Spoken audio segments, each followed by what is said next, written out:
Huh? Good. Okay, everyone, this meeting is officially opened and called to order. Please rise and join me for our Pledge of Allegiance.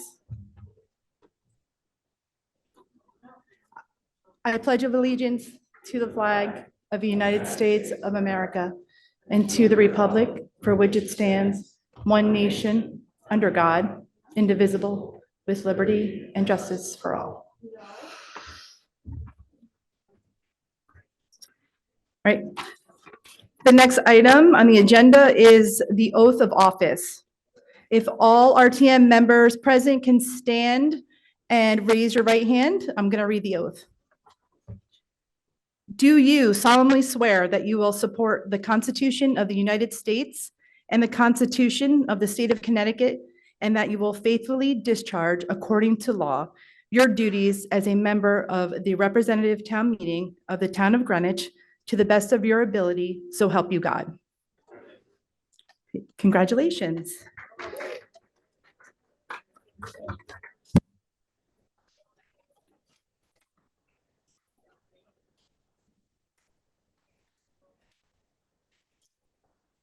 Okay, next on the next item on the agenda is the election of the moderator. We know of one nomination for moderator, Alexis Vulgaris. Are there any other nominations from the floor? Are there any other nominations from the floor? Hearing none, the nominations are closed, and we will proceed with the announced candidate. Craig Amundson, will you rise to come give your nomination speech? Thank you.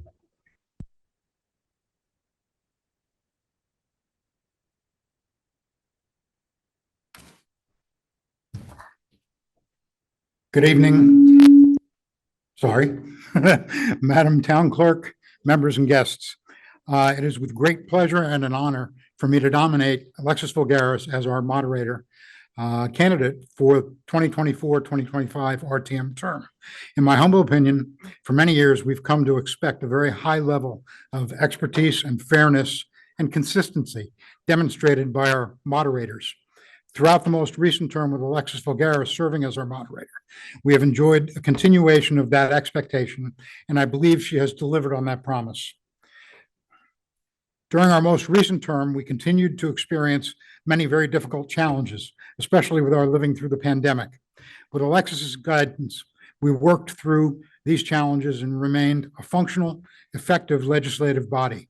Some of the highlights of her term are as follows. Ms. Vulgaris oversaw the rollout of the largest technological challenge in the history of the RTM with the introduction of electronic voting.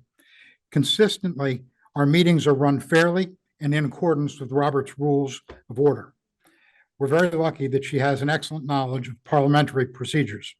When people reach out to her, RTM members and the general public alike, she responds promptly to emails or phone calls and takes the time to answer questions thoroughly.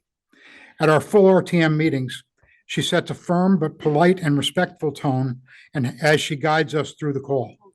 She is consistently even-tempered and highly organized as she carries out her duties. She works collaboratively with the department heads, the Office of the First Selectman, the Board of Estimate and Taxation, RTM leadership, and members to efficiently carry out the town's business. Let us please continue to support her in this role. Thank you very much for your time and consideration.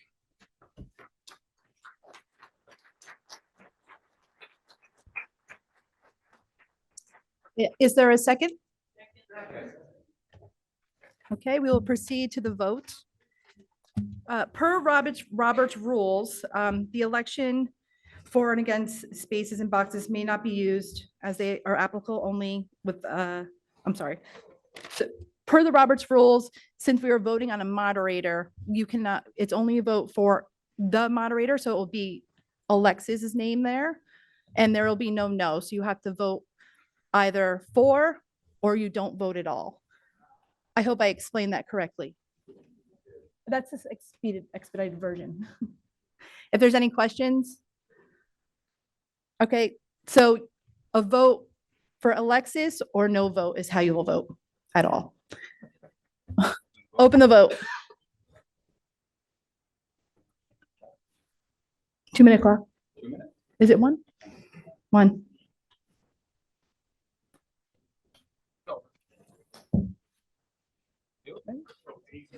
It's a 2-minute clock. Yeah. The voting is 2.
Just a reminder, the green and the red don't mean anything next to your name. So I see some people panicking. The green and the red don't mean anything. So just ignore it.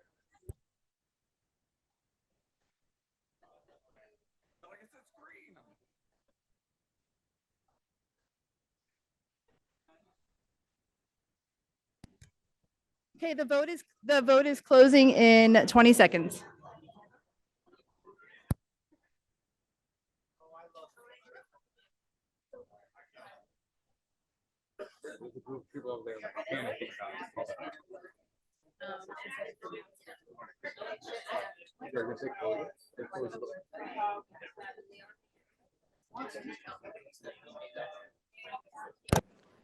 Craig, please close the vote.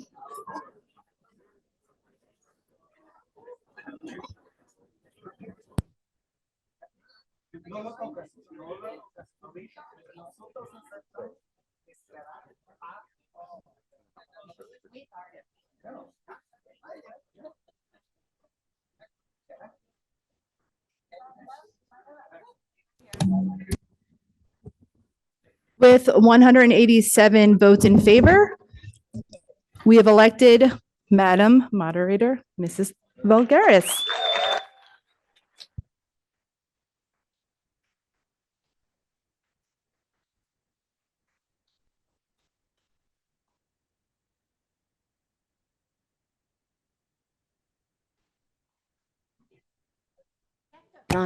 Thank you very much. I would first like to thank Craig Amundson for nominating me. Craig and I have worked very closely over the years. He's a dear friend, and I appreciate all the time he gives to the RTM. I have a tremendous amount of respect and reverence for the history and institution of the RTM, and I'm honored that you have reelected me to serve yet another term. The RTM is 91 years old, and despite all of the changes that have occurred in that time, the growth of the town and our responsibility to legislate important issues, with the understanding that what constitutes important has changed significantly in almost a century, the foundational aspects of the organization have not changed that much.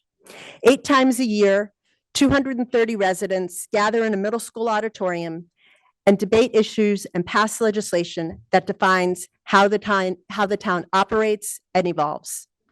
And it's the diverse group of 230 members who are willing to roll up their sleeves, volunteer their time, and dig into something that makes this possible. It really is a collective effort. I value the collaborative nature in which we work together, and much like the moderators who have come before me, I believe that each meeting needs to follow a good and fair process. We can disagree about the subject matter, but we must do so in a respectful, polite, and collegial way for both our members and guests. My last term as moderator was defined by the rollout of the electronic voting system. This term, I would like to see the RTM promote itself So we aren't simply something that people think about a few times, a few weeks leading up to the November election. To that end, I'd like for the RTM to become more active in educating the public schools, educating the public about what the RTM is and what's important and why everyone should know who we are and what their local legislative body does and how we work. How do we do that? For starters, I think there are plenty of opportunities to engage with neighborhood associations, school civics classes, Boy and Girl Scout troops, and other local organizations. In the coming months, I would like to investigate the best ways to promote the RTM to a broader community. And then I will likely ask you, the members, to help me on that front. Finally, I've had the pleasure of meeting many of our new members, and I think we have a very engaged and exciting freshman class. And coupled with our incumbent members, our tech team, the town clerk team, and Catherine LaBalbo, who I hope very shortly will be joining me as the moderator pro tem, I'm looking forward to a very, very productive term. So I hope that we have a great 2024, 2025, and thank you very much.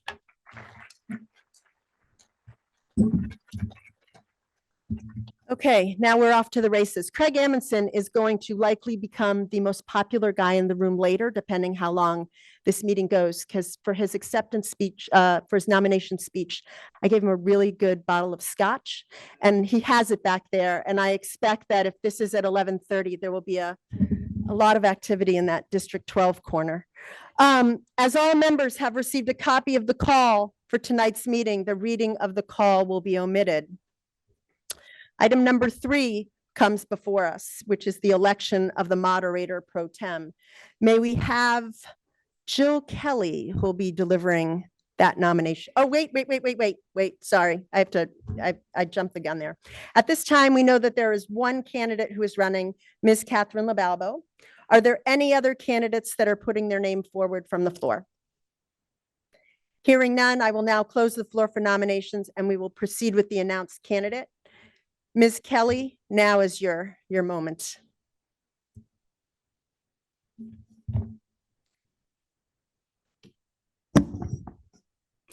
Good evening, everyone.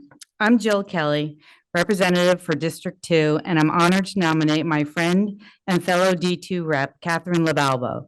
Respectful, professional, reasonable, level-headed, stable, strong, and kind. These are words you think of to describe Catherine when you have spent any time with her. I first met Catherine through our involvement on the RTM in D2 and as her alternate for the Parks and Recreation Committee. I found Catherine to be an absolute pleasure to work with. She isn't a boastful person, she is reserved. While she can certainly hold around with her knowledge and background, she always wants others to shine during meetings and share their thoughts. She is a brilliant professional and friendly to all she interacts with. My husband, Joe Kelly, and I have witnessed Catherine always willing to give and expecting nothing in return. Karen Giannuzzi, who has served many years on the RTM with Catherine, said she is a stellar Parks and Rec chair. Karen added that her even-handed approach, coupled with her knowledge of town projects and her professional expertise, makes her an excellent leader. Karen continued to say, Catherine always seems to know what's going on in town, and her ability to cut through complicated topics and to get to the core of funding and budgetary issues is a benefit not only to our committee, but to the whole RTM.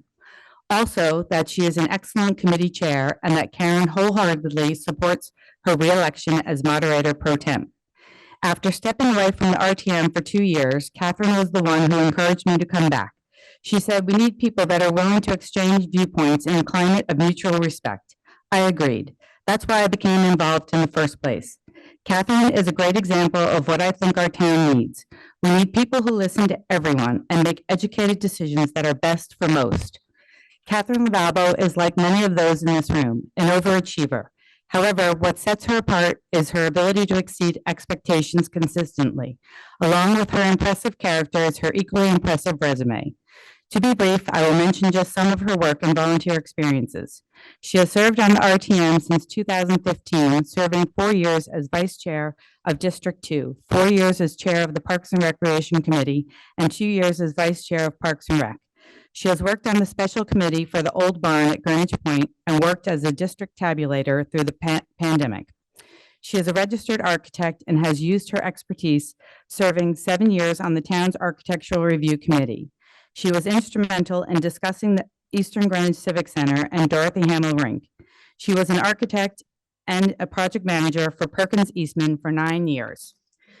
2 years ago, she served on the capital project study for the League of Women Voters. Catherine is currently the director of school construction for the city of Stamford, where she is responsible for public school capital projects and their budgets.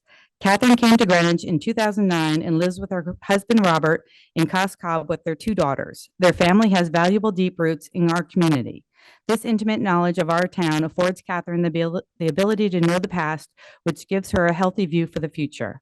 We are very fortunate to have Catherine LaBalbo as our moderator pro tem, and I can't think of anyone better suited to hold the position. Like anything she does, she takes this job on the RTM with the utmost respect for this body and the community we all love and represent. Please join me in voting for Catherine LaBalbo as moderator pro tem. Thank you. Thank you. May we have a second? We'll now proceed to vote. Craig, could you set this up? Oh, oh, yes.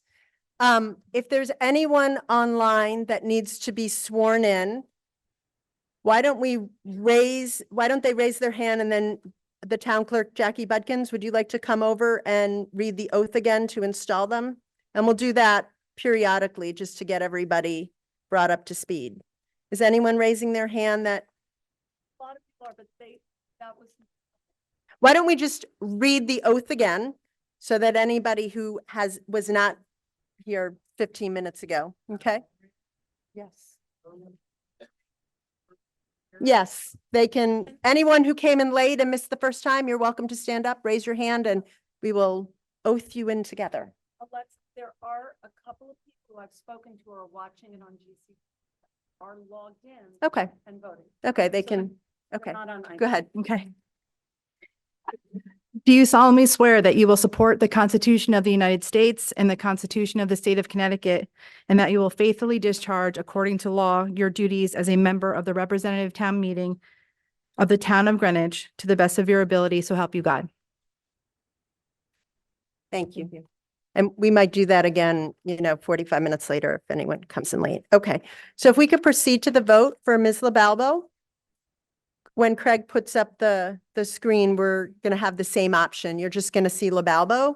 It's not a yes/no election. You would vote yes for Ms. LaBalbo, or you are not voting at all. No votes are not counted in an election when it's for one candidate or another.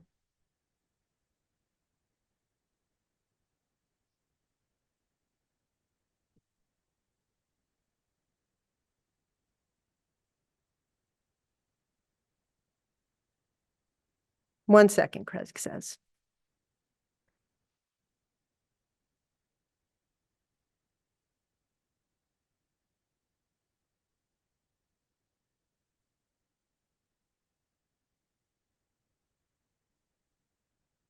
The grid's messed up. It doesn't. I'll work on it as we go.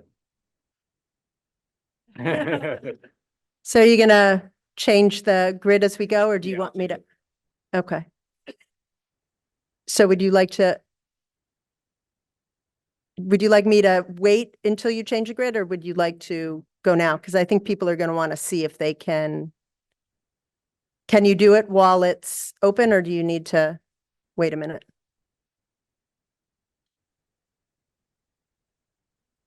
But for those people who are up there, you can see yourselves very clearly for the 20 or so. You'll never see it that large or clearly again.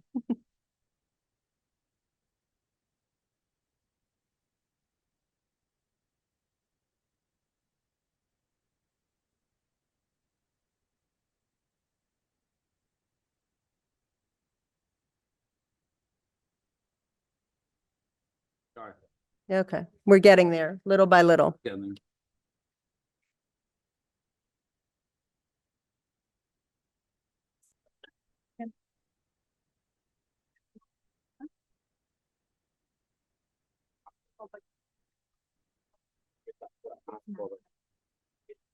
All those choices. Ah, great job. Getting there, again. It was written right. There it is, 18 by 13. One more.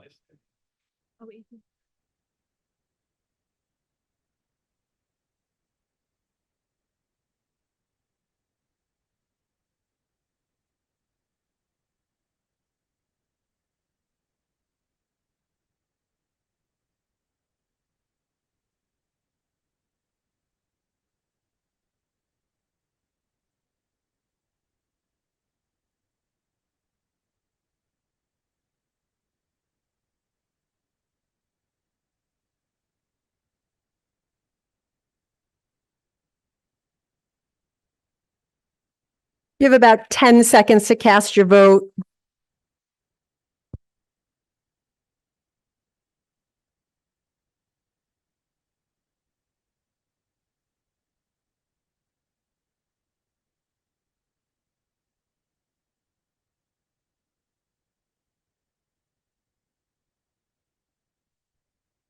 We're going to close the vote. Craig, could you please close the vote?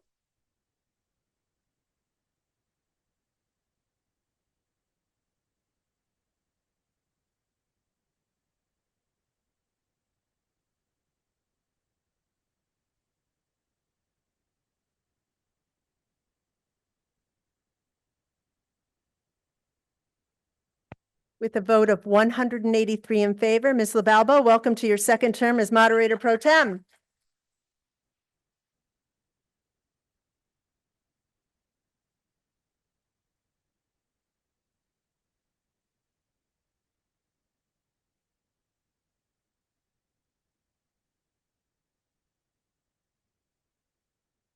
Chair, I'm so honored to serve this body for another 2 years. Many of you have been part of so much growth in my life when I started in 2015. And as we approach the 100 years, I think of this, 100 years of the RTM, I think of my great-grandmother who came to this country, who could not vote, who could not run for office. So I am so humbled by your confidence. And I want to welcome so many new members and the existing ones. And I'm just very much looking forward to supporting our moderator, Alexis, and carrying us through to this beautiful Happy New Year. Thank you. Thank you. The RTM has a long-standing tradition of, after the announcement of the moderator pro tem, of inviting all of the district and committee chairs up to the podium to introduce their officer roster. So I would ask all the chairs who are in the room to just line up, and we'll go one by one, and you are welcome to introduce yourself and who your officers are.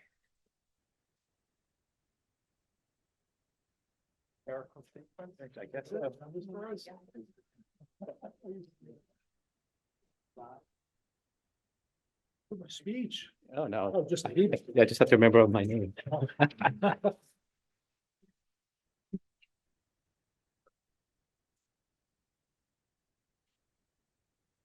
ahead. District 1, Frederick Lee. The vice chair is Jason Medhurst. And sharing both the secretary is myself and Jason. Thank you. All right, good job. All right.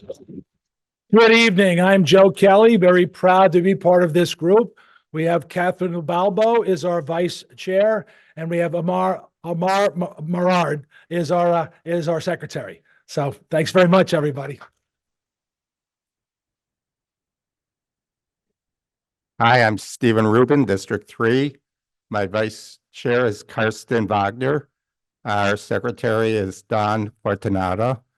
And what a delight. Are we also doing committees now? Yeah, so I wear 2 hats. The second hat is I'm the education chair. And I have to tell you, it's quite an honor. We have such a dynamic group of people who are so dedicated to the schools here. I think everybody in this room should be delighted to have such a group representing us.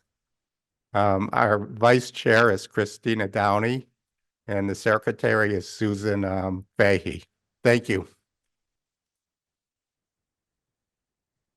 My name is Colleen Jenkins. I'm Chair of District 6, Old Greenwich. Our Vice Chair is Victoria Martin Young, and our Secretary is David Snyder. Thank you. Good evening. I'm Bob McKnight. I was re-elected chairman in District 4. Our vice chairman is Andrea Casson-Voss, and our secretary is Lucy Von Brockel. I'm also the chairman of your appointments committee. Our vice chair is Frederick Lee, and our secretary is Jude Collins. Thank you.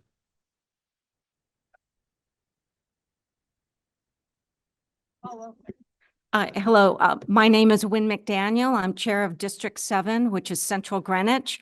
My Vice Chair is Valerie Stouffer, and my Secretary is Debbie Applebaum. Thank you. Carol Zarelli, District 9. Betsy Fruman is Chairman online. Carol Zarelli, me, Vice Chair, and Jonathan Shankman is our Secretary. Thank you. Hi, I'm Jane Weisbecker. I am standing in for Kip, who's in Dallas, Texas, welcoming a new grandchild. Kip was reelected Chair of Legislative and Rules. I'm Vice Chair, and we have two secretaries, Jay Teven and Lucy Von Brockel. Thanks. Tom Broadhurst, Chair of District 5, Icy France, Vice Chair, Kathy Whitaker, Secretary. Hi, I'm Barbara Hinman, Chair of District 12. Our Vice Chair is Craig Amundson, and our Secretary is Ellen Murdoch. Hello, I'm Cheryl Moss. I'm Chair of District 8. Molly Salibi is Vice Chair again, and our Secretary is Janet McMahon. I'm also Chair of Public Works, and our Vice Chair is Adam Brodsky, and the Secretary is Linda Cochran. Howdy, I'm Anthony Moore. I am the Chair of the Transportation Committee. Our Vice Chair is Lisa Becker Edmondson, and our Secretary, who may be the best secretary in this entire body, is Jan Rogers Kniffen. You can't believe his handwriting and also his skills. I'll also point out that this committee kind of had a reputation of being Siberia, is the word that I heard. Those of us who've been reelected have pledged no longer Siberia. We are going to be the town's eyes and ears for traffic and transportation going forward. Watch out.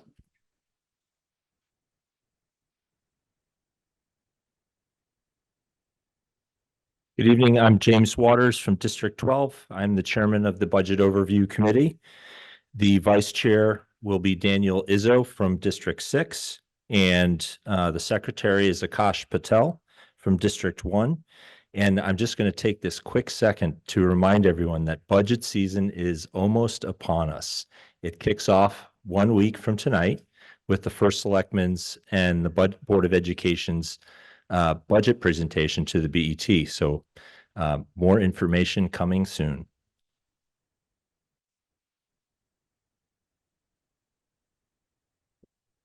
Park and Recreation here. While Leslie Nope has moved on, but she wishes you all a happy Galentine's Day. Your Park and Rec Committee will be served by myself, Catherine LaBalbo, as chair. We have Elizabeth Eckert as our vice chair and Myra Klockenbrink as our secretary. Thank you. Good evening. I'm Josh Brown, elected Chair of Town Services. The Vice Chair is Hilly Hirosh, and the Secretary is Mary Keller.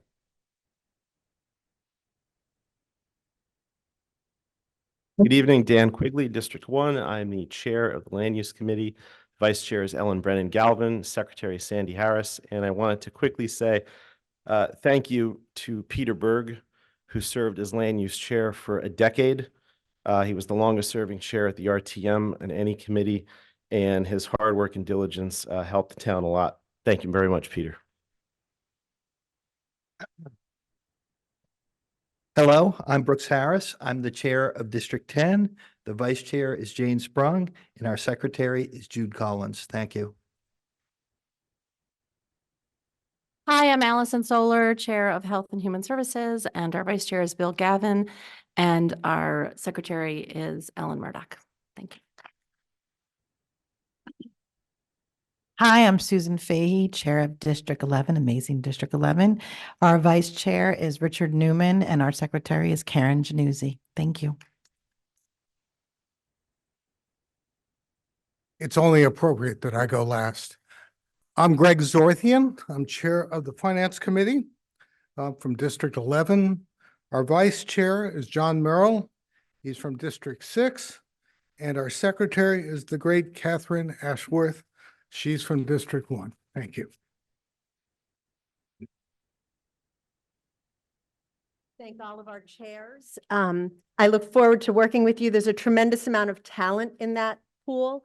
There will be a moderators meeting in February where there will be the very, very challenging moderators quiz. So I hope that you will all be brushing up on your parliamentary procedure because I'm very excited to see who the winner will be this year. Okay, off to the meeting.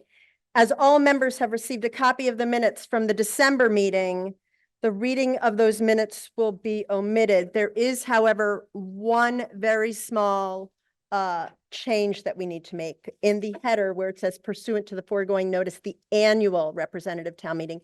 It should say a regular town meeting. So we will make that correction. Are there any other changes that anyone has noticed in the meeting minutes? Hearing none and absent objection, the December meeting minutes as amended stand adopted upon unanimous consent. That brings us to the call for tonight's meeting.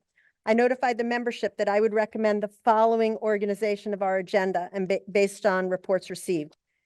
Consent items 6, 11, 12, 14, and 15. Combined for the purpose of postponing 9 and 10. Separate 4, 5, 7, 13, 16, 17, 18, and 19. Item 8 has been withdrawn. Pursuant to our rules, I will designate items 6, 11, 12, 14, and 15 to our consent calendar. And if those items remain on our consent calendar, all you will hear is what I am about to read. Item number 6 is the appointment of Mark Parry to be an alternate member of the Planning and Zoning Board of Appeals for a term expiring October 31st, 2027. Item number 11 is the appointment of Martin Kagan to be appointed a regular member of the Historic District Commission for a term expiring October 31st, 2028. Item number 12 is the appointment of Nancy Burke to be an alternate member of the Historic District Commission for a term expiring October 31st, 2025. Item 14 is coming from the Registrar of Voters, authorizing that the town of Greenwich shall have a single location for early voting. And item 15 is also coming from the Registrar of Voters, saying that we will accept a $10,500 grant from the Office of the Secretary of the State of Connecticut to assist with expenses related to early voting. Are there any objections to those items? Okay, Craig, could you please prepare the voting window?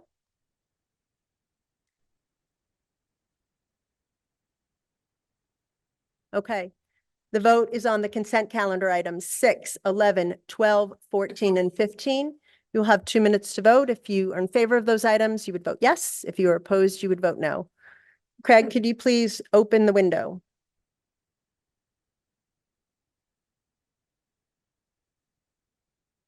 You're all set.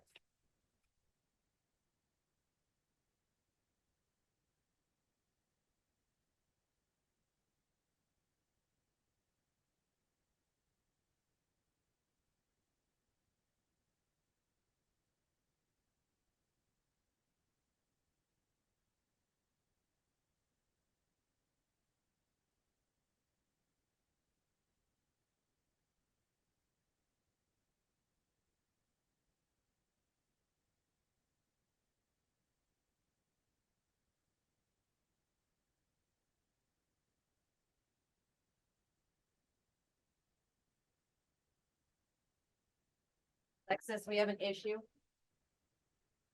Dead battery. Dead battery.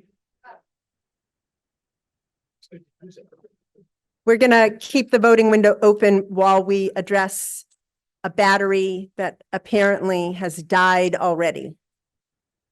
Let's hope that's not an indicator of how this is going to go.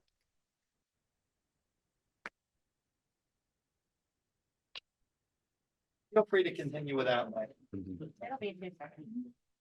Still got 40 seconds. Okay.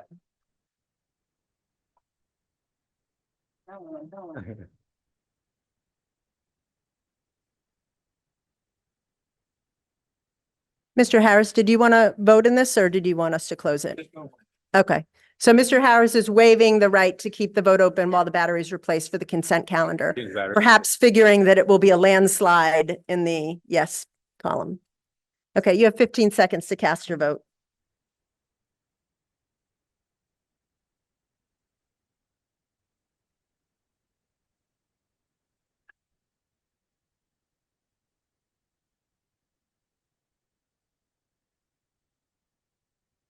Okay, we're going to close the vote.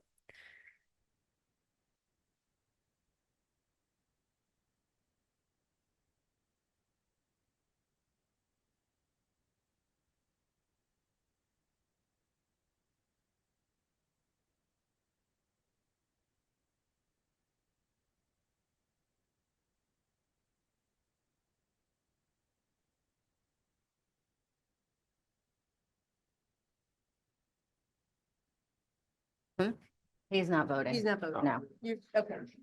Did you need something?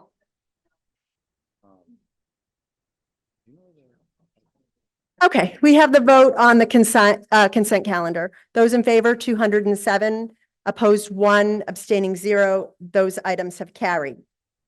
Okay, that now brings us to our combined calendar for items 9 and 10. In order to combine items, we need a motion to suspend the rules. Is there a motion to suspend the rules to combine for voting purposes items 9 and 10?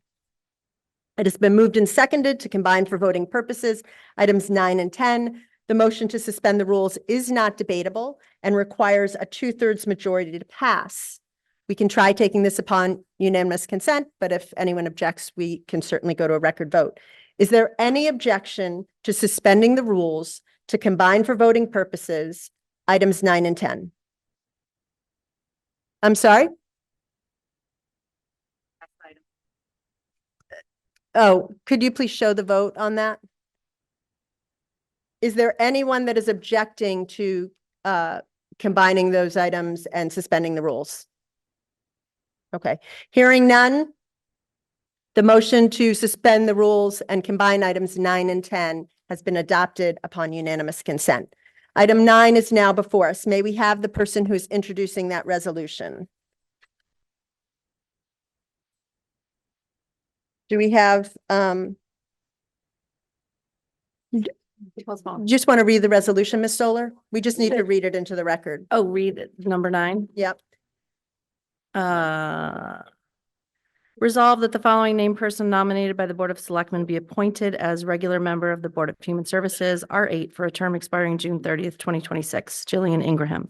Will a member please move the adoption of the resolution? The resolution has been moved and seconded and is now before us. May we have the reports from the committees that considered this? Would you like to Start?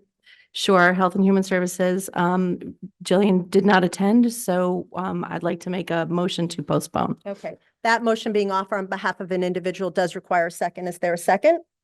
Okay. Is there, who else took this up? Another committee took it up. Appointments, do you have any objection to that? Okay. No one, there's no debate on this item.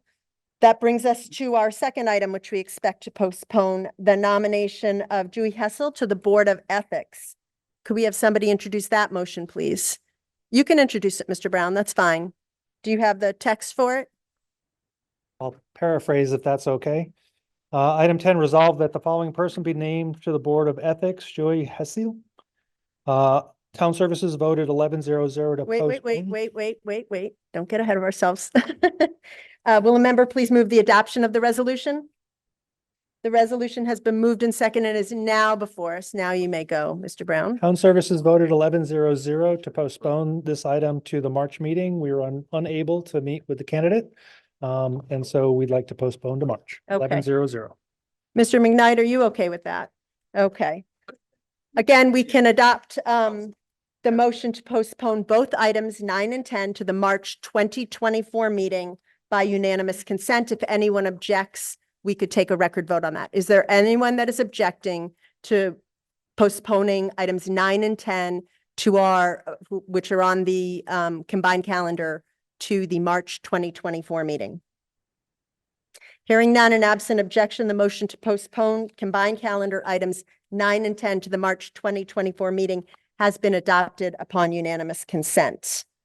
Okay, now, Mr. Broadhurst, did you have a motion for us? Okay, would you like to offer it at this point in time? Okay.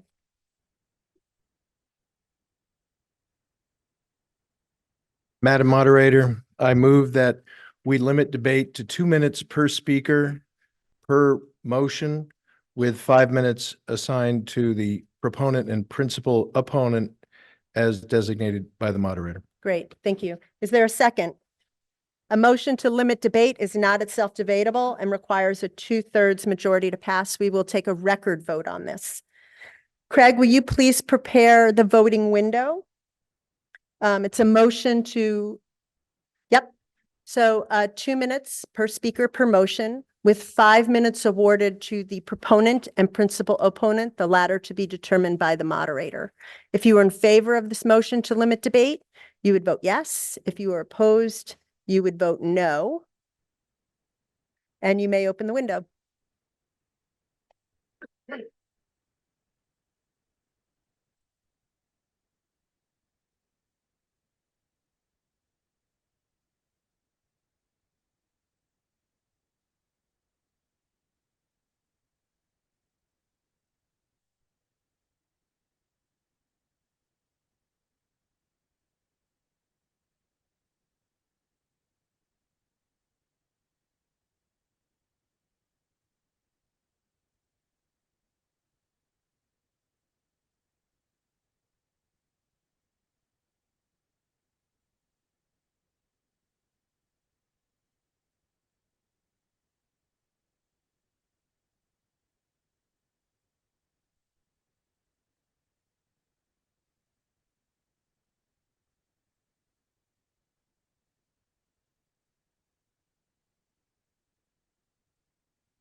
Is there anyone who's coming late and needs to be sworn in? Or are we, everyone in the room has been sworn in before we sort of start our separate calendar?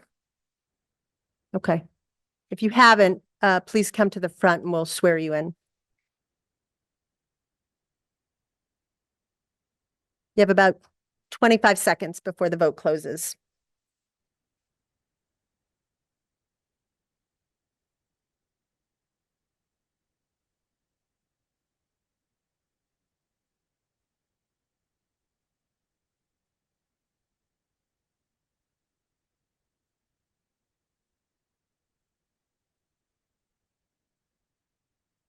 Okay.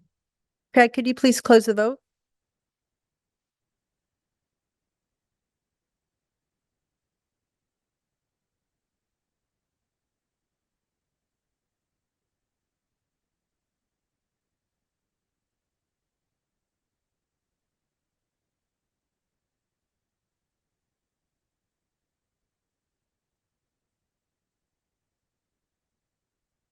Okay, the vote on the Broadhurst motion to limit debate is 196 in favor, 11 opposed with 2 abstention. So for the balance of the meeting, as we're moving forward, each speaker will have 2 minutes, with the proponent and opponent to have up to 5 minutes. Craig, could you please show the vote? Okay, that now brings us to our separate calendar, which is item 4, the regular meeting dates for the 2024-2025 term. Ms. LaBalba, would you like to read that motion, just the resolution for us? We just need to get it before us.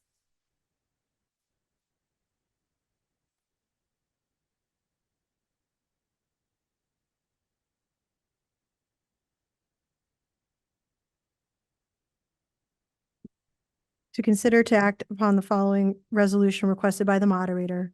Resolved that the regular meeting dates for the 2024-2025 RTM term shall be set forth below, and those dates shall preempt any provisions of the RTM rules that may be in conflict for the 2024-2025 term only. Do you want me to read the dates aloud? No, I think that's fine. As it appears on the call or something would be suffice. As it's written on the call. Okay. May a member please move the adoption of the resolution? The resolution has been moved and seconded and is now before us. Now, I realize that this was referred to every single committee. I will give those committees that would like an opportunity to pass. I don't know if we have to hear, 11 standing committees largely give the same thing. I am aware that BOC has an amendment, which is the same as Health and Human Services and LNR. So I will invite the chairs that would like to come forward and say anything. If not, if you're okay, I would like to invite James Waters, who's the chair of the BOC, forward to offer the one known amendment that we have for this item.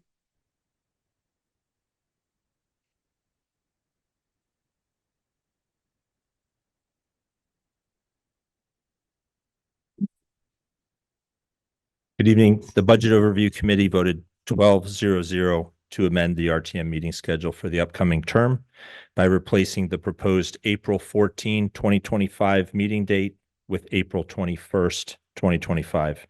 The April 14 date conflicts with the Board of Education approved April break for the Greenwich Public Schools. Thank you very much on your maiden voyage as a first committee report. Is there any objection to this motion? We can adopt it upon unanimous consent. Otherwise, we'll take a record vote. Does anyone object to that change? Okay. Hearing none, the BOC motion to amend item 4 may be adopted upon unanimous debate. Further debate? No one signed up on this item, but you never know. Craig, will you please prepare the voting window, item 4 as amended?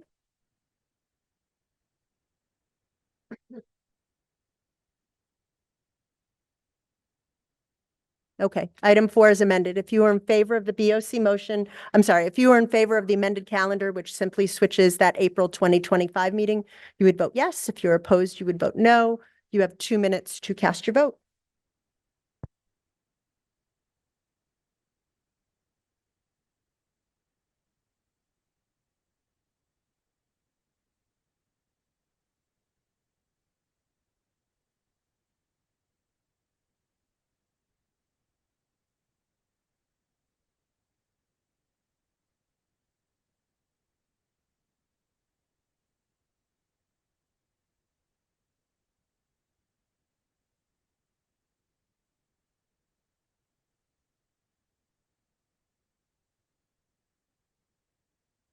And I just want to remind folks, I think there's a bake sale going on outside. I don't think they've packed up yet.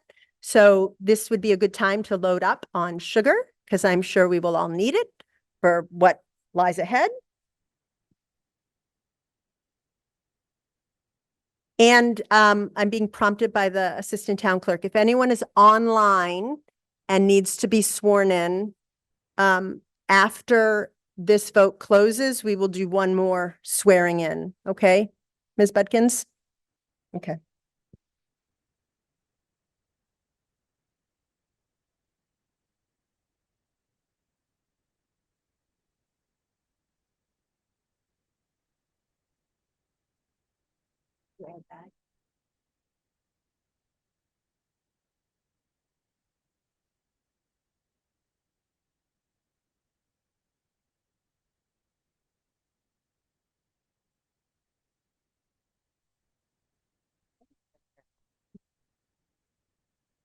Okay, you have about 20 seconds before the window's going to close.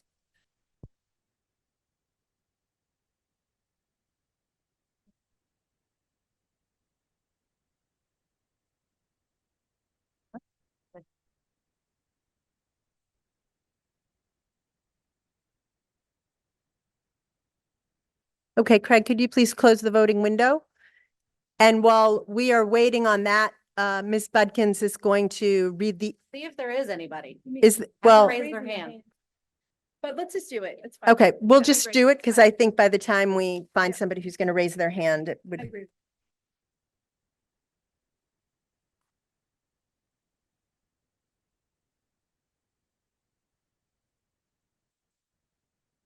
Okay, third time's a charm. Do you solemnly swear that you will support the Constitution of the United States and the Constitution of the State of Connecticut, and that you will faithfully discharge according to law your duties as a member of the representative town meeting of the town of Greenwich to the best of your ability, so help you God? Thank you. I have the vote on the item number 4 as amended. Those in favor, 204, opposed 1, abstaining 0. The amended calendar has carried. That brings us to item number 5, which was an item that was postponed from December 2023, the repealed 6B noise ordinance. Just as a reminder, this item is effectively moot because the BOH repealed the ordinance and the resolution proposes amending something that is now defunct.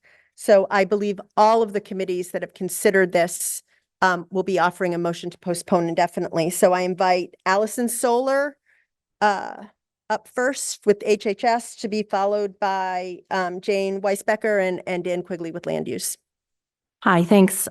We discussed this briefly and we did a motion to postpone indefinitely past 11-0-0 with District 1 unable to vote for a phone issue.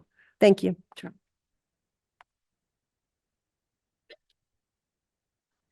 Okay, Eleanor took this up as well. In light of the fact that it's moot, we made a motion to postpone indefinitely as well. 12-0-0 is our vote. Thanks. Okay. Land Use Committee took this up as well, made a motion to postpone indefinitely. The item was approved unanimously, 12-0-0. Thank you. Don't go anywhere, Mr. Quigley. Would you like to make your maiden voyage up there, to offer the motion to postpone indefinitely? I would like to make the motion to postpone indefinitely. Okay. Thank you, Madam Moderator. That motion being offered on behalf of a committee does not require a second. No one has signed up to debate this. Craig, could you please prepare the voting window for item 5? I believe it says postpone indefinitely.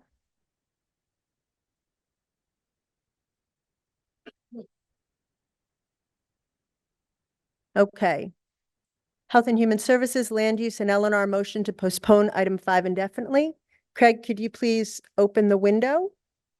If you're in favor of this motion, you would vote yes. If you're opposed, you would vote no. And if you somehow manage to get this passed, it would be null and void anyway per Robert's Rules 39.5. So there we go.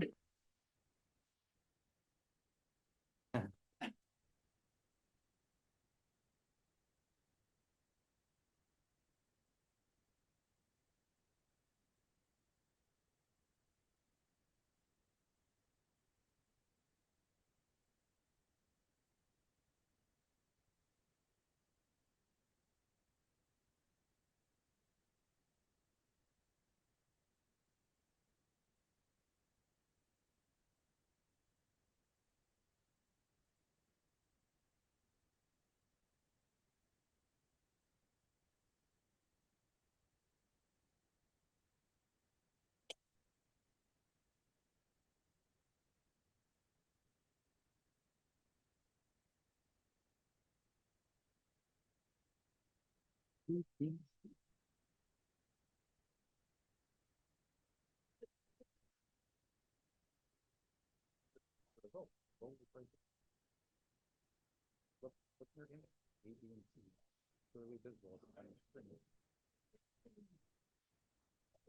have about 30 seconds to cast your vote.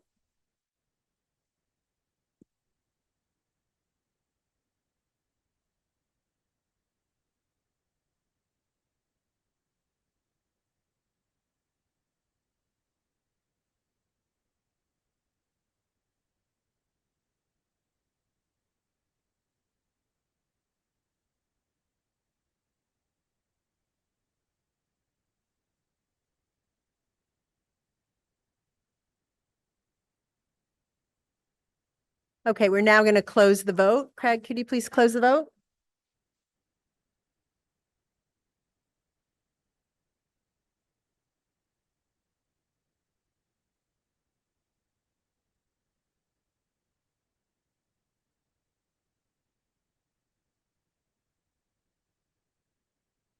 Okay, the vote on item 5, motion to postpone indefinitely is 204 in favor, 4 opposed with 1 abstention.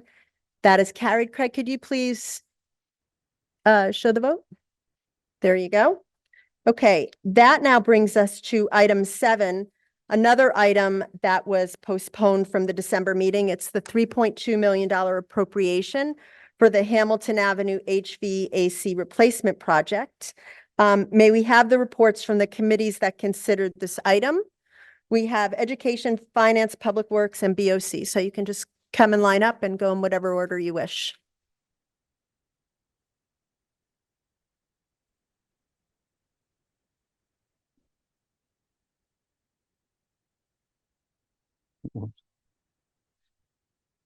Not overly cautious having a medical procedure.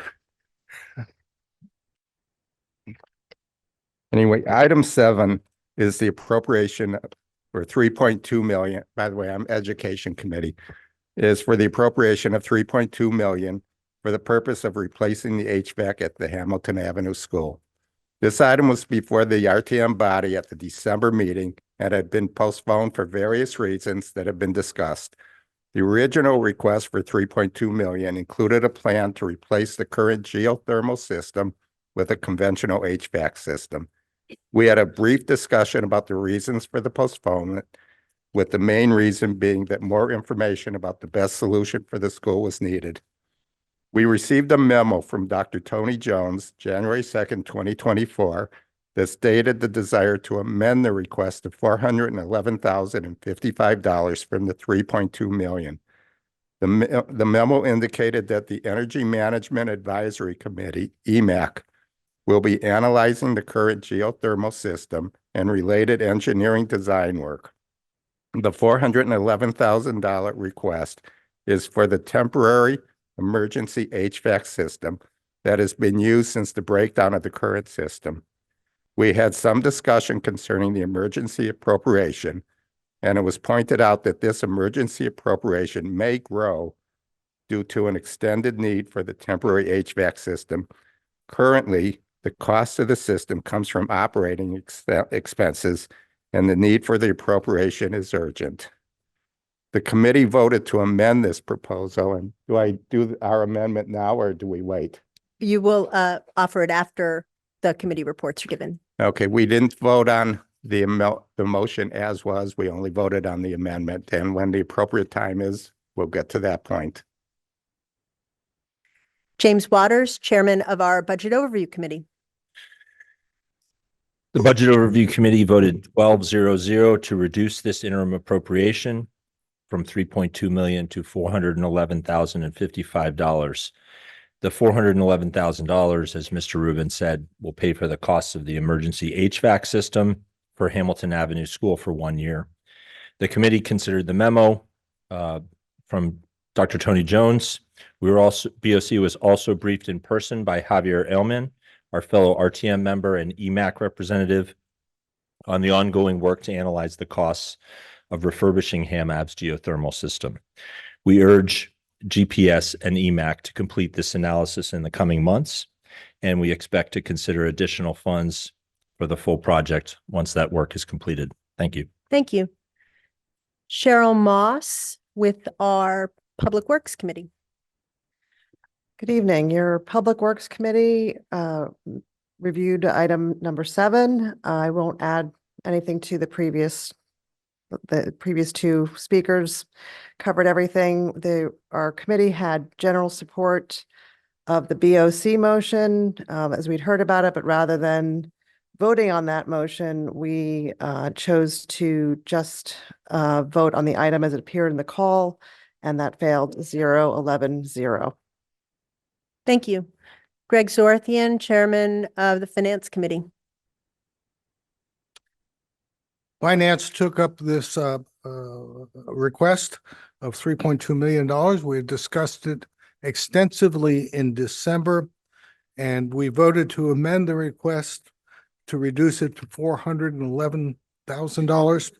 $4,155. That motion passed unanimously, 12-0. Thank you. Mr. Zorthian, don't go too far away. Would you like to offer that motion on behalf of the Finance Committee? Okay. Finance Committee did not vote on the. Oh, you did not vote to reduce? We voted to amend, but inadvertently, the knucklehead who was chairman of the Finance Committee didn't bring the. Oh, okay. full motion. Mr. Rubin, could you come up and offer that motion, please?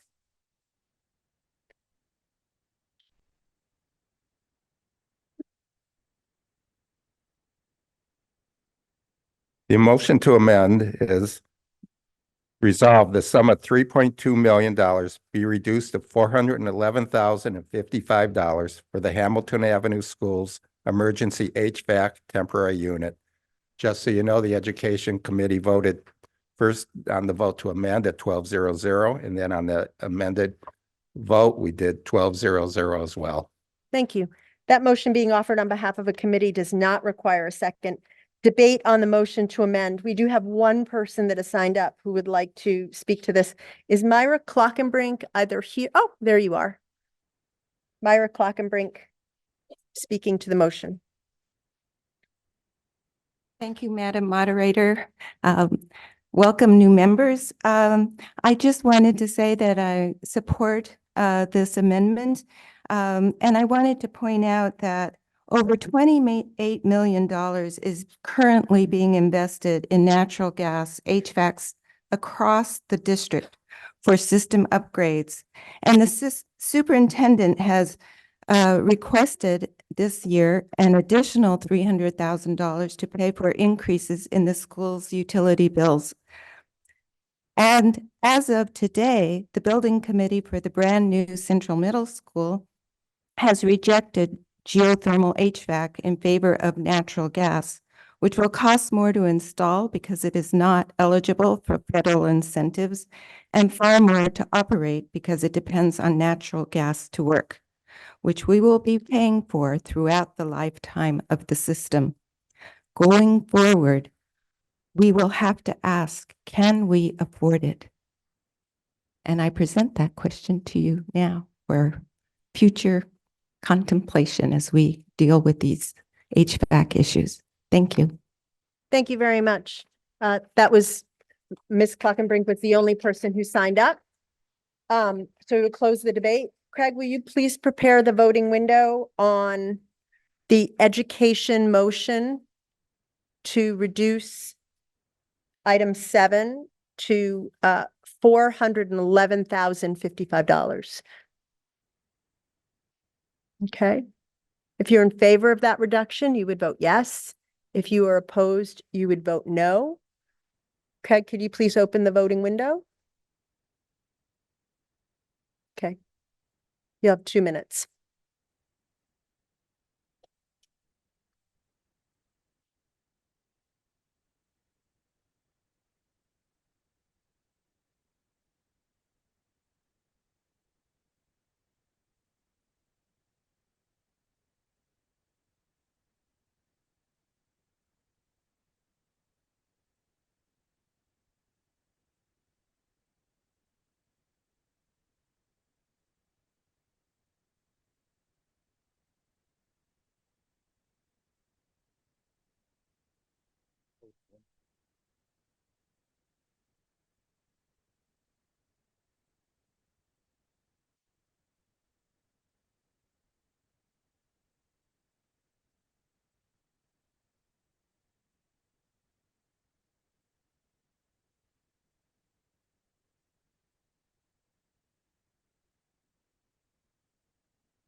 You have about 30 seconds before the window closes.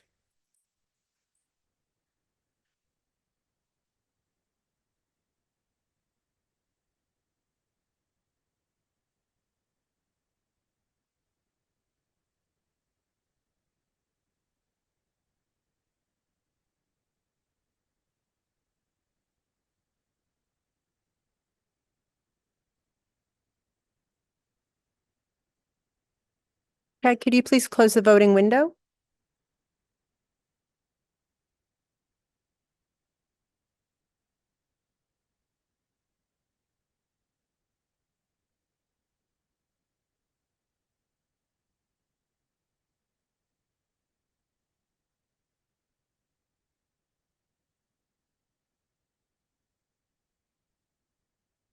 Okay, the vote on the motion to reduce or amend to $411,055 is 203 in favor, 203 in favor, 5 opposed with 1 abstention. Craig, could you please, that item has carried.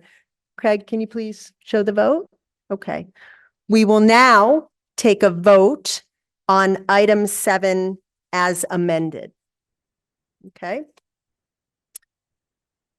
So this is item 7 as amended, which is essentially an appropriation now of $411,055. Okay, if you were in favor of that for the Hamilton Avenue HVAC replacement project, you would vote yes. If you are opposed, you would vote no. Craig, can you please open the window? Okay, you have 2 minutes on the clock.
You have about 30 seconds before the window closes.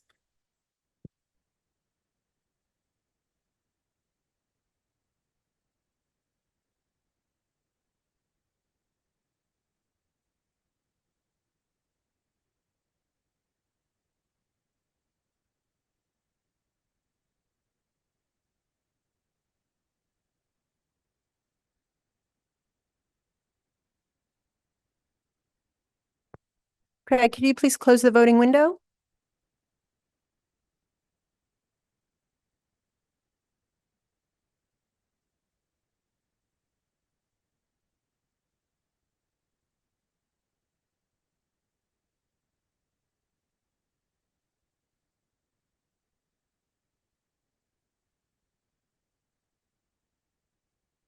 Okay, I have the vote on item 7 as amended. Those in favor, 198, opposed 2, abstaining 2. That item has carried.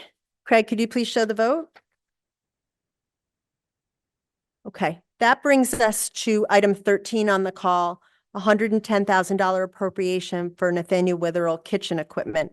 I believe John Mastronardi, who's the executive director of Nathaniel Witherell, is on the phone and needs to be unmuted to read the resolution.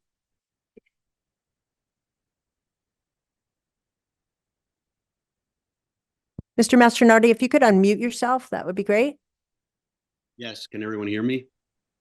Yes, we can.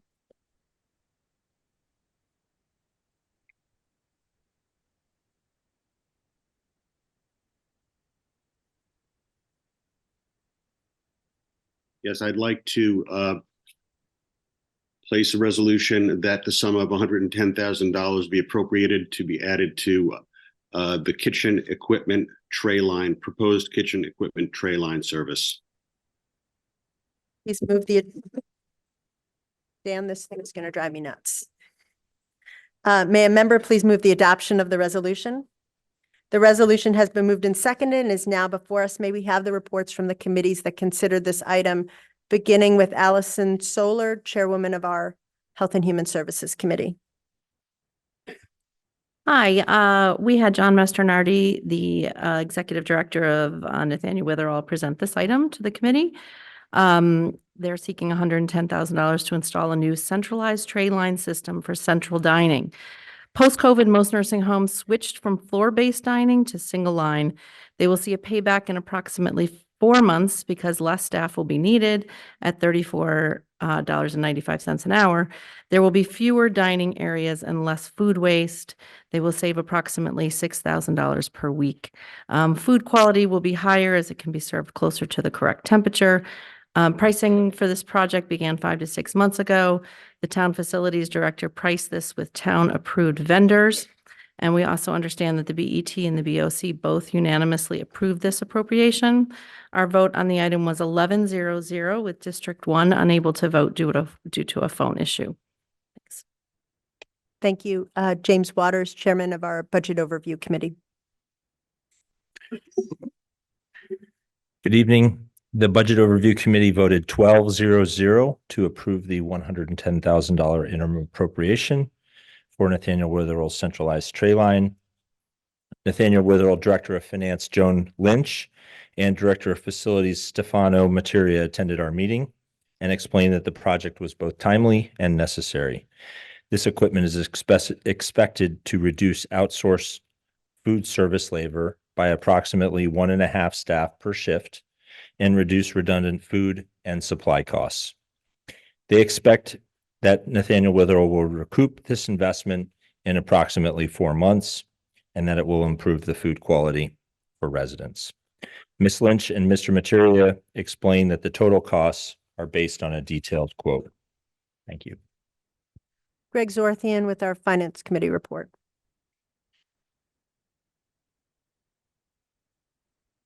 Finance took up this request, and unfortunately, there was no one there. No one from the Nathaniel Witherall home was present to answer questions due to an email mix-up. Therefore, the Finance Committee voted to postpone 11-1-0, with District 2 voting no. District 2 was also at the BOC and said this idea had merits and should be passed. I do want to point out in the interim, since that vote, there's been a steady email dialogue between a number of the Finance Committee members and then Nathaniel Witherall management. Thank you. Would you like to offer that motion now at this time? Motion to postpone? District 11, No. Finance Committee makes a motion to postpone. Okay. That motion being offered on behalf of a committee does not require a second. Debate on the motion to postpone with Brad Markowitz, who would like to speak. He's the chairman of the Nathaniel Witherall Board. Is Mr. Markowitz here? Oh, there you are.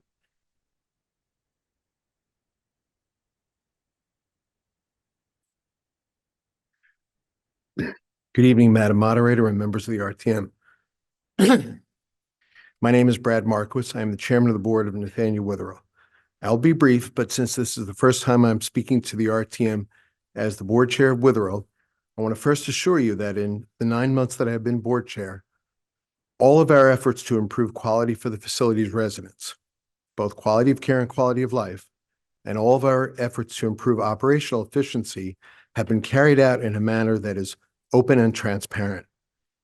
We have engaged with many members of this body and look forward to continuing to do so in the coming year. In that spirit, we certainly would have appeared before the Finance Committee as requested, if not for a missed communication while our Executive Director, John Mastronardi, was on vacation. We endeavored to answer by email any question posed to us subsequent to the Finance Committee meeting.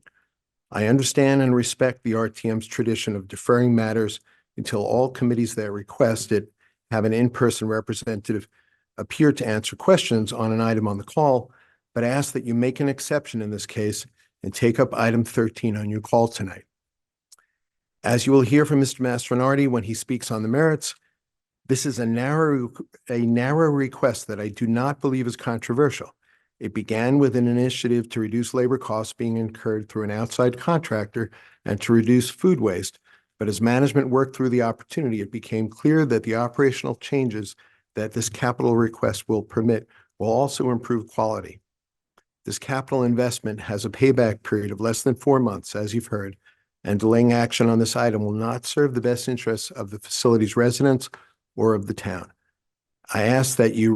Respectfully ask that you vote no on the Finance Committee's motion to postpone. Thank you. Thank you. There were no other speakers who had signed up.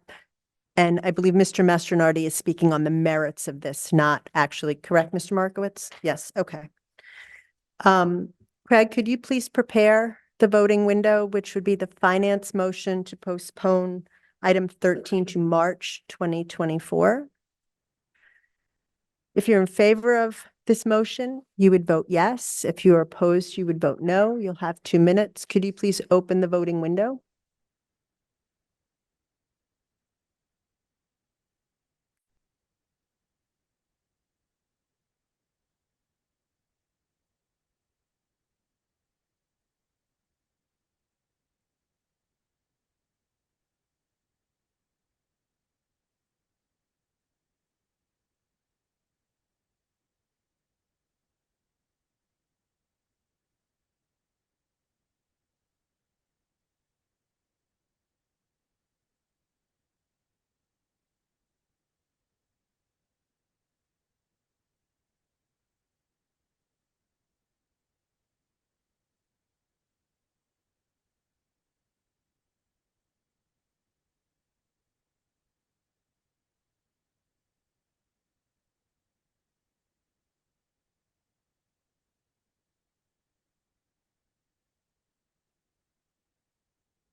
Ms. Krasnor?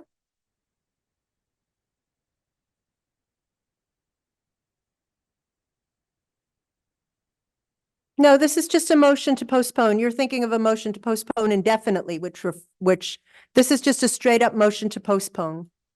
You're not killing the item.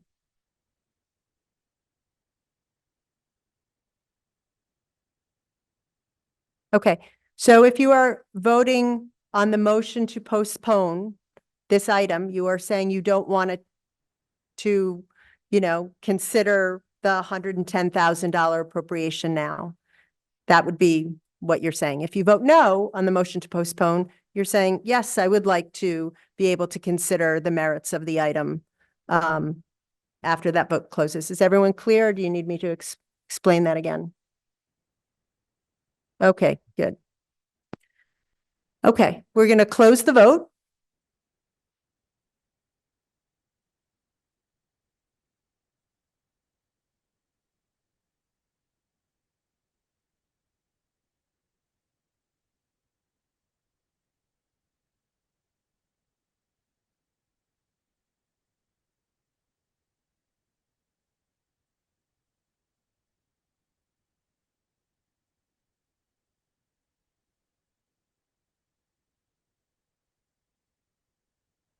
I have the result on the finance motion to postpone. Those in favor 46, opposed 160, abstaining 6. That motion has failed. So we will now be able to conduct debate on the merits of item 7. And I would like to recognize Mr. Mastronardi, who is the executive director. What? I'm sorry, Ms. Item 13. Oh, I'm sorry. Item 13. I'm sorry. If we could get Mr. Mastronardi on the phone, to be followed by Carol Zarilli. Those are our only 2 speakers. All right, can everyone hear me? I'm so, oh, could we show the vote, please? I'm sorry, Craig. Okay, if Mr. Mastronardi could get on the line, he'll have up to 5 minutes to speak on this. Yes, good evening. Can everyone hear me? We can. Dan, Okay. could you put the timer up? Thank you. All right, good evening, Madam Moderator, and RTM members. My name is John Masbernardi, Executive Director of Nathaniel Witherall. I'd like to take this opportunity to present for your consideration and action upon an appropriation of $110,000 for a centralized kitchen tray line service. And these are the details. The current capital expense for kitchen code compliance renovation of $300,000 will be completed for approximately $25,000 with a savings of $275,000. A single centralized tray line will reduce outsourced labor by 1.5 staff per shift and will reduce redundant food and supply costs. Nathaniel Witherall would cover this investment in less than 4 months. Food and supply savings would result from plating food in one place, thereby not wasting unused food at other plating stations. And serving supplies, containers, etc., will only be needed in one place rather than split between the various plating areas. Food quality will improve as it will be distributed in portable heating and cooling trays, thereby arriving at the correct temperature.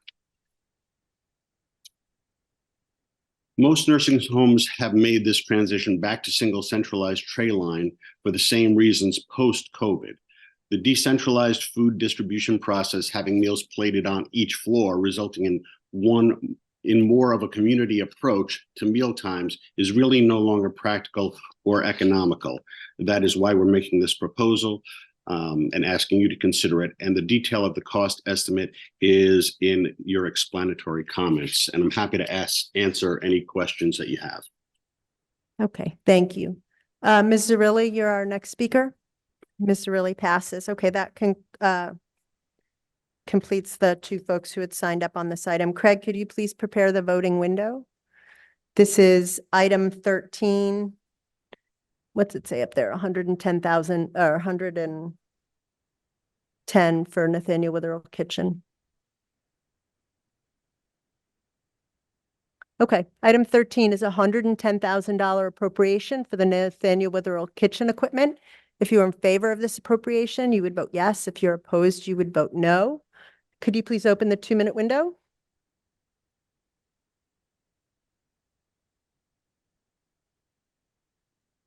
Okay, you have 2 minutes on the clock.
This one. Oh, there are two mute buttons apparently. Okay, the vote on item 13 is 188 in favor, 17 opposed with 4 abstentions. That item has carried. That brings us to item 16, the amendment to the town code for tax abatements for volunteer firefighters. It does require a substitute resolution. Who is offering that? Okay, Mr. McCarthy, you're going to go over there.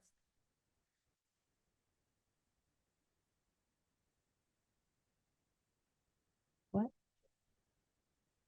Hang on. Okay. Okay, Mr. McCarthy, you're all set. You're introducing the resolution. I think they were. Yeah, it doesn't matter. Okay, Justin McCarthy, Assistant Chief for the Fire Department. There is a Scribner's error in the resolution before you on the call. The Connecticut General Statute that's cited should be 12-81W, not 18W. So this is a Nope. I need you to read that resolve clause with your Scrivener's error included. So resolved, do you have it? before? Yes, I do. So resolve that the town code section 12-15 concerning the tax abatements for the volunteer firefighters to be modified from a cap of $1,000 to a cap of $2,000 in accordance with Connecticut General Statute. What is before you is 12-18W. That would be modified to 12-81W. Great. Thank you. May a member please move the adoption of that resolution? The resolution has been moved and seconded and is now before us. May we have the reports from the committees that considered this item, beginning with Josh Brown, our chairman of the Town Services Committee. Madam Moderator, fellow members and guests, Town Services took up this item. We had Assistant Chiefs McCarthy and Lewicki presenting. The state has changed their limit that they allow up to $2,000 fairly recently. And the department feels that this is a very positive benefit to provide to the volunteers. Approximately 25 to 35 volunteers take advantage of this out of the 100+ volunteers that are active. Mainly because those that can't or don't are living outside of town or may not have property in their name that they can use this tax abatement for. Our vote was 11-0-0. Thank you. Who's next? Jane Weisbecker, Vice Chairwoman of the Legislative and Rules Committee. Okay, Eleanor took this up. You've already heard the basics behind it. Assistant Chief McCarthy was there to help us as well. This is the $2,000 limit increase is consistent among others that have been increasing the limits. To qualify, the volunteers need to do up to 240 block hours to even qualify. And you heard that there were about 25 to 35 members who qualified for this and took advantage of it last year. And it was noted that it's an incentive to attract volunteers who currently earn only $7.50 per call. And we noted the Scrivener's error as well. So we amended the item, and as amended, 12-0-0, legal order and merits. Thank you. Thanks. James Waters, Chairman of our Budget Overview Committee. The Budget Overview Committee voted 12-0-0 to approve the increase in the tax abatement cap. We thank Fire Chief Joe McHugh and Assistant Chief McCarthy for attending our meeting and explaining the benefit and eligibility requirements, along with similar actions taken by other municipalities in the area. We believe the budget impact is minuscule. Thank you. Thank you. Greg Zorthian, Chairman of our Finance Committee. Finance took this up as well. We had Assistant Chief McCarthy as our guest to walk us through this. Finance voted unanimously to support it 12-0-0. Thank you. Mr. McCarthy, did you want to add anything else on this item? No, Madam Moderator. Okay, thank you. We have one other speaker, Carol Zarilli. You're still interested? Ms. Zarilli's going to pass. Okay, this item is being proposed as a change to an ordinance, and as such, it is subject to our second read rule and will automatically come back on the March call barring a motion to suspend the rules and take it up this evening. Is there such a motion to suspend the rules?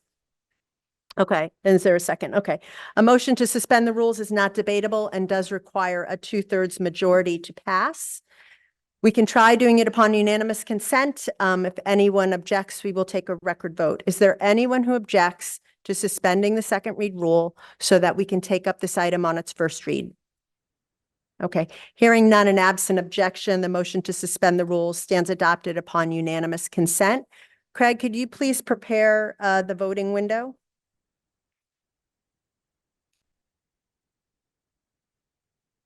Would be item 16.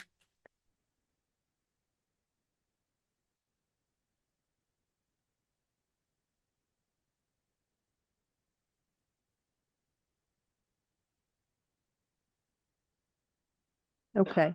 Item 16, amend the town code to increase, there's a typo there, but tax abatement to $2,000 for volunteer firefighters. If you are in favor of this, you would vote yes. If you are opposed, you would vote no. You'll have 2 minutes on the clock. Craig, could you please start the window?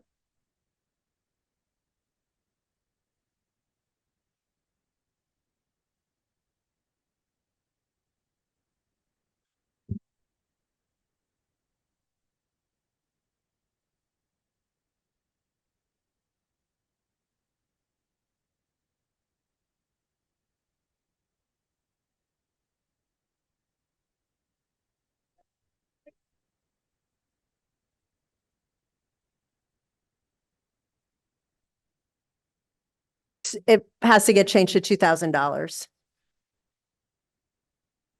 We'll do that. I don't think we can change it while the vote is open, but for the record, it's $2,000, not 2,000 K.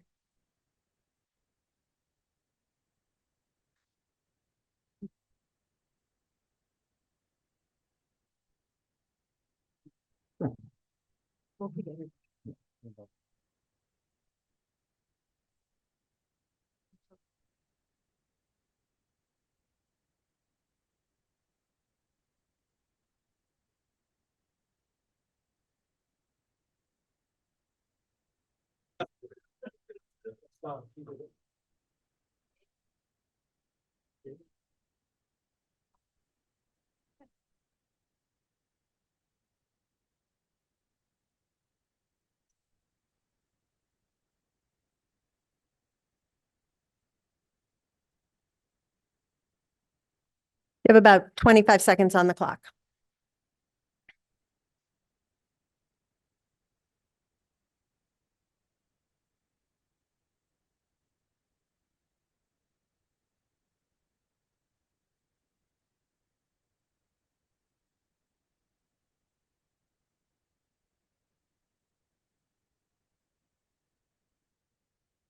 Okay, Craig, could you please close the vote?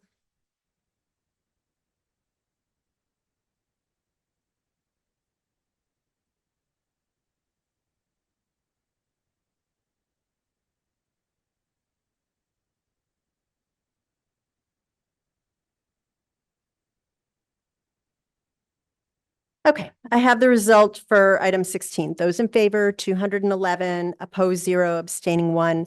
That item has carried. Craig, could you please show the vote?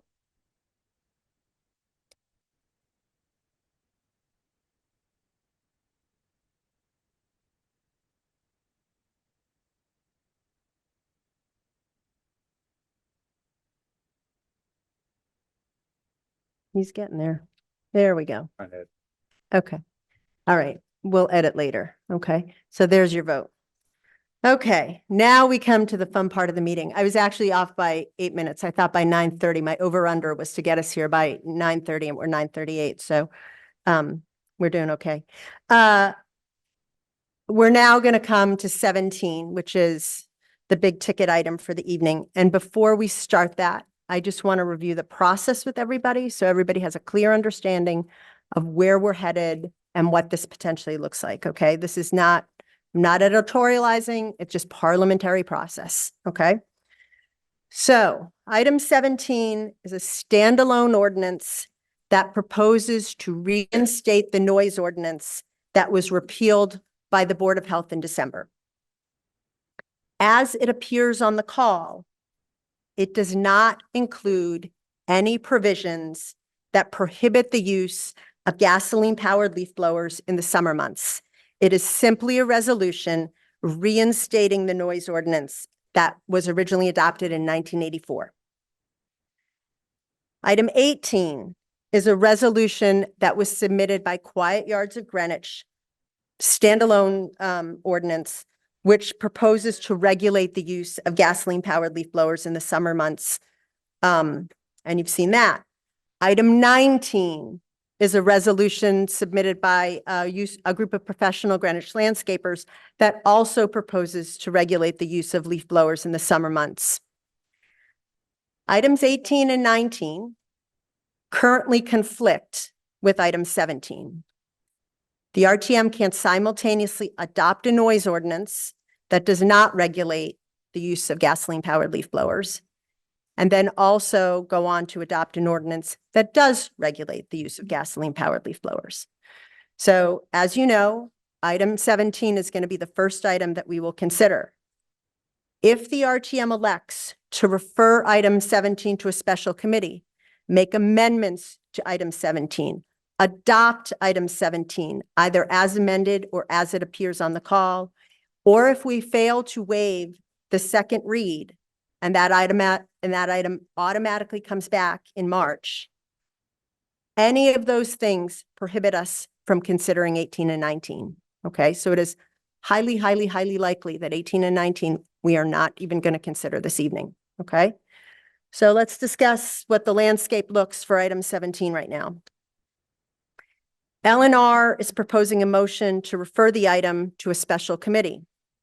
That's a higher ranking motion than the motion to amend.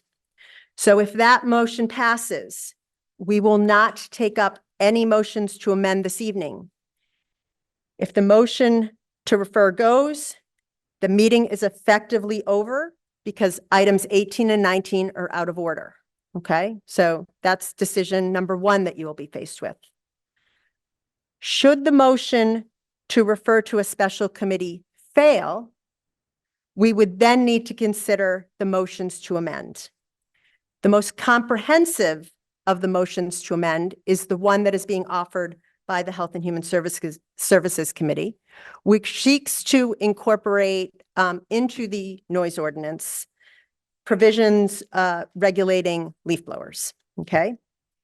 If the HHS motion fails, okay, so if the motion to amend HHS fails, which is the first one we're going to take up, we would essentially be removing provisions for gasoline-powered leaf blowers from the noise amendment or from the noise ordinance, and then we would be left with the item as it appears on the call. Okay.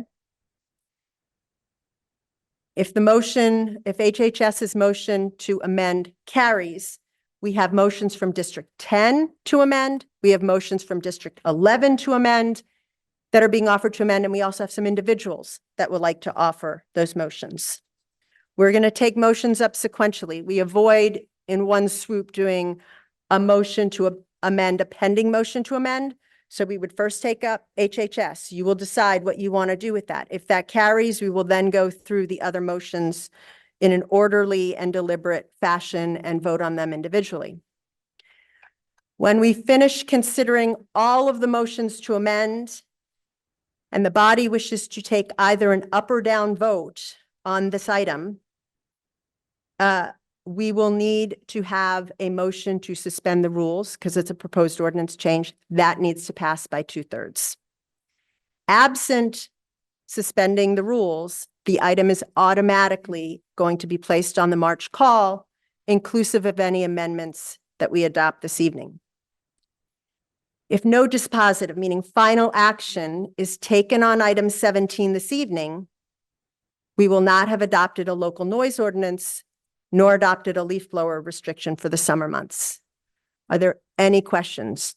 Who wants to know what we're doing? It's very clear to me because I've done this 1,000 times in my head, but does anyone have any questions? So the first thing that we are going to do is consider, we're going to hear the committee reports, and you are going to hear a motion from the Legislative and Rules Committee that wants to refer this to a committee, okay, a special committee to come back in March. It requires a majority vote to pass.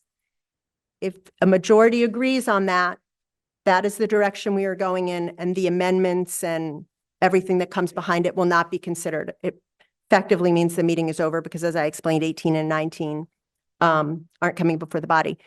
If you don't want to do that and you would like to try and see this through and incorporate some provisions for leaf blowers, you are welcome to do that, okay? That would be the next tranche, all the motions to amend. Is everybody clear? Because once we get going, there's no going back. Mr. Carter and Mr. Waters, did you have a question, Mr. Carter?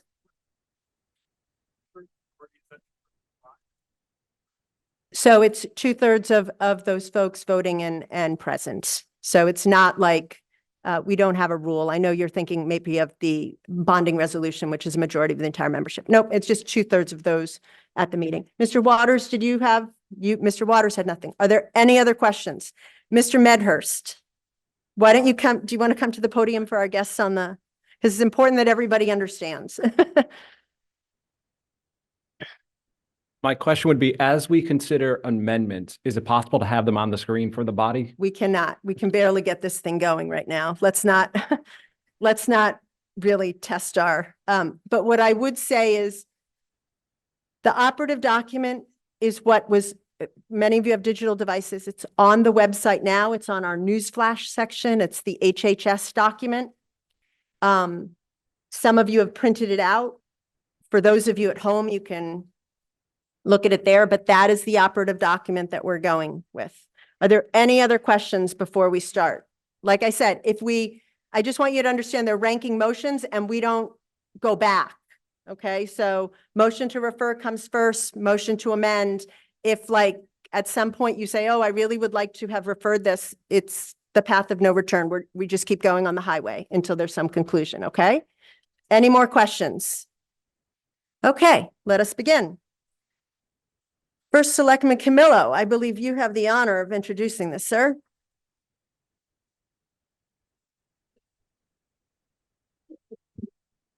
Madam Moderator, RTM members and guests, whereas to preserve and promote the health, safety, and general welfare of the residents of the town of Greenwich, it is in the common interest to enact reasonable regulations pertaining to the reduction, control, and/or prevention of noise.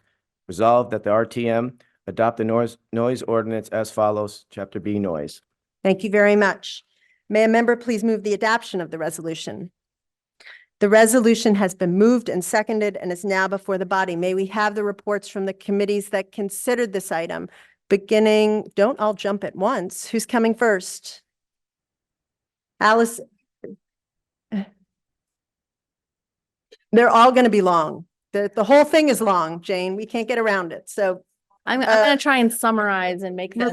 Allison Solar. Yeah, I'm going to try and summarize so that it's less confusing. Okay. So Health and Human Services obviously took this up last Tuesday night, and luckily Moderator Valgaris attended to explain the parliamentary process related to items 17, 18, and 19, which, as she just stated, are three competing standalone noise ordinances. Passage of 17, the Board of Selectmen ordinance that we're talking about now, would kill 18, Quiet Yards Greenwich ordinance, and 19, the landscaper ordinance, if that would pass. She shared that Eleanor had voted to refer item 17 to a special committee, an action that, as she just said, would be considered before the other motions to amend. So this item proposed by the Board of Selectmen and Town Attorney is basically a replacement of the previous noise ordinance that was revoked by the Board of Health in December. That left the town with no local noise ordinance and operating under the rules of the state of Connecticut. Item 17 specifies some decibel levels which gas leaf blowers exceed. So item 17 must be amended in order to include leaf blower restrictions, if that's where we're headed.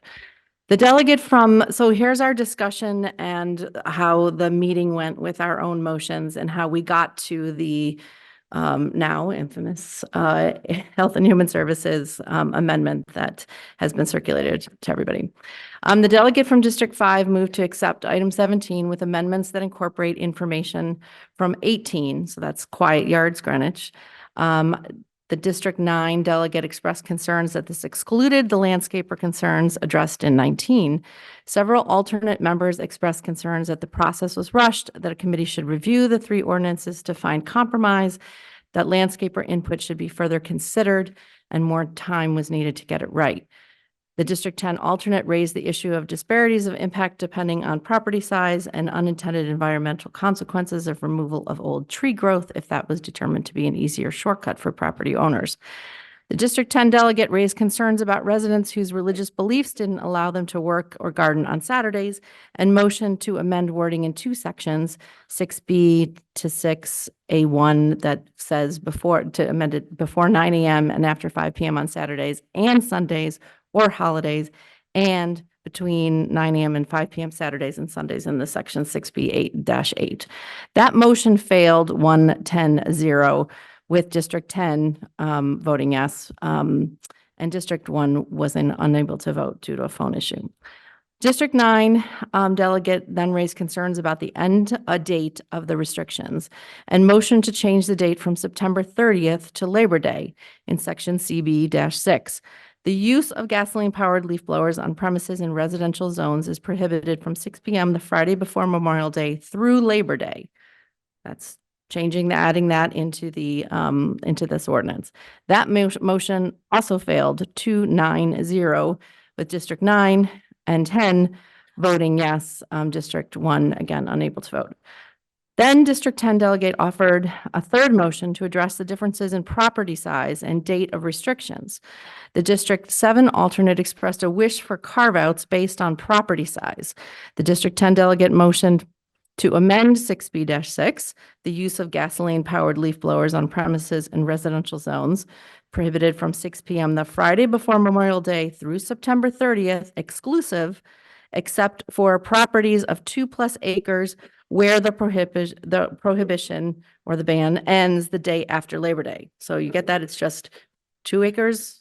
If you're 2 acres or more, it ends Labor Day instead of September 30th.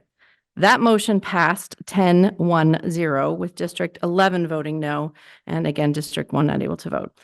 The committee then voted to accept item 17, amended by the District 5 delegate to include elements from 18, the Quiet Yards Greenwich ordinance, with District 10 delegates amendment related to the property size and restriction date.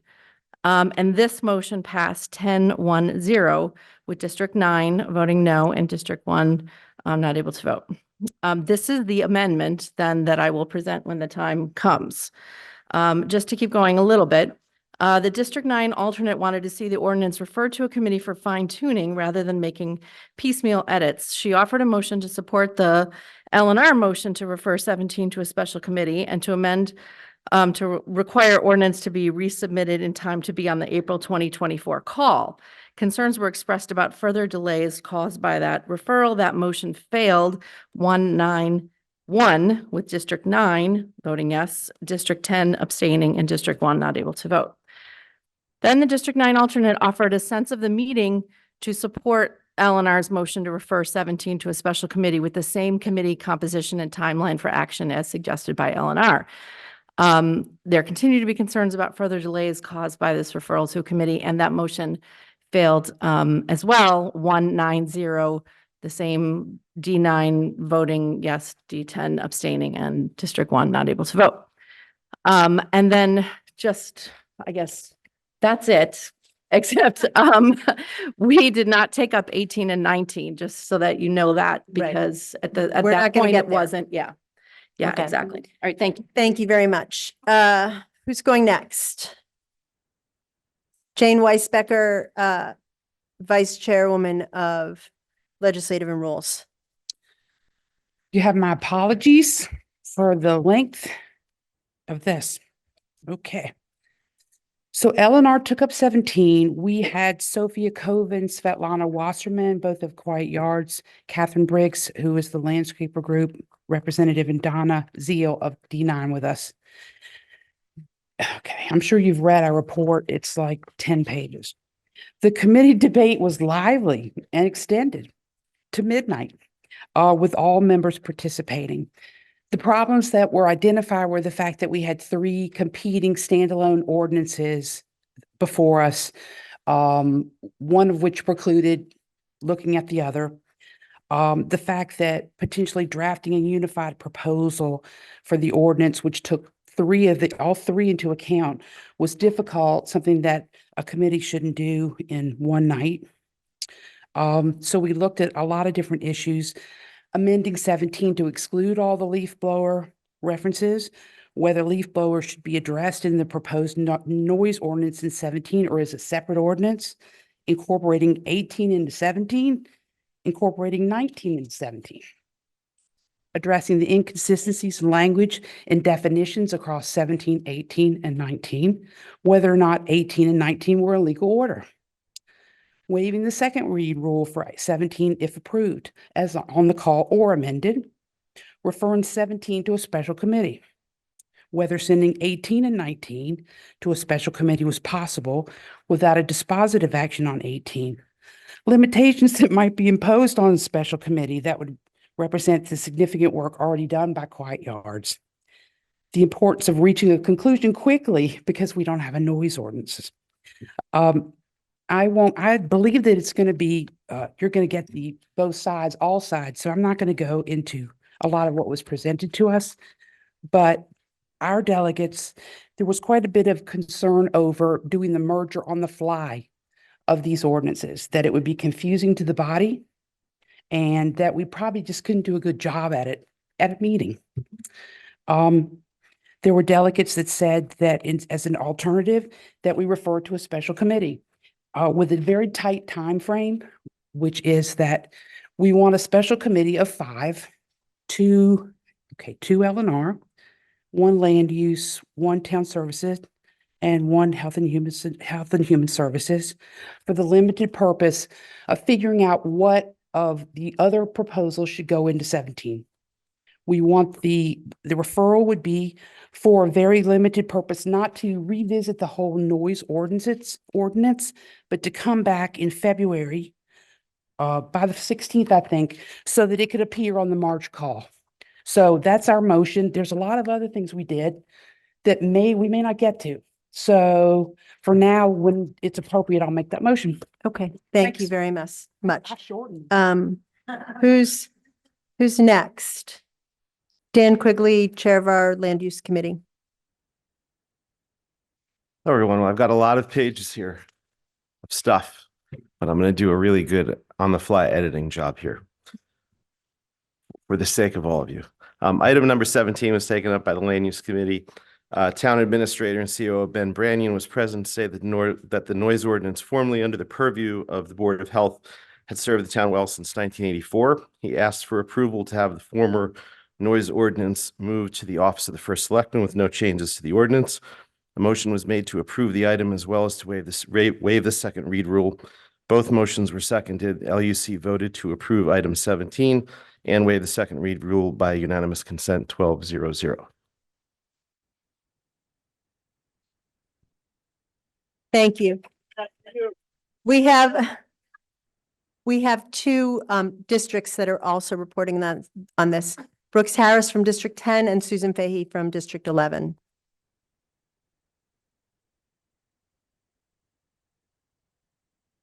Yes, I also apologize. We had 5 motions, so it's not going to be as fast as Dan's.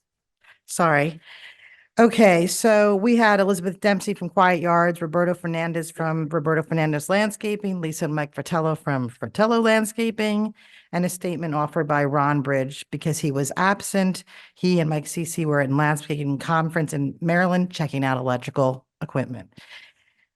After the committee reports, we started discussion on item 17 as amended, and while all thought the ordinance had merits, no one wants really loud yards. A motion was made, and we took a recorded vote first on the Eleanor motion to refer item 17 to committee, which received a 16-2 vote and had 5 members absent. The no votes were people interested in the noise ordinance coming before us without delay. A very short discussion was had about the HHS amendment to add leaf blower language to item 17 and why they were put together in the first place for those that needed to have the ordinance of the noise adopted immediately. After committee reports, Quiet Yards shared some updates about trying to be accommodating and responsive to input by agreeing to move to the Friday before Memorial Day for 2024 through September 30th. The first year was education with no fines. The second year was was with penalties for both operator and homeowner, which is something different from the current ordinance, which only fines the operator. A question was asked of Quiet Yards about their rebate program, and Mrs. Dempsey shared that they had a large donor, but no 501c3 to distribute through as of yet, and stated they have been too busy trying to pass the ordinance to get this done. Mr. Fernandez spoke mostly about the great expense in transitioning to electric, explaining that many landscapers keep their equipment behind a chain link fence and that they have no power in these places, and that many of them, including himself, would have to get CP&G to pull lines from the street and bring them in. And while Quiet Yards showed us that evening that they had two 750 CFM blowers for $250 each from Home Depot, Mr. Fernandez explained that they use commercial grade equipment only with warranties. He also shared the repairs right now on electric blowers cannot be done by the local places they buy them, like the gas powered ones are. They need to be shipped back to the company, and they would need to buy extra machinery in order to be in compliance. He showed us an estimate from Bedford mowers, where blowers were each $8.99, but took two batteries to operate. He and Quiet Yards both agreed that batteries last on either side of an hour, but additional batteries could be purchased. He then emailed us an estimate that showed $141,000 for his company. That did not include bringing the line in, a structure to keep the batteries dry, or additional insurance, as the new equipment of the batteries have unpredictabilities of combustion.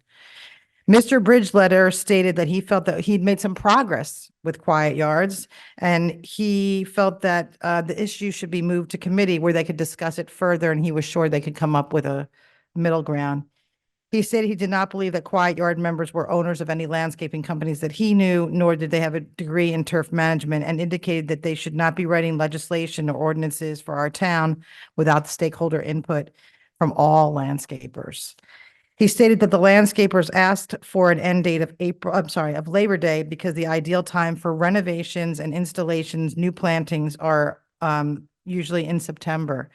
This information, he said, you can find in the Yukon College Agricultural Garden site under facts/lawns. He also cited an article by Thomas Rathier. District 11 discussed the landscapers wanting to move the end date to Labor Day to accommodate these installations and renovations to lawns, plantings, thatchings, and updating. Mr. Fernandez stated this was a large part of their work and is really their bread and butter, and that the maintenance is really they make more of a living on that than on maintenance. We asked Mr. Fernandez and Mr. Fratello if a one-time variance or carve out for using a gas blower over 1 or 2 days during these installation periods when necessary would work for September rather than moving the date back, as we knew that Quiet Yards did not move the date. They both agreed that this would work. So that will be a motion before you. This passed 15-1. Those that abstained said that this was getting sloppy, doing this all from the floor. It was getting confusing, and that electric blowers might be fine to take care of that as well. We can offer that motion at the appropriate time. We then discuss an inquiry, you'll like this one, from large property constituents asking about leaf blowers for weddings, special events, and special occasions. We discussed a carve out for this and a motion failed, 5-10-3, so we're not going to discuss that any further. District 11 had further discussion on how we are mostly 2 and 4 acre zoning, and we were very well aware and empathetic of our neighbors who are most adversely affected by these gas power blowers. Those are lots of 1 acre or less. In hearing the lack of knowledge and equipment options, battery life, charging abilities, and startup costs for landscapers, we once again sought to find a solution so we could help this ordinance pass. We shared, so basically the Quiet Yard proposal as it currently stands starts in May of 2024 this year, on the Friday before Memorial Day, and is education only, ending in September 30th. The following year, it is with full enforcement. And as I said, levying fines for both homeowner and operator. The way we have structured it in our amendment, which we'll offer at the appropriate time, would be for 1 acre and under the second year, which is similar to Quiet Yards, but in the third year, it would be 1 acre and over, giving the landscapers 1 extra year to get up to speed, test equipment, understand how the battery life lasts, and more importantly, spend their expenses over a 3-year period to get up to speed on their new equipment arsenal. This is also, as you can see, being sensitive to those under 1 acre. The motion passed 13-5. Those that voted against it said they didn't feel like that we wanted to make changes on the fly. It was not clear. It was too complicated to follow. It was getting late, but we had further discussion on the fees. And while original ordinance has fees, as I discussed earlier, that was levied only against the operator, these obviously are levied against both. There was some discussion if we wanted to make another motion to eliminate fees. Westport has eliminated all fees as their RTM would not pass it with fees. They felt it was pitting neighbor against neighbor. We had a good joke about the Hatfields versus the McCoys, but we actually could see why Westport did what they did. As we were going to propose another motion to eliminate the fees, we decided to offer a sunset clause because we thought there were many other things that had to be discussed.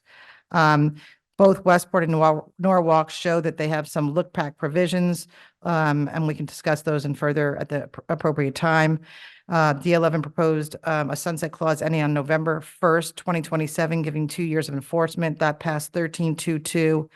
Those that voted no or abstained said it was not necessary or did not understand a sunset clause or did not want a different RTM voting on it when it came forward. We can offer that at the appropriate time, and I'm sorry.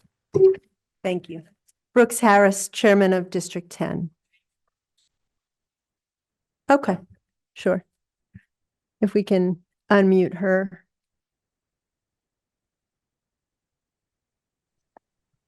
Hello? Yep, you're all set. Okay, thanks. Well, we had District 10 had a shorter conversation, but District 10 met on January 11th. Catherine Briggs from Briggs Landscape Design was there. A colleague from Ron Bridge Landscape was there, as well as Roberta Fernandez, and Elizabeth Dempsey was invited from Quiet Yards to join our meeting, and at the last minute could not make it. But she's been to several other meetings, as have the other landscapers. Anyway, District 10 took up the legislative and rules motion to refer item 17 to a special committee and report back on March 2024. Our district was in agreement that Greenwich needs a noise ordinance, and we need some regulations to regulate leaf blowers. We took this up due to the confusion over the legality of the updated noise ordinance, the proposed changes by HSS, and numerous motions being offered by districts in regards to leaf blowers in the noise ordinance. Our district voted 14-1-2 in favor of the LNR motion to refer to a special committee and report back in March 2024. Those in favor felt it was important for the committee to engage with all stakeholders, including landscapers and residents, and develop a solution for residents who are impacted by the noise, residents and for residents and landscapers who will be forced to buy new equipment and consider battery and other charges. Members in favor expressed that there were too many motions to be considered on the floor, and it would be better governance to send to committee for a law that will impact 63,000 residents, and it's very difficult to make these decisions in one night. The member opposed felt that we had enough information and we do not need to kick the can down the road in regards to the leaf blower ordinance. The two abstentions are very much in favor of the Quiet Yards proposal and regulations for the leaf blowers sooner rather than later, but also expressed concern about the landscapers, as we're all neighbors, and finding the right solution was important to them. District 11, is it appropriate for me to go through all the motions that we talked about before they've been officially presented to the body? I think that you probably will give people you would like to give people some indication, because if the motion to refer doesn't carry, then they have an indication of what's coming down the pike. So I want everybody to have a very clear landscape so that they're making an informed decision when they're considering all the pending motions. So yes, you may. Okay, thank you. So District 10, after that first discussion, District 10, in the event that the motion to refer does not pass this evening, we took up the District 11 motion to amend the leaf blower ordinance as follows. May 30th, 2024, the leaf blower ordinance goes into effect with no penalties, just education. May 30th, 2025, the leaf blower ordinance goes into effect for all properties 1 acre and less. and May 2026, the leaf blower ordinance goes into effect for all properties, penalties included. This passed 12-4-1. The 12 who voted yes, again, felt we wanted to give the landscapers and homeowners time to repair, research equipment, the charging of batteries, and make some investment in new equipment. Those voting yes felt a step-in approach was better and more in line with what other towns have been doing. The 4 members voting no did not want to further delay the leaf blower ordinance and felt information was sufficient. The 1 abstention was, again, in favor of the ban on leaf blowers, but wanted to get more input from stakeholders. Anyway, I should note that we had some absences as well. We had, say, 12, 4, 6, 16, 17. We had 3 people absent that evening. After that, District 10 made a further motion to amend HSS amendment to 17-6B-6E6 to deleting where prohibition ends the day after Labor Day for properties over 2 acres. And this motion passed 9-7-0. Those voting in favor felt the properties 2 acres and above have different needs for landscaping than smaller properties in terms of noise and cleanup. And they felt that the ban on leaf blowers should not be instituted on properties 2 acres and above. Those against this motion thought it would not be fair to smaller property owners who are often residing adjacent to residents with 2+ acres, and this will cancel out any of the ordinances passed by quiet or proposed by Quiet Yards. Thank you. Thank you. Okay, this would be the time to offer the L&R motion to refer this to a special committee. Jane Weisbecker, Vice Chair. Okay. So this passed, by the way, I don't think I gave you the vote. 8-1 with D4 and 12 voting no and 5 abstaining. So L&R moves to refer item 17 to a special committee to be formed no later than January 19th, 2024, and to be comprised of 2 delegates from the Legislative and Rules Committee, 1 delegate from the Land Use Committee, 1 delegate from the Town Services Committee, and 1 delegate from the Health and Human Services Committee for the limited purpose of considering and proposing amendments to the noise ordinance as it relates to leaf blowers, both gasoline and electric powered. The special committee shall submit a proposal for amendment of the noise ordinance as it relates to leaf blowers, both gasoline and electric powered, no later than February 16th, 2024, so that it can be added to the RTM March call. Thank you. Our motion. That motion being offered on behalf of a committee does not require a second and is now before us. Ms. Fahey, did you want to add anything else to the motion to refer? So you would or would not like to add anything now? Okay. Ms. Weisbecker, as the proponent of this motion, you have up to 5 minutes to explain why you feel this is valuable. Dan, this thing is barely on. I don't know what it's. Okay. I'm not taking 5 minutes. Won't. The majority of our committee, although there were people that disagree, and I think that the delegates that did disagree felt that we've all heard a lot. And this is how many meetings? This is our 3rd meeting where we've had these issues where everyone's read emails and, a lot of input. Our issue, and we spun around, I have to say, lawyers do that, in that we had 3 competing main standing ordinances. We got to 18 and looked at it, and I don't know if we're going to get there, but the vote of the committee was that it wasn't in legal order, primarily because the definitions weren't there. As a freestanding ordinance, it in the committee's vote was just not in legal order. The definitions of residential area, for example, or business area, it's all missing. Same with 19, similar problems. I think that overall the committee had problems with making policy decisions for the RTM and taking 18 versus 19, incorporating one versus the other, and making that choice for you in a 2 hour, that's a joke, right?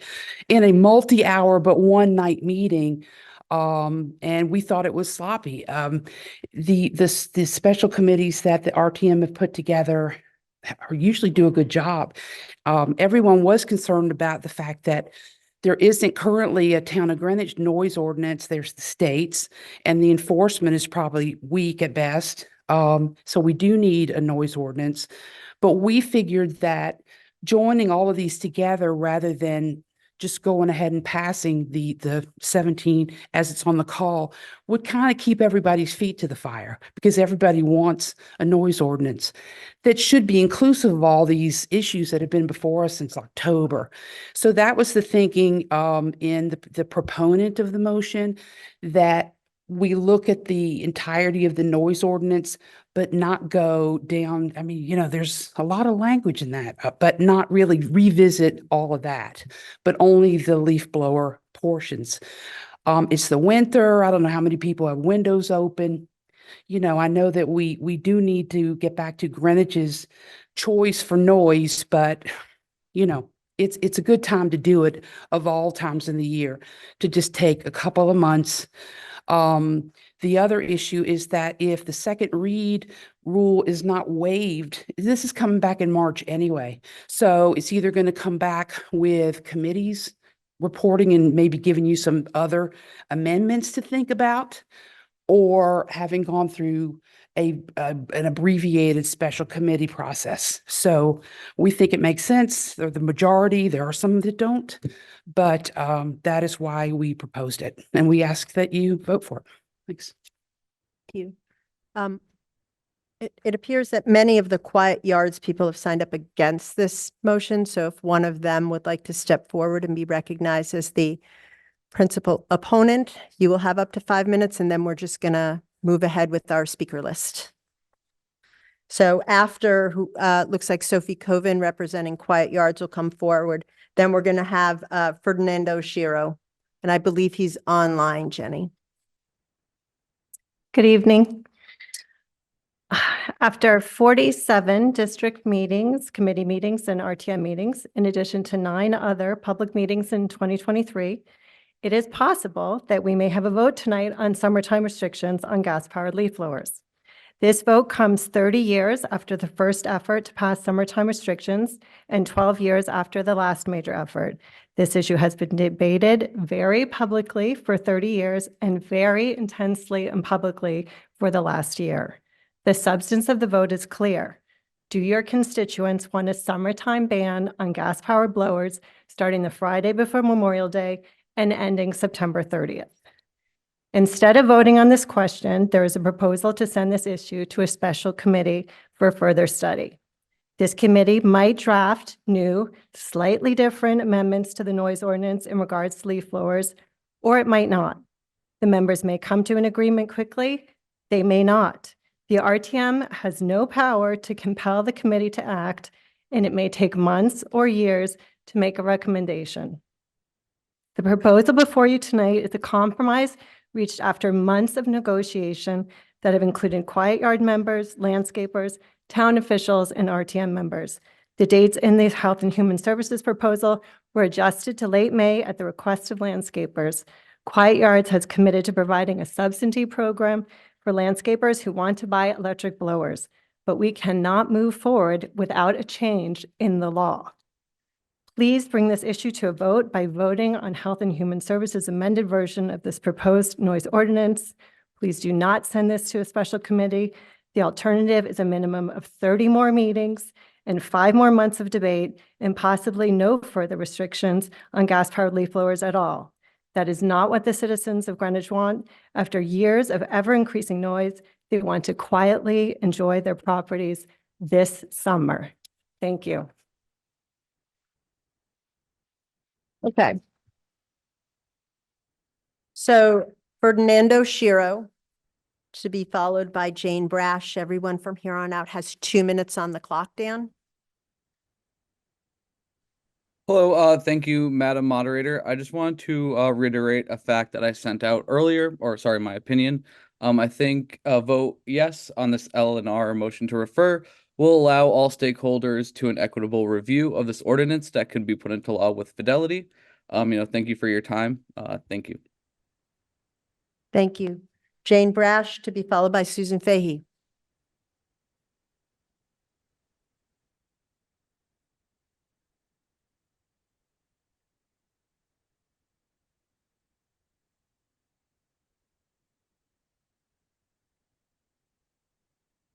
Hi, I'm Jane Brass from Quiet Yards Greenwich. I went to a Board of Selectmen meeting last week where a survey of 425 residents was discussed and was given great weight, considered a true reflection of what residents think about their town. And I'm not questioning the survey. It probably is a reflection of what town residents think. And yet, Quiet Yards Greenwich conducted a survey and 700 residents responded. And of those, 89% said they wanted something done about gas leaf blowers. And 60% said they wanted them banned altogether. You received over 100 letters to RTM members in favor of our modest proposal to limit gas leaf blowers during the summer months. Over 300 municipalities across the country, 31 towns nearby have summertime or full bans. And yet, there are still people who question why this is necessary. They put the interests of business owners ahead of town residents, who put the interests of business owners ahead of the roughly 15,000 residents who work from home, and our medical workers and first responders who need to sleep during the day and are bothered by the noise and fumes of gas leaf blowers, who put the needs of business owners ahead of our children who want to play outside and have to breathe the toxic fumes every day from gas leaf blowers. Please be responsible, RTM members. Let's bring back the town noise ordinance. We don't have a town noise ordinance now, which means you can do construction on Sunday now at 5 a.m.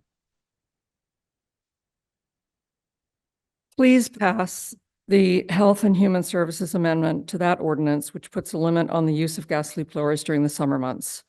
Our residents deserve more than more discussion. Susan Fahey to be followed by Peter Berg. You're passing. Susan Fahey is passing. Well, it looks like you signed up for it. Peter Berg to be followed by Kathy Whitaker. Evening, Madam Moderator, fellow members. I do urge you to vote no on this proposal to refer the item to a special committee. You may think that this is a complicated matter, but the Health and Human Services proposal is actually quite simple. Each of the motions to amend the Health and Human Services matter is quite simple. We'll get through this. So I urge you to vote no. I'll just add that I'm currently on an RTM special committee that is that has been taking up the Fair Rent Commission item. We've been working on it since October, and I can tell you, we could be working on it for the next 2 years. Thank you. Okay. Kathy Whitaker to be followed by Brooks Harris.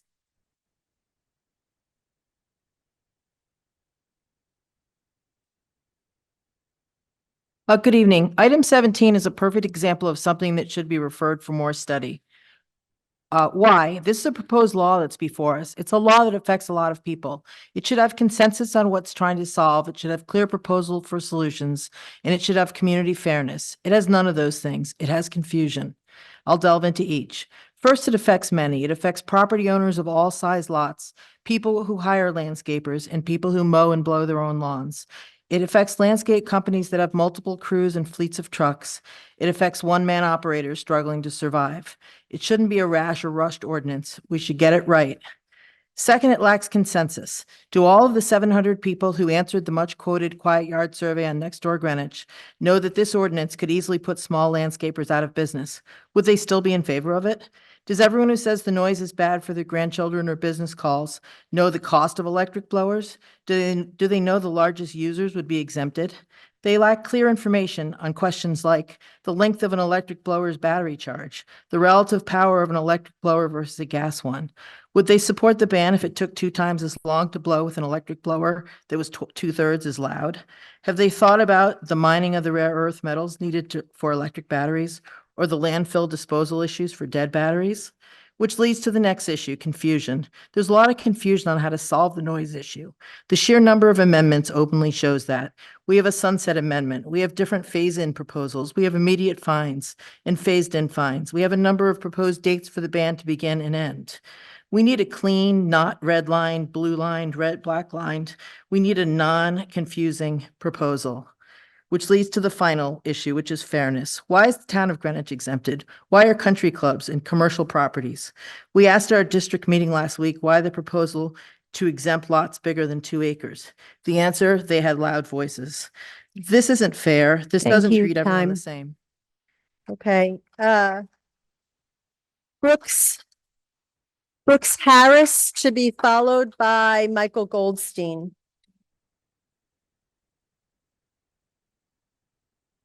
Hello.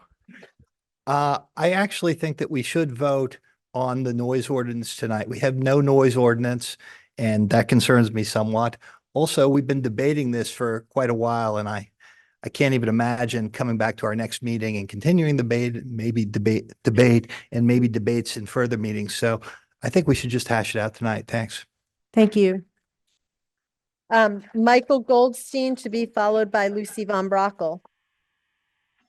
Michael Goldstein is online. If you could unmute yourself. I did. Can you hear me? We can. Okay. Hi, it's Michael Goldstein from District 10, and I think that this should be referred because it's a complicated issue. One of the factors that's not considered is that the electric blowers do weigh 37.9 pounds, and the recommended weight that somebody that's carrying something on their back as a backpack is 15 to 20% of their body weight. So for many people, the weight of these these electric backpack blowers is actually above the limits of what's healthy for them to actually operate them, which could result in back injuries and other injuries to these employees. The second point is that gasoline-powered blowers have different noise levels. Some of them are much quieter. We could certainly, go toward quieter ones. And also the electric ones do take as significantly longer to do the same amount of work. I think there's a lot of moving parts here. I think it's a complicated issue. I think that, rather than just say, oh, let's get this over with, we've debated it and people have surveys. And once again, are the surveys really complete? Does the survey say, hi, if we pass this resolution, you're going to have blowers that'll be less noisy, they'll take longer, and you're going to pay 40% more to have your yard done. If you don't have all the facts included, then obviously you're going to get a skewed response.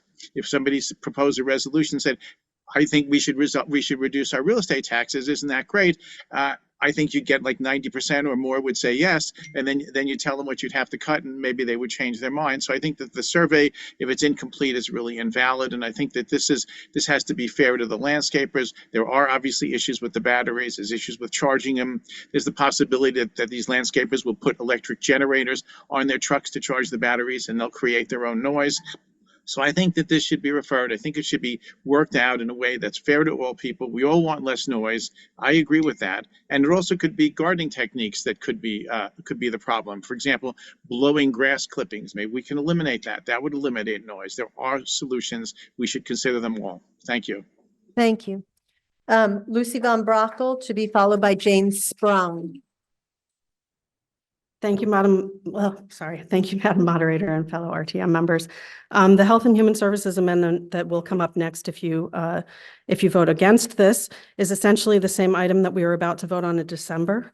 A noise ordinance amended to include restrictions on leaf blowers. The biggest difference is that in December, we had a noise ordinance. I believe we need to walk out of here tonight with a noise ordinance adopted, and I'm urging you to vote against this motion to refer and in favor of waiving the second read rule, regardless of whether I'm happy with the outcomes of the motions we'll consider. And I'm not going to speak on the motion to waive a second read because I'm doing it right now. We have options, all of which would allow the RTM to consider amendments in March. Only one would allow us to adopt a noise ordinance tonight. The best thing for us to do would be to adopt a noise ordinance tonight, and any parties who think that it could be made better can craft amendments, get the requisite signatures, and come back as early as March. The next best would be to vote against waiving the second read rule, which would leave us without an ordinance for 2 months, but would allow us to amend tonight and make further amendments. The worst solution, in my opinion, is sending this to a special committee, and here's why. One, we will delay the adoption of the entire noise ordinance, which regulates a host of non-leaf blower noise, so that we can noodle over a portion of it. We will not debate or vote on anything relating to leaf blowers tonight after this item, if it passes. For a second meeting in a row, members of the public that came here to advocate for their interests will go home without being heard. We won't discuss or vote on motions. A special committee will work on this without any real sense of what the majority of the RTM members want in this ordinance. We'll be relying largely on a self-selecting group of 5 volunteers with no guarantee that it will represent the majority of the RTM. We'll be trying to seek consensus on something that none of us have seemed to be able to seek consensus on. I think it's time we need to take majority votes in the full RTM. A special committee could get something on the call by February 16th, but when I was on the Blight Committee, we had the same timeline. It took us 3 extra months. I've heard a couple of people express that they don't. Okay. Jane Sprung, to be followed by Jonathan Perlow. Jane is online.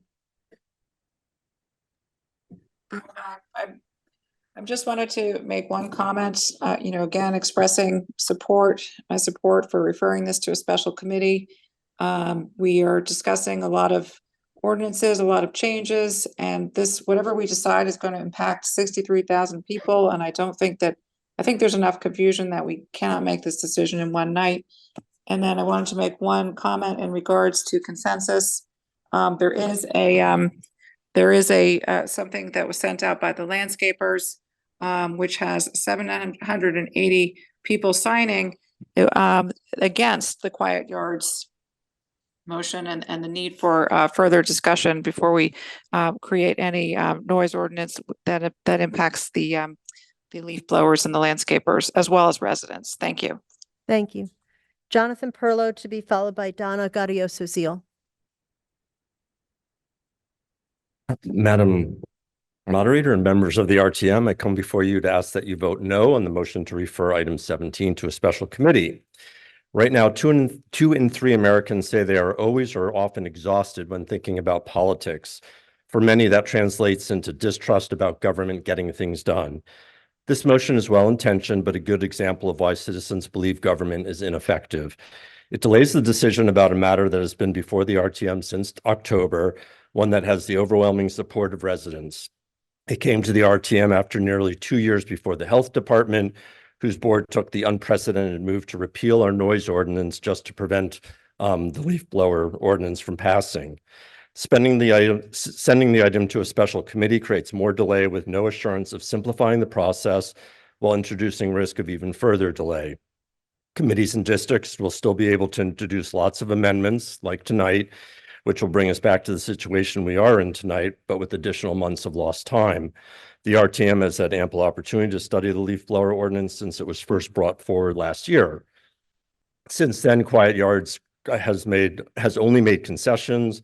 Nothing else material has changed except for the number of meetings during which the topic has been discussed, nearly 50 according to Quiet Yards. The case for why this ordinance should be approved is solid. Nearly 9 in 10 residents sending letters to you have said they favor the seasonal limit. Residents have waited long enough. Let's reduce noise and pollution in Greenwich and help restore citizens' faith in government. Please vote no on referring the noise ordinance to a special committee and pass it tonight. Thank you. Thank you. Donna Gaudioso-Zeal, to be followed by Janet Stone McWiggin. Hello, I'm asking you to support the special committee tonight. And the reason why I'm asking you to do this is there are 6 amendments to 17 that are going to come before you tonight. Okay, as you heard, this is LNRs. Then we're going to hear from Health and Human Services. There are at least 9 components that they are changing with subdivisions. Then there is District 11 that you heard making 3 amendments. The first one has 3 components. And then we go back to District 10, who's making amendments on Health and Human Services. In all the years that I've been on the RTM, I have never seen these many amendments come regarding an ordinance. An ordinance is a law. There is so much confusion related to this that we must send it back to special committee. You can't, this is poor government. The way we're doing it. We are doing it on the fly. This is something that's going to regulate the way we operate in this town. It's very important that we take the time to do this correct. I don't care if they say they've spent 2 years or somebody spent things. We need to get it correct. That's what we got voted to do, to get this correct for the people of Greenwich. Please support this going to a special committee.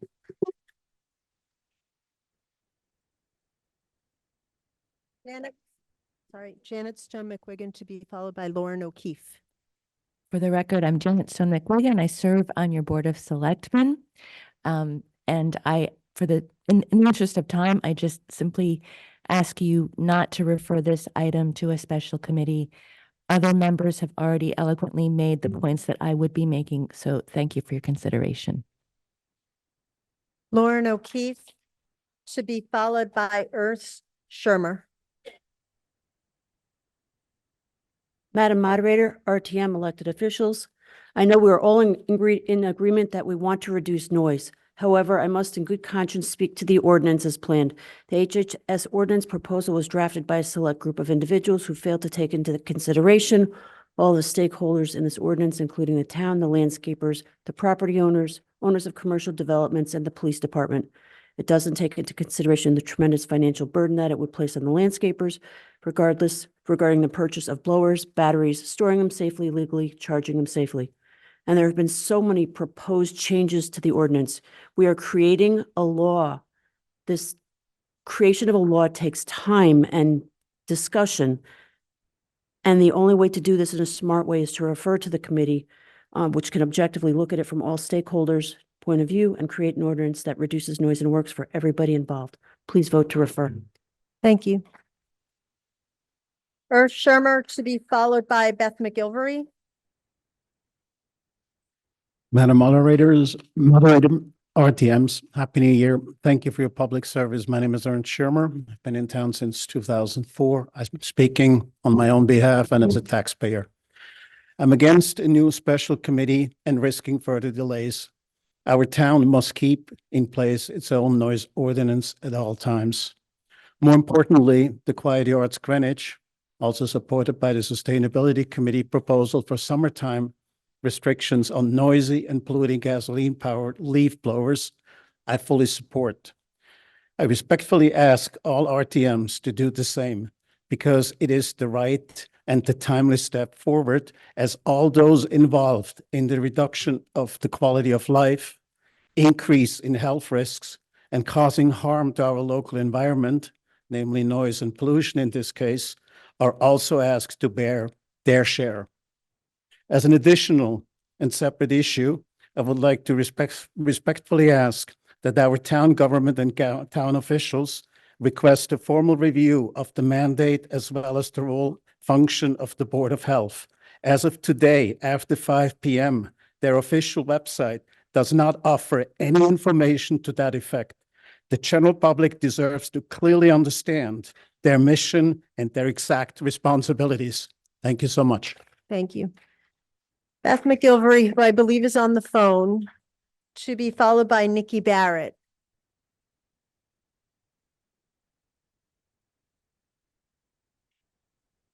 Is Miss McGilvery there? Miss McGilvery, could you unmute your microphone, please? Hello? No? Okay, we'll come back to her if she figures out how to unmute it. Nikki Barrett to be followed by Carol Zarilli. Is Nikki Barrett here? Is she online? I think she's with a group from Greenwich Country Day School.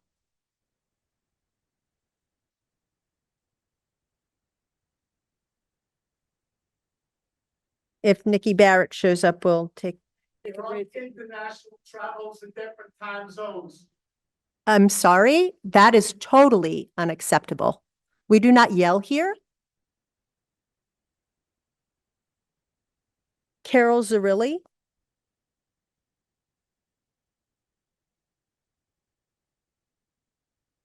I'll make it real quick. I believe we need to sort this out in a better, equitable way for small businesses, small yard homeowners, and I would like it referred to committee. Thank you. Thank you. Lindy Lillian should be followed by Margarita Albin.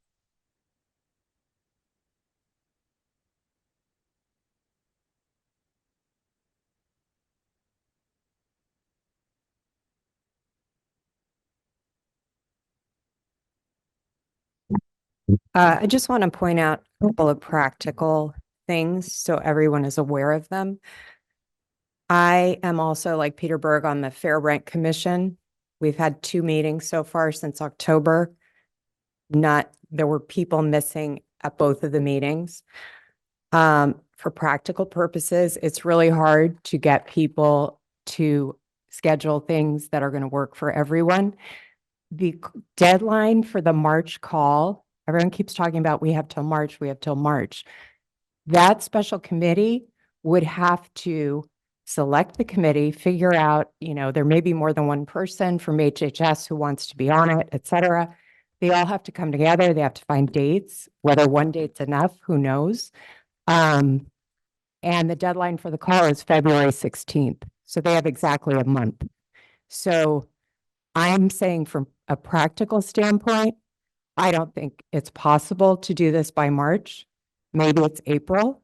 If it's April and you don't waive the second read rule, it goes to June. Then you don't do anything this summer. You have no local noise ordinance. That's important to me. I think it should be important to people in town. I also don't think we should underestimate the RTM. We take action all the time that impacts this whole town. We take important votes all the time. We can do this. We sat in HHS and we respectfully and methodically went through all the motions. We can do it tonight. Will we be tired and annoyed? Absolutely. But we can do this. We can make something good happen tonight for our constituents. And I don't know that a small group of people are going to come up with suggestions. Thank you. Margarita Albin to be followed by our final speaker on this item, James Waters. Is Ms. Albin online? Ms. Albin, you are welcome to speak. Good evening. My name is Margarita Albin. I'm the chair of the Planning and Zoning Commission, and I'm speaking on behalf of the commission. We are asking you not to refer this item to a special committee. As you've heard repeatedly tonight, we currently have no noise ordinance. What that means for you as our neighbors is that there is no restriction on the days or hours of construction activity. That's demolition, excavation, construction. There is also the state law in which we are currently reliant is also completely silent on garbage pickup hours. But our area is that of construction and the permits. We are already seeing people working on Sundays. And as the days begin to get longer, we expect that the evening hours will extend. So absent a noise ordinance now, you will be exposed to construction noise on an ongoing basis. So I'm asking you not to refer this to a special committee and to pass and reinstate item 17, the noise ordinance as it was originally, as we've had it, by the way, for 40 years, and it has served us well. Thank you. Thank you. And James Waters will be our final speaker this evening on the item.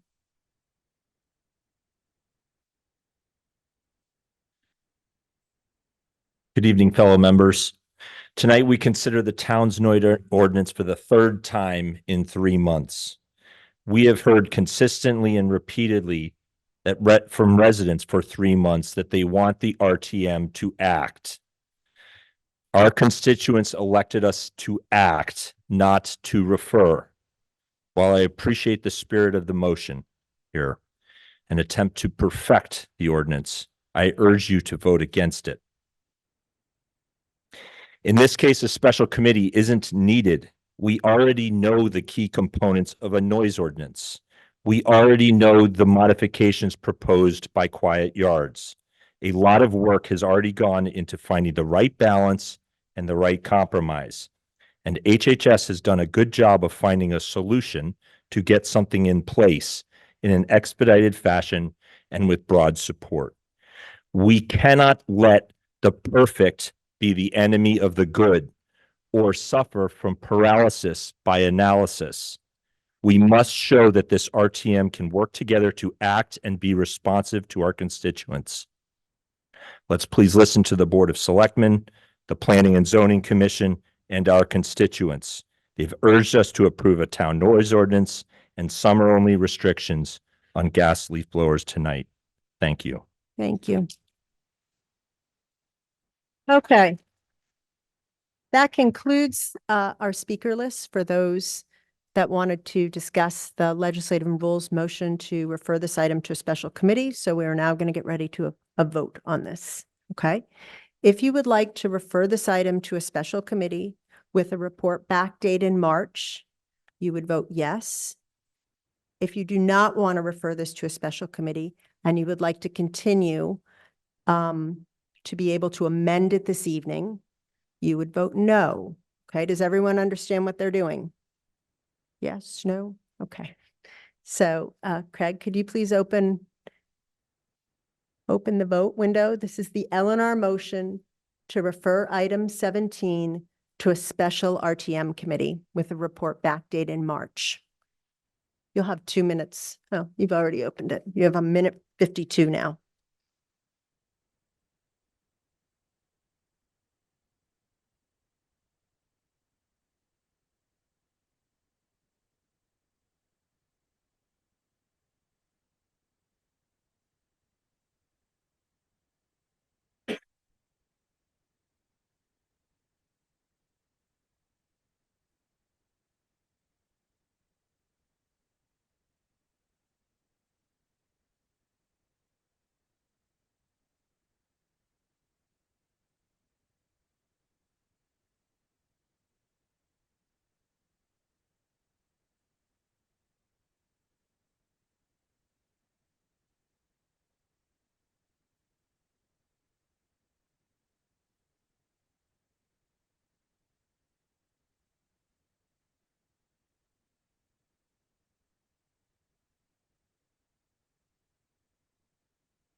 No,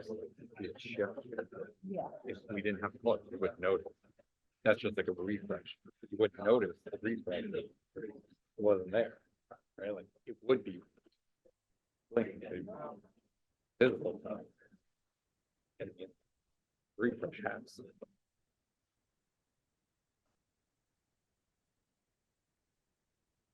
You have about 20 seconds to cast your vote. It happens. It's here.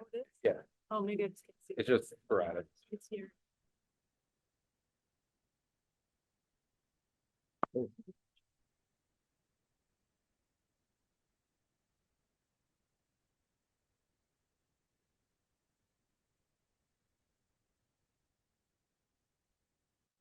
Okay, we're going to close the vote.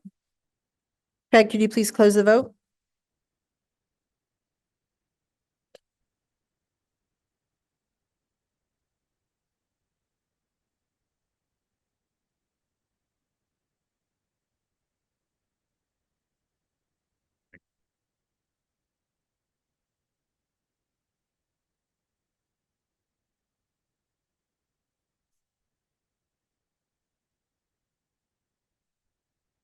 And this is when Craig Amundsen's bottle of scotch is going to come in handy.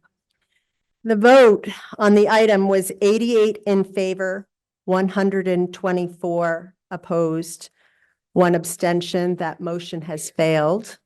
So we are off to the races.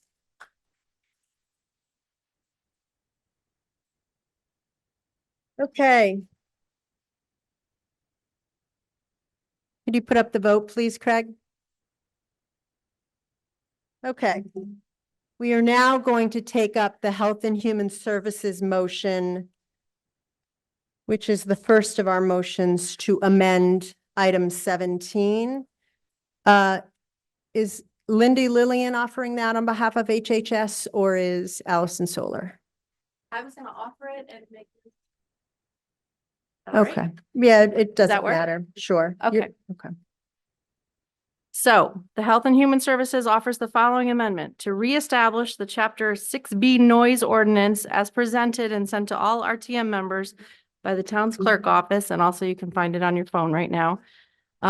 Just understand this amendment to item 17, it brings back the noise ordinance that the Board of Health rescinded. The second thing the amendment does is bring it back to where we were in December, where we would now be voting on the partial ban on gas-powered leaf blowers. There's one small material change. The original proposed ban on gas-powered leaf blowers was from May to September. Now, this is from 6 p.m. the Friday of Memorial Day weekend through September 30th, except for that properties of 2+ acres, the ban would end on the day after Labor Day. I'm going to read that section in case you can't find it on your phone. That's the biggest change of this.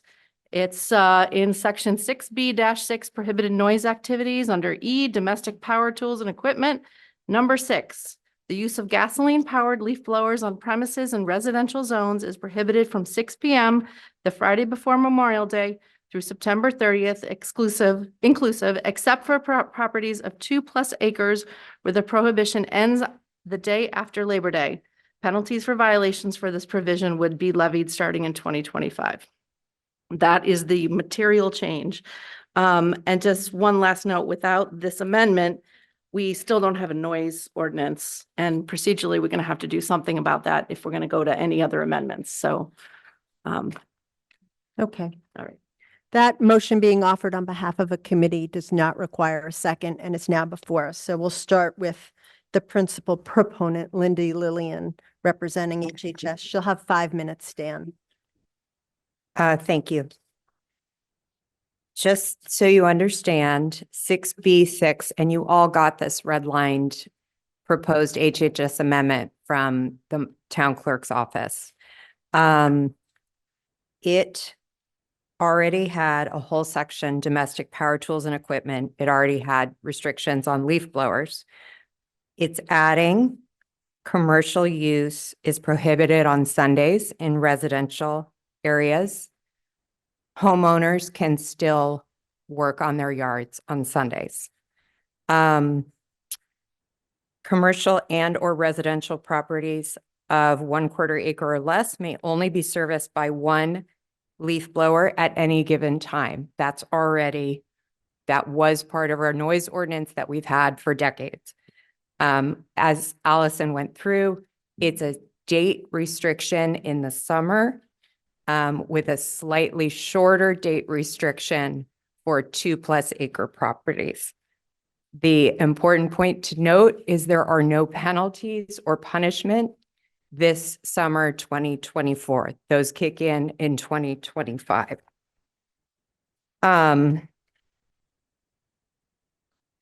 We're a patient, methodical body with a very good moderator. I'm hopeful and confident this process will work. The residents truly have spoken. It would be amazing if the RTM could deliver, especially given the Board of Health taking this option away from the RTM at the 11th hour in December. I was heartened watching the process unfold in HHS.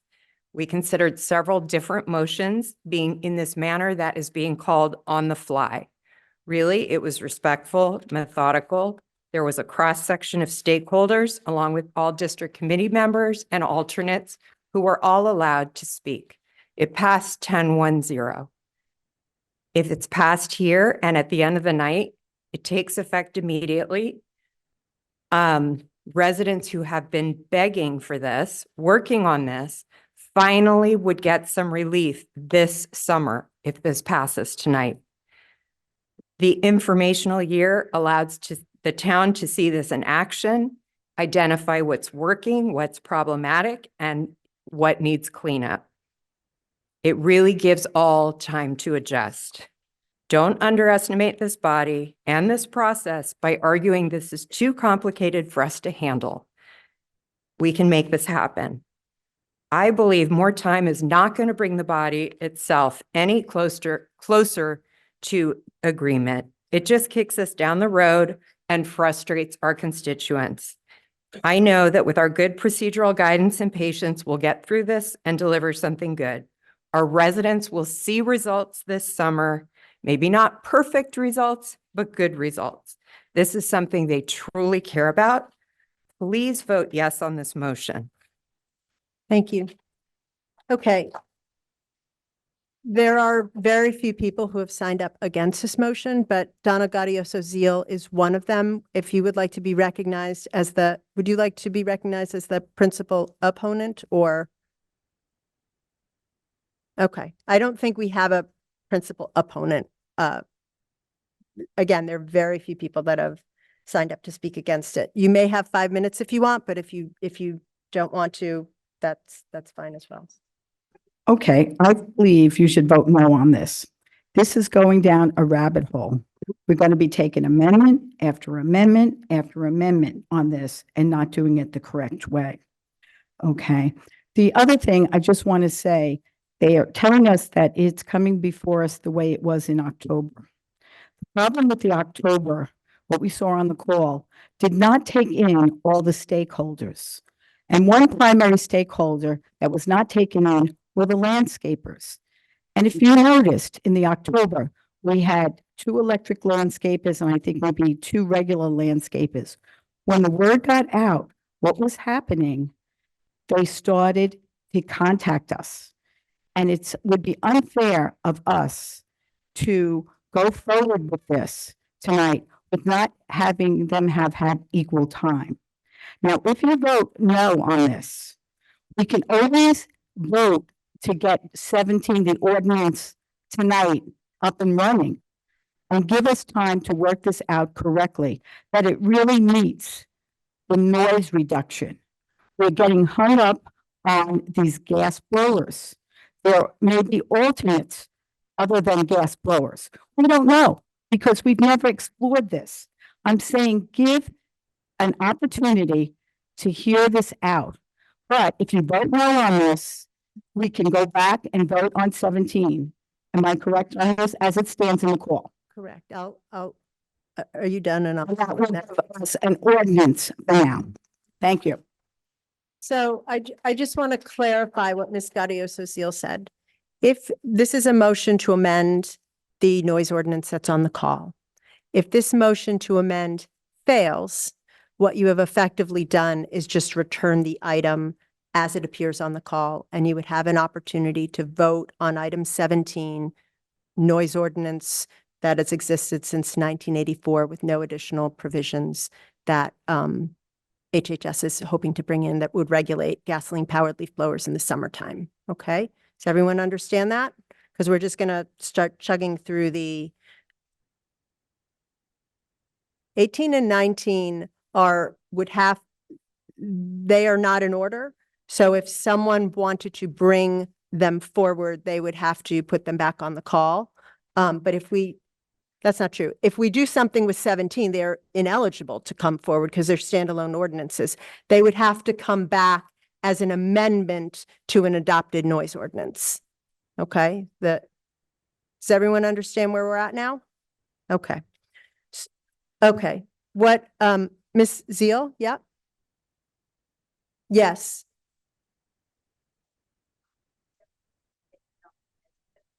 Mhm. Correct.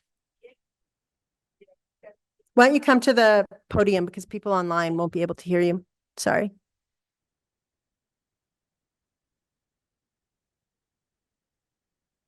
Point of information is because this took me a while to get to. Okay, if you vote on 17 tonight, 18 and 19 cannot come up, but we have a noise ordinance. Correct. Okay, if you, 18 can only come before us, why? Can you explain that? The only way that 18 could come before us is if we go all the way through 17 and we have a vote and we vote down 17. So you would have to take a vote to suspend the rules, get 2/3 to do that. Depending if we've amended it, we would take a vote on the amended version, up or down. And if that failed, the noise ordinance combined with whatever leaf blower provisions fail, 18 could potentially come before us. Similarly, if we have no amendments and it's just the item on the call, and now the body says, I don't want a noise ordinance, and they rejected item 17, then 18 could come before us. I think the likelihood of that, I could probably catch a unicorn with a net on Sound Beach Avenue before that would happen, right? It's just not, it's not very high, you Okay. know? But I also want this body to understand that 18 comes before 19 because the way it is received at the office. So because of a time factor, you'll have one petition of 20 people from Quiet Yards giving you. I mean, Yeah. that's not entirely true. I mean, if 18 were to come before, and I think this is incredibly hypothetical, so we probably shouldn't waste our time.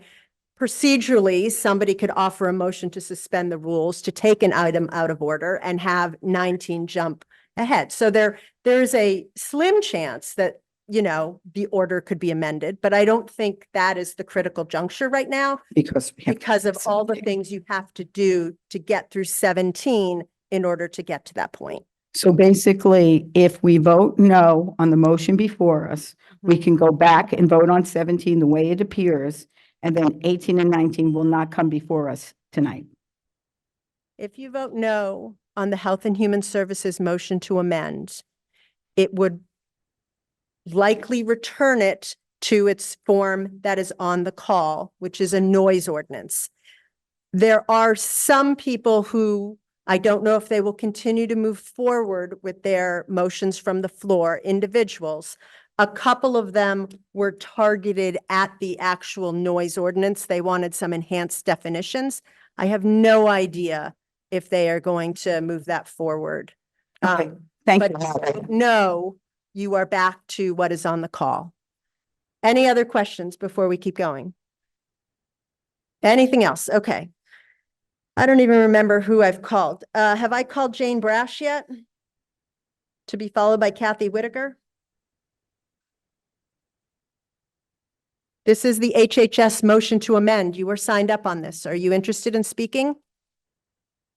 Yes or no? Are you passing? Okay, Kathy Whitaker. Okay. Wendy Lindquist. All right, I'm just going to keep moving along because it's online. okay. It's online. Wendy is online. Okay, if you could unmute her. Yes, thank you for the opportunity to speak to the RTM on this worthwhile proposal. I own Lindquist Design Associates. It's a landscape design and fine gardening company.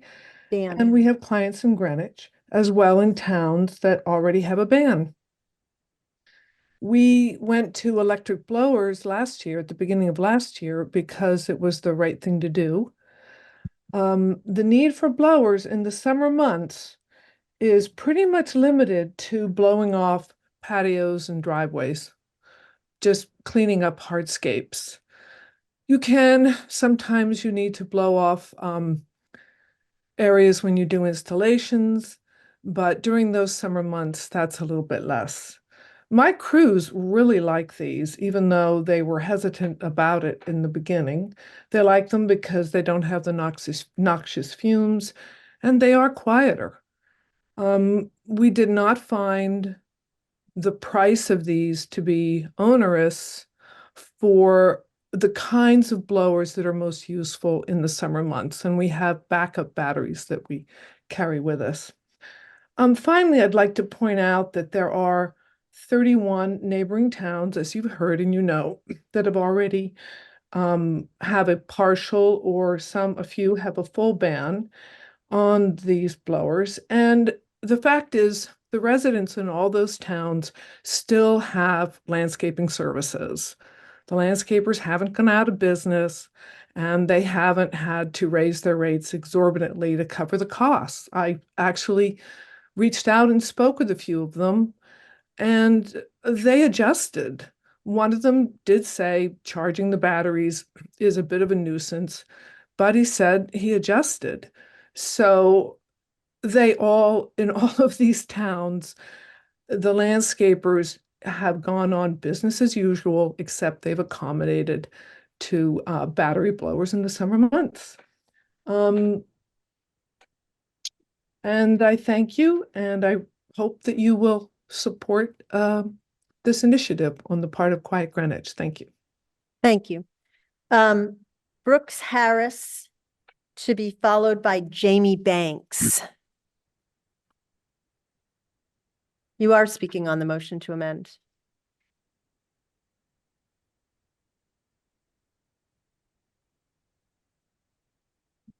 Hello. I'm advocating to vote yes on this amendment. This amendment will create the closest thing we can vote on to what Quiet Yards Greenwich has proposed. I think that when residents get signatures and put something before us, they ought to have a right at some point to have that heard. They've collected signatures twice. We've considered this for several months. I think most people in here know how they feel about leaf blowers pretty passionately on both sides. I recommend voting yes on this, and this is the closest thing because as the moderator described, we have no path to get to the proposal that Quiet Yards Greenwich has tried to put on the agenda twice with 20 signatures. Let's do the next best thing, which is amend this, vote yes on this amendment, and then pass this as amended. Thank you. Thank you. Jamie Banks to be followed by Susan Fahey. They may be online. Ms. Banks, if you are online, could you please raise your hand?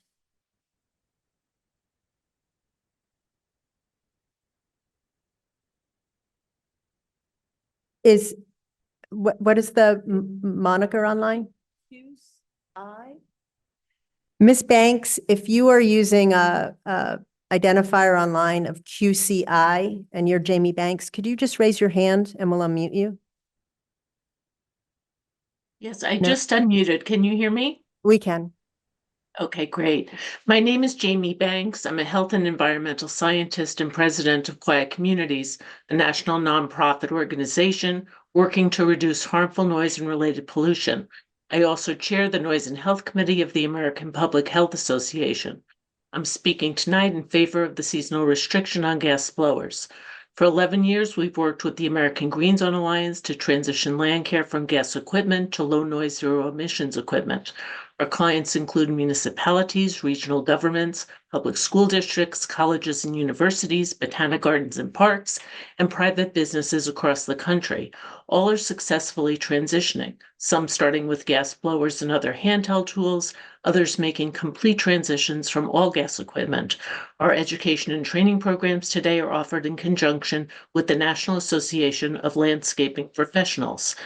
Many years ago, I read a Greenwich Time article from 1994 expressing residents' distress over gas blower noise and related harms, urging the town to be, quote, first not last on health, environment, and quality of life issues. That article could have been written today. It's well worth reading. A seasonal restriction is reasonable and eminently doable with today's battery electric technology. Commercial electric blowers are more than sufficient for warm season use. Worker health benefits from reduced daily exposure to noise and toxic emissions that also include potent carcinogens. This is especially important during warm seasons when heat can exacerbate their adverse effects. Unlike gas blower noise, electric blower noise diminishes over a short distance and does not easily penetrate walls and windows. Residents benefit from a quieter, cleaner environment and the ability to enjoy their homes, neighborhoods, and parks at a time meant for vacation and relaxation. This is an important transition that will benefit workers, businesses, and residents. Education, training, and financial incentives in the form of low-interest loans, subsidies, or other incentives would help to make it a rapid and enduring one. Thank you. Thank you. Okay, I just want a point of clarification. Speakers moving forward need to address their comments to the actual motion to amend, not the general sweeping the merits of this item. This is only on the Health and Human Services motion to amend. We can have general debate on item 17 later, but this is strictly for the motion to amend. So Heidi Matonis to be followed by, Susan Fahey to be followed by Heidi Matonis. Are you passing, Ms. Fahey? Ms. Fahey is passing. Heidi Matonis to be followed by Nelson Munoz.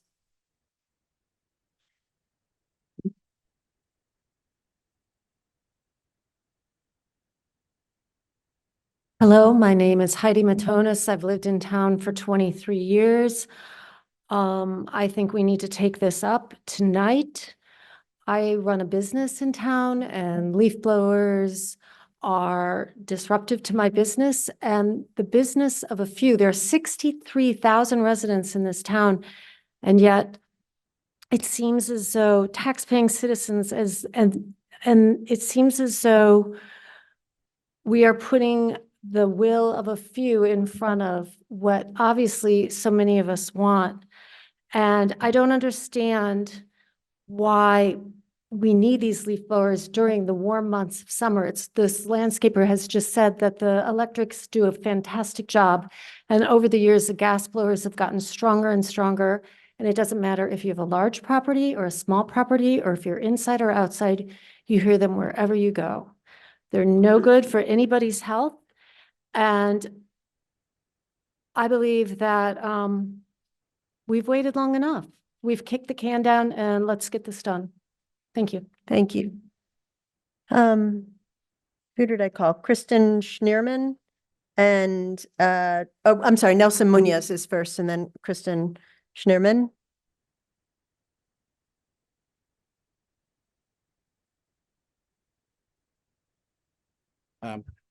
Good evening. My name is Nelson Munoz. I own Cultural Lawns and Chapera Fierro Landscaping. We service right now with 4 crews on my company. We start from spring cleanup all the way to fall cleanup. 3 of my crews are full electric right now. We've been able to do the job from spring to fall with no problem. Related to the summer use of leaf blower, electric blowers are being perfect for us. We had no problem using them through the summertime. And I don't see any thing against us using them. For me, it's been a good saving time. It's been very healthy for my guys, for me. I really like them. And I have enough power to do my job through the summer with them. So I'm okay that we're using those. And my guys are happy using them. So Thank you. Thank you. Okay. Kristen Schneerman to be followed by Valerie Seiling. Hi, this is Kristen. Can you hear me? Yes. Great. First, thanks to Mr. Munoz, and thank you so much for the opportunity to speak here this evening in support of the HHS amendment. My name is Kristen Schneeman. I'm a member of Westport's RTM, and I was the lead sponsor of the ordinance we passed almost exactly a year ago to restrict the use of gas-powered leaf blowers in Westport. We passed our ordinance in January 2023, and from May 15th through October 15th, gas blowers were allowed only Monday through Friday, 8 to 6, Saturdays, 9 to 3, and they were not allowed at all on Sundays or holidays. In our experience, there was a significant level of compliance last year, and life was blessedly quiet for most of the weekends. This year, between May 15th and October 15th, 2024, the use of gas blowers will be largely banned in Westport. There is no sunset clause in our ordinance.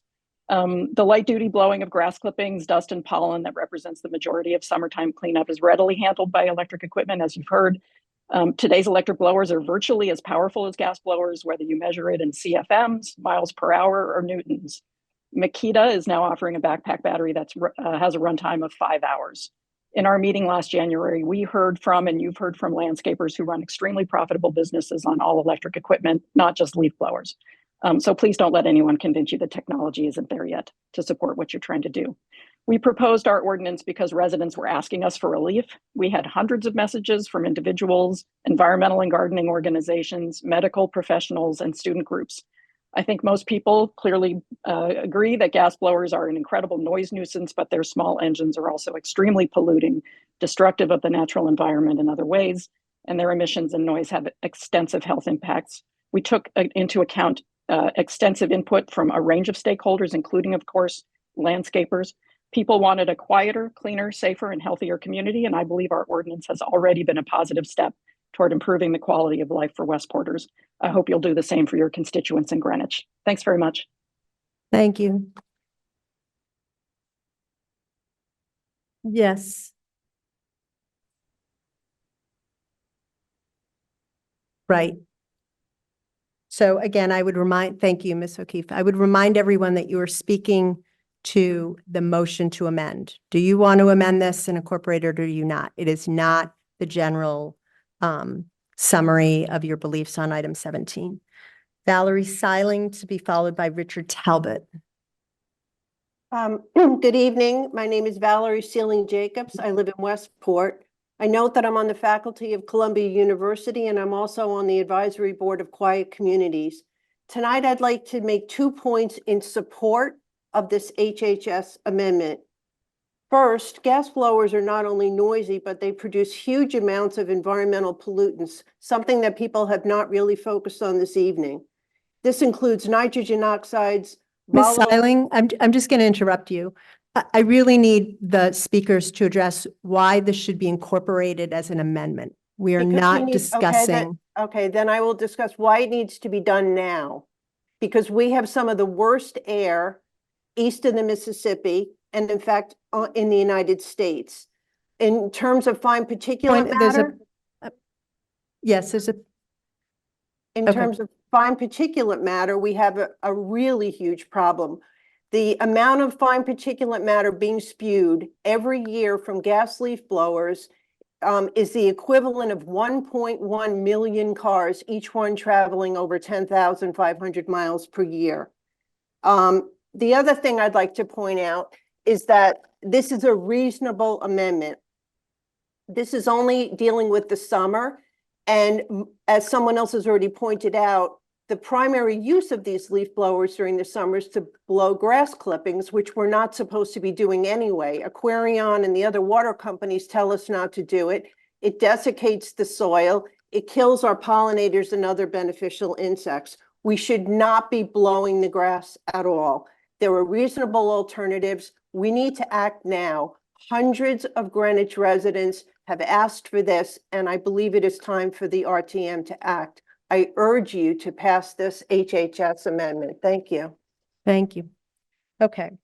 Richard Talbot, to be followed by Peter Berg. I'm assuming Mr. Berg knows to confine his remarks to the motion to amend. But Richard Talbot do we have him anywhere? Okay. Yeah, I'm on. Can you hear me? Okay. Yes, we can. Hi, I'll keep it really brief. Thanks for everyone's efforts. This is the first time being on and really educational. Yeah, supportive of the amendment. I'm a Riverside resident, as are a number of my friends and neighbors. So hopefully it advances. I think we've exhausted all the good reasons why, but just say supportive. Thank you. Thank you. Mr. Berg, to be followed by Ed Horstman. So I am voting yes on this item, and I urge you to vote yes. Okay, you win the award for Ed Horstman, to be followed by Janet Stone McWigan. Hi, Ed Horstman, Senior Pastor at Round Hill Community Church, and thank all of you for your service and the opportunity to speak. I encourage you and urge you to vote yes on the amendment for all of the persuasive and knowledgeable and remarkable reasons you have already heard this evening. It's an opportunity to do something really remarkable for the common good, and I urge you to vote yes. Okay, thank you. Janet Stone McWigan, to be followed by Urs Schermer. Passing, Mr. Schermer. I pass. Okay. Nikki Barrett, I believe we've established, was not here. Sarah Evans.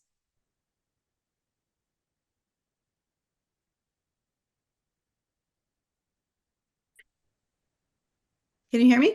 Yes, we can. Good evening. My name is Sarah Evans. I'm an assistant professor of environmental medicine and public health at the Icahn School of Medicine at Mount Sinai, where I work with a team of clinicians and scientists studying the impacts of environmental exposures on health. And I'm here to speak in support of the amendment due to the known health impacts of noise and air pollution generated by gas-powered leaf blowers. The health impacts of noise from leaf blowers are not restricted to the user. Studies show that the low-frequency sound emitted from leaf blowers travels long distances and penetrates walls and windows, even at distances as far as 800 feet. Ms. Evans, I really need everybody to follow the directions. You are only speaking about the motion to amend. Why should we amend this item, not the merits of the item? Please confine your remarks to why this needs to be amended. Okay, I'm sorry. Others have also spoken to the public health impacts and urgency around the amendment. And so I would just like to say that, as a public health scientist, I strongly support the amendment and urge you to pass an ordinance that restricts gas-powered leaf blowers to the greatest extent possible for the positive health impacts that it will have on your community. Thank you. Brandon Zanders to be followed by Mike Papa. Is Brandon Zanders here? No? Okay. Mike Papa?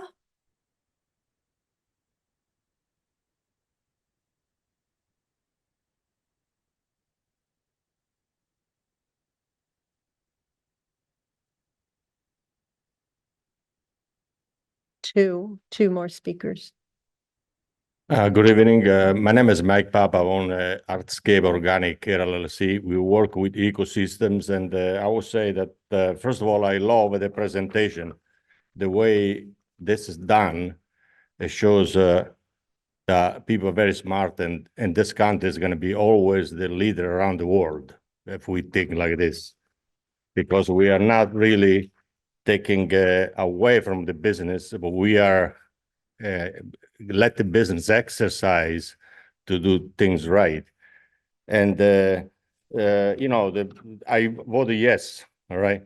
Now we are number one. We would be gonna be more in tune with nature laws.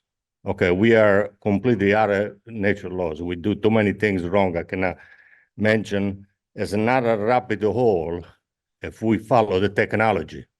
As the technology improves, we're going to do the whole thing without polluting everything. So our role as a provider of this business, it's to be sensitive to the client and also to the community.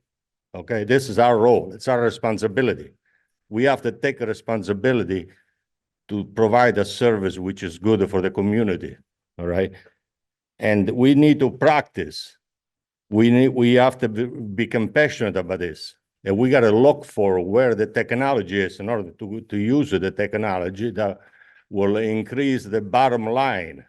The American way is to become competitive, to serve the general public, not to just be arrogant like these presidents these days do. All right. Thank you. Thank you. Okay.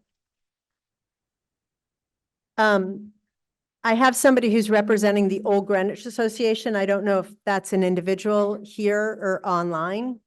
If there's some. Okay. I'm sorry. We're going to keep moving along. Pam Fontana to be followed by our last speaker, Pat Kearney.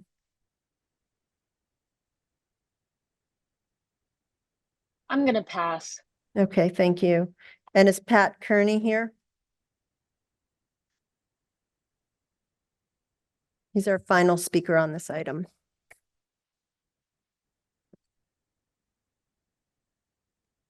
Thank you. I'm here in support of the amendment. Someone who works from home, I can't help but notice the almost constant sound of gas-powered leaf blowers has become incessant, and not just during the fall. The past 3 years have seen many paradigm shifts that have forced adaptation from individuals, businesses, and institutions. Everyone has, to various extents, been permanently bent against their will. I understand the noise from gas-powered leaf blowers is a byproduct of people earning a living, but it can be done in a more efficient, civil manner. People are understanding of varying demands that come with the seasons. It is reasonable for late fall to come with the sound of leaf blowers. But even then, there should be a weekly respite from this negative externality. Using gas-powered leaf blowers throughout the spring and summer is excessive. It is killing an ant with a sledgehammer, and it comes at a high price, one that will be tolerated by the consumer for only so long. The landscaper industry needs to adjust to this new way of life that has set in over these past few years. As with all unwanted change, it will not be a painless transition. But the industry, along with its consumers, who will bear a great portion of the transition's financial pain, will innovate scheduling processes and adapt to new technologies to create a more civil and sustainable future for itself. Thank you. Thank you. Okay. Craig, could you please prepare the voting window? HHS motion to amend item 17.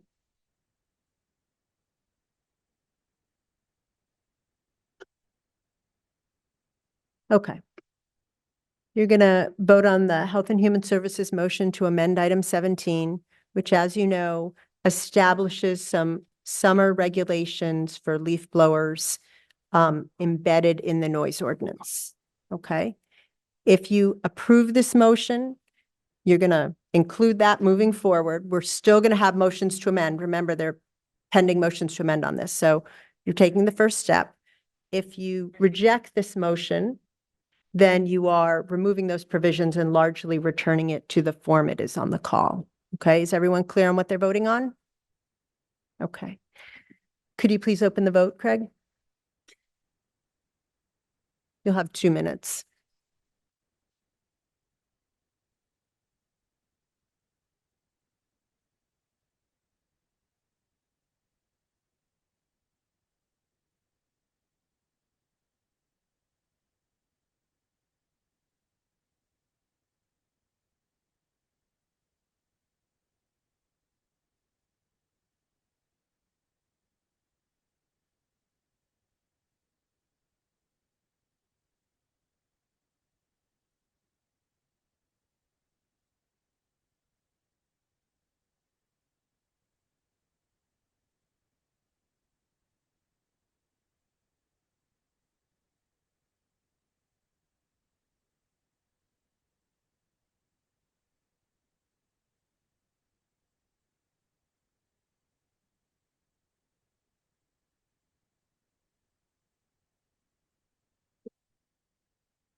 Hi. Oh.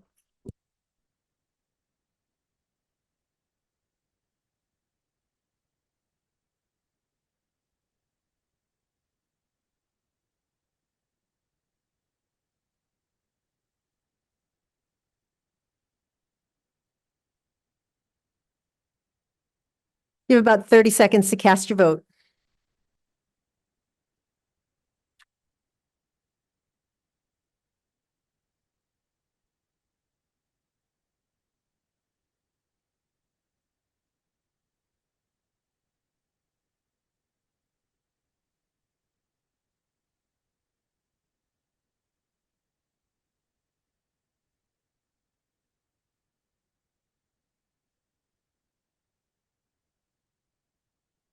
Sorry, we're going to close the vote.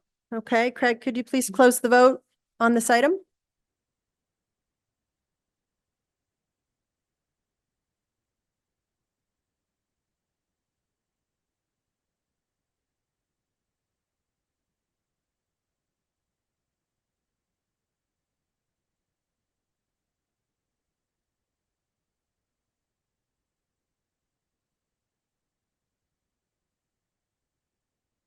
Okay, the vote on the Health and Human Services motion to amend is 135 in favor, 64 opposed with 6 abstentions. That item has carried. So now, okay. Now let's just sort of take a pause and explain where you are. We are going to have a series of pending motions to amend. So right now, we have adopted the Health and Human Services language. That is the operative document that we are working from, okay? District 11 has some motions that are going to be directed at what we have just amended to further amend them, okay? We're going to take them in 3, I think there are 5 total, but one of them is going to be a 3-part amendment that we will give you at once, okay? Oh, I'm sorry. Could you put the vote up, Craig? After we do the District 10 amendments, depending on how those go, I'm sorry, the District 11 amendments, District 10 is going to come up, and then there are going to be some individual motions as well. Okay, so the next tranche will be District 11, motion number 1. So Ms. Fahey, would you please come forward and offer those for us? We are doing your First Amendment, which seeks to amend, it's the one that has the three parts in 6B, 6E6. And for those of you, wait a minute, for those of you following along with hopefully a document either on your phone or hard copy or online, most of what we are going to concentrate the motions on are going to be in section 6B-6, E6, okay? Because that is where the provisions are. Okay, so District 11 makes a motion to, under 6B6 for the following.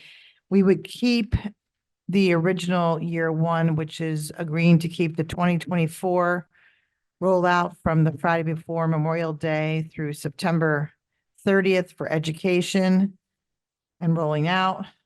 But for 2025, it will be all properties. They have all properties enforced. Ours will be rolling out for 1 acre and under in 2025 to levy enforcement. And for 2026, May before Memorial Day, levy enforcement townwide. Want me to stay and speak on it now too? Well, let me just get it before us. So that motion being offered on behalf of a district does not require a second.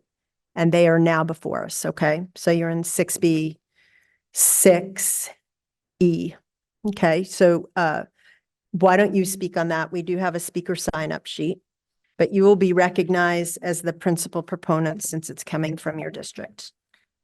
Okay, so I think I don't want to prolong this. I think we've already discussed it. The basic rationale for this is to recognize the concerns of the landscapers in getting up to speed with the ability to pull wires from the street into some of their lots where they do not currently have wires, setting up lean-tos or sheds where they're dry to charge their batteries, to buying the equipment and to spreading the cost of that over 3 years. It also allows them to learn how long the battery life is, how many batteries they need per yard. And obviously using the 1 acres for the first, the second year and 1 acre, I'm sorry, and the rest of the property sizes, the third year allows them for that. Okay, thank you. Is that me or you? We have not many speakers on this. Would somebody, Sophie Coven, I see you're on this list. Do you want to speak as the opponent on this item? On this motion?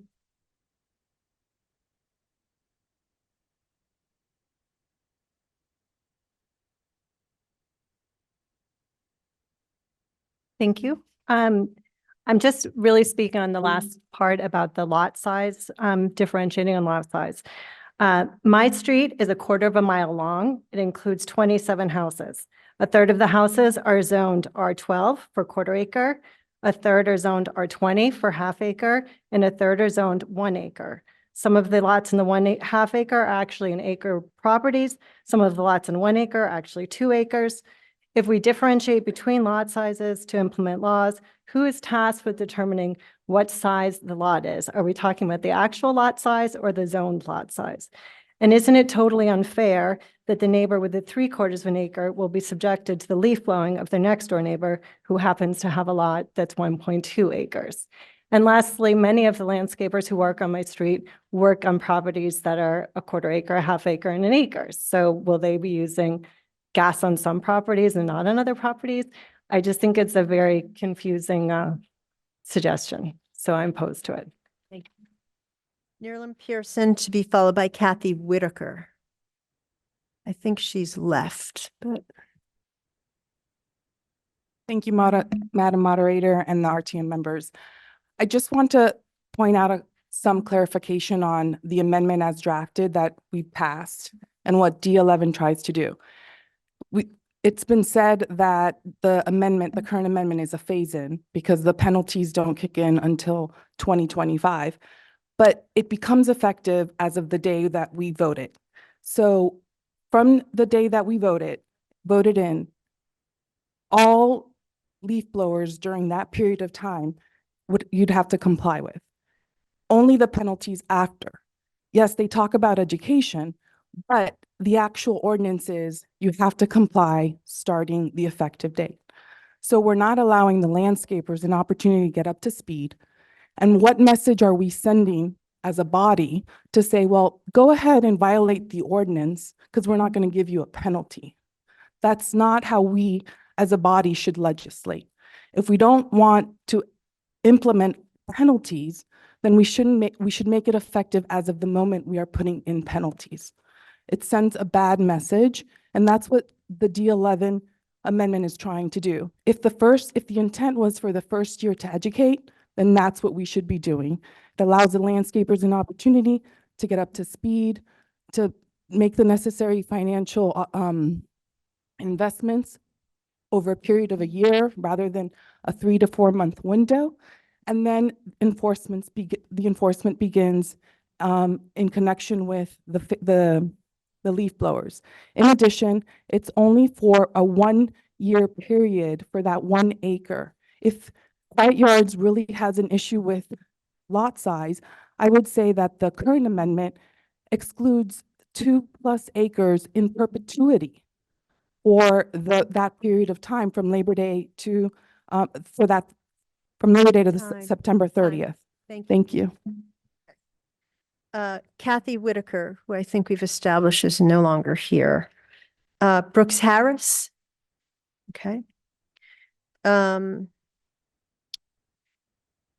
Neerlin just spoke. Lucy Von Brockel.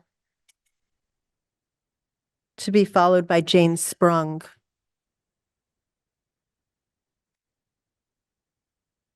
I'll try to be quick. If you want to do something on your property that's not permitted by our zoning regulations, you have to go to the Zoning Board of Appeals and get a variance to determine if that property owner's compliance, the PZBA can grant you a variance if complying with the regulations results in an exceptional difficulty or unusual hardship. This concept is pretty common in ordinances and regulations, and it's good governance. For example, in the blight ordinance, there is explicit leniency for those who may not have the means or the ability to comply for financial reasons or illness, etc. I don't see any exemption for property owners in this and other motions that involves exceptional difficulty or unusual hardship. An untidy lawn or driveway in the summer is not a hardship. Magnolia petals rotting on your patio, not a hardship. Owning a large piece of land in Greenwich is not a hardship. If complying with the proposed amendments results in a higher cost to service an expansive yard, that's not a hardship. Even if these were hardships, allowing the leaf blowers on 1 or 2 acres is arbitrary. It's inherently problematic, as people have mentioned.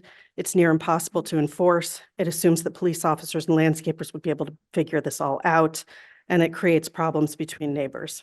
I appreciate that this motion is temporary, but I believe that even for a temporary period, we'd be creating more problems than we'd be solving, and this is a bad precedent to set in an ordinance.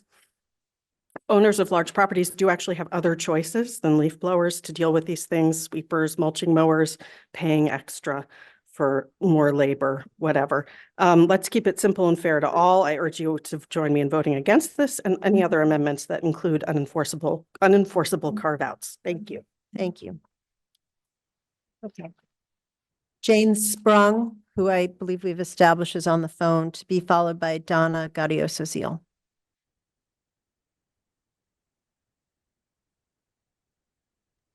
Passing.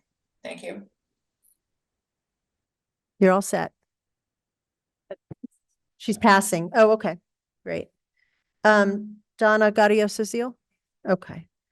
All right. That brings us to the conclusion of the speaker list for the first District 11 motion to amend. Yes.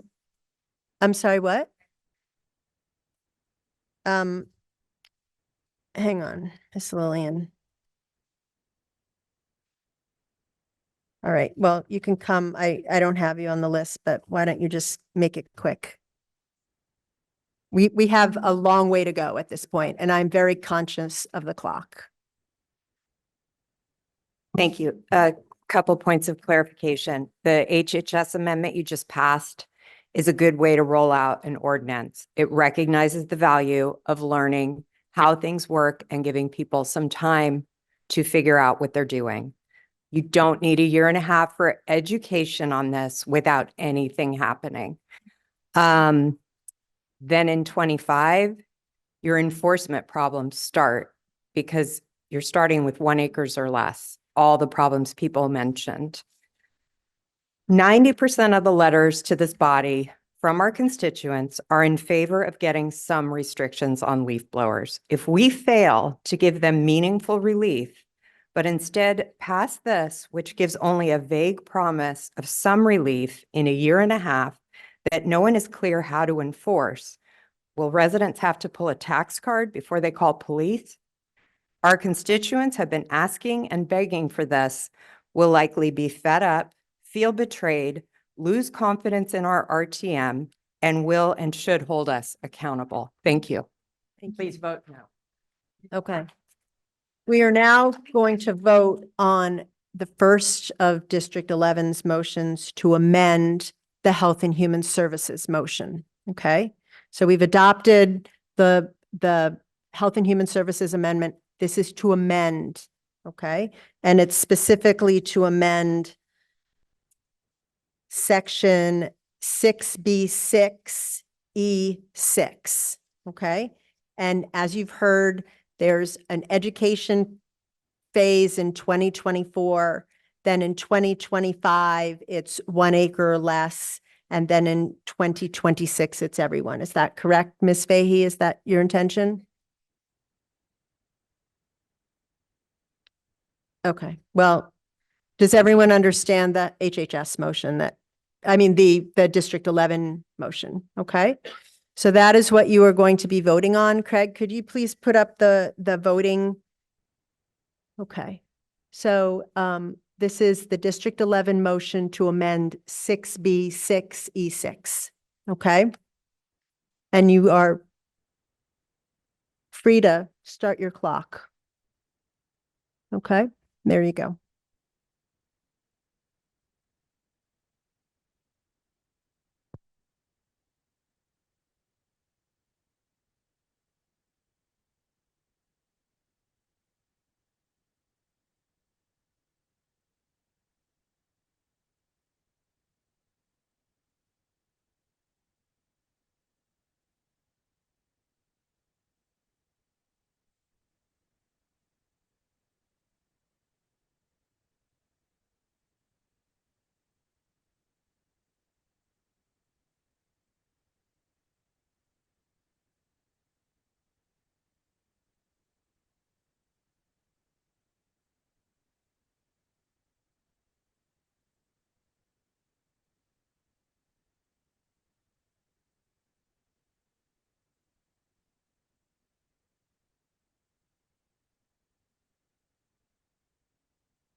You have about 30 seconds.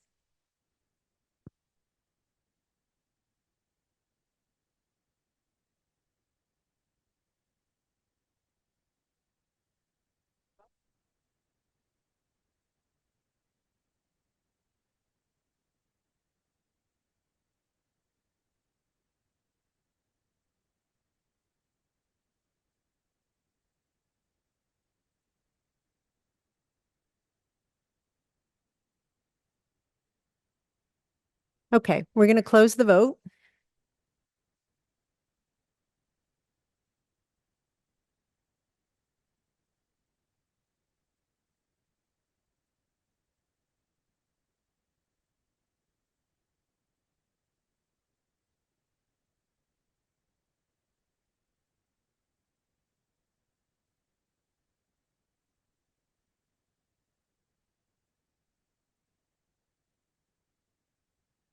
Okay, the result on District 11's first proposed amendment, those in favor 57, Opposed 124, abstaining 5. That motion has failed. Could you please put the vote up, Craig, so everybody can see it? Okay, now we are going to go to your second motion, which was a sunset clause. And I do need to ask you, because it gets somewhat confusing at this point, and perhaps the law department can also opine on this. I do not believe that this is dependent on item number 1 having passed. You are just looking for a straight sunset clause to what? Or is it dependent? So you're saying section 6B6E, I'm sorry, 6B6E6, which is now the HHS motion, or which has the leaf blowers in it, shall cease to be effective on November 1st, 2027, unless sooner extended. So you are looking for a sunset clause on that, correct? And it's not dependent, I don't believe. Okay.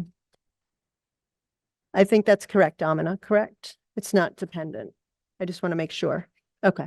Okay, you can bring it forward then. Some of the reason I ask is some of the ones that are coming up and down are dependent on what has been adopted. I don't think the sunset clause is, but let's get it before us.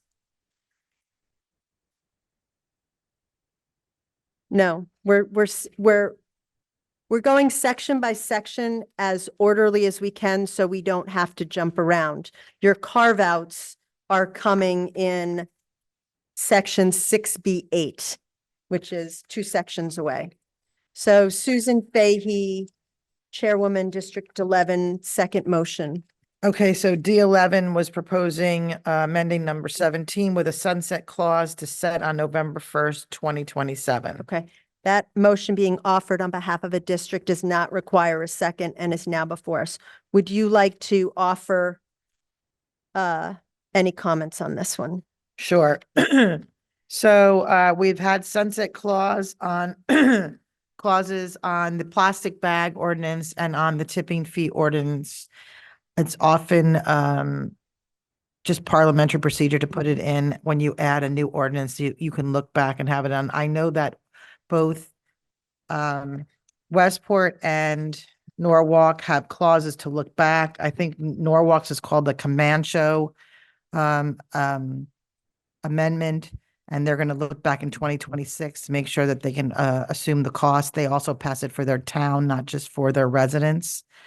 And we felt like putting a sunset clause in, given all the different amendments that were being made and the changes, was prudent. Thank you. November 1st, 2027. It'll have 3 years of enforcement with fines and 4 years in total. Oh, I guess 3 years in total, sorry. Okay.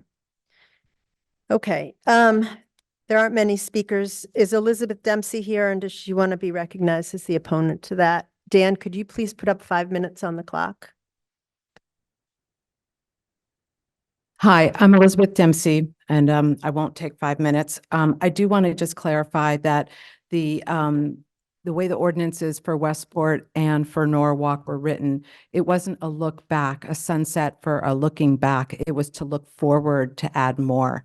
And both proponents, Kristen Schneeman, who spoke and mentioned it here, as well as the Norwalk Town Council person, assured us of that. They want to put in more, they would like to put in more restrictive bans in the future. So a sunset clause works well for a new concept that has been untried. The concept of a modest workable summer limit on gas blowers is not a new concept. There are 29 towns right next door that serve as 29 examples of precedents. And most have been doing this for years, including full year-round bans on gas leaf blowers. To do an about-face in 2 years does a disservice to those who have invested in this transition. Hundreds and hundreds of constituents have repeatedly voiced these concerns for 30 years, whether by phone calls to the first selectman's office, by bringing it to a non-responsive Board of Health or by petition, survey, or letters to the RTM. So our residents are asking for relief, supposedly, and are they supposed to take a back seat in 2 years? Is there likely to be a rousing cry, "We want noisier yards back"? The will of your constituents couldn't be more clear. The precedent is here, and landscapers have been working large estates in Greenwich without gas blowers now for years. It's time to give us some relief. Thanks very much. Thank you. Okay. I think Kathy Whitaker is no longer here. I don't know if Jane Sprung is on the phone or not. You may, Ms. Fahey. Why don't you come to the podium and do it so everyone can hear?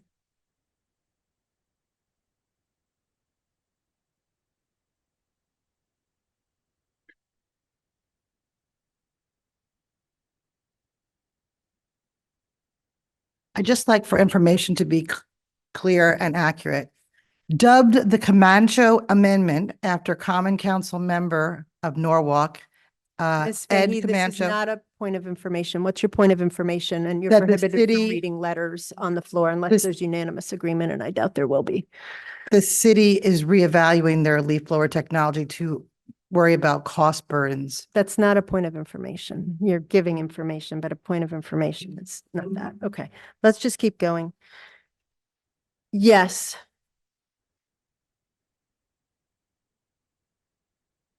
Jane Weisbecker. About this is what this applies to. The motion's been made to add a sunset clause to section 6B6, which covers construction, noise, A, B, refuse, C, motorboats, D, exhaust discharge, E, domestic power tools, equipment, and then there's all the subs to E and F. So are we talking about all domestic power tools, equipment, or just particular sections that have been proposed under E? I don't think it's just clear. 6B6E. So my understanding is, and correct me if I'm incorrect. Thank you. Does it not say this section 6B6E6?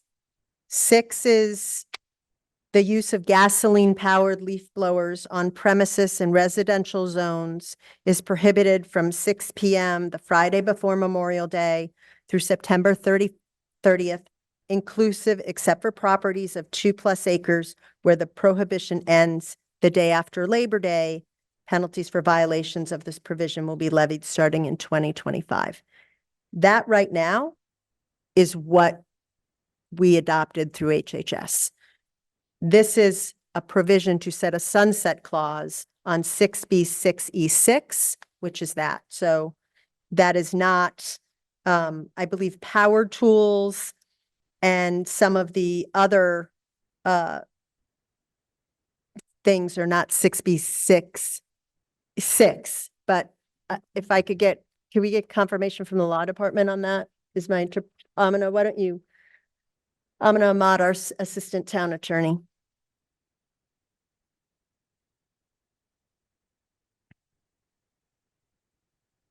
Good evening, Mr. Moderator, members of the RTM. If I may, Madam Moderator, I was standing there just so I could make a more general comment, and I'll get to the more specific question. From what I'm seeing from the motions to amend from District 11, there does not appear to be specific language that they are proposing. They are proposing concepts. For example, a sunset clause or another concept. So this body, as it sits here today, does not seem to know what language District 11 is proposing specifically and exactly where that might appear in the ordinance as amended.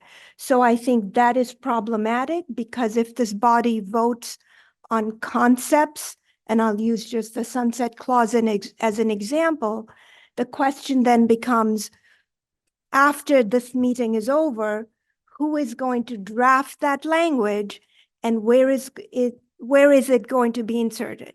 It should be, I think, I'm sorry. this We are body not, that's, I'm that sorry, does Ms. Ahmad. that. I would like everyone to be respectful, so saying comments from the side is unacceptable right now. Ms. Ahmad? So that's the main point I wanted to make before you got any further, because the way to amend the ordinance would be to actually provide the language to the membership so that you know exactly what that language is, rather than approving a concept of a sunset clause. And then the question becomes, is this body then going to ask the First Selectman's office to draft that language and direct them to insert it perhaps at the end of the ordinance or somewhere else? So I Okay. think that just wanted to bring that Okay, thank you. to your attention. Okay. Right. Do you have anything else you want to add?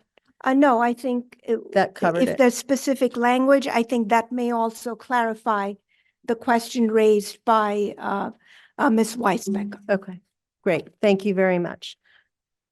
Yes, what is your point of order? A point of order suggests that there's a rules infraction right now. If you could state what rule is being violated. Why don't you come to the, please come to the podium.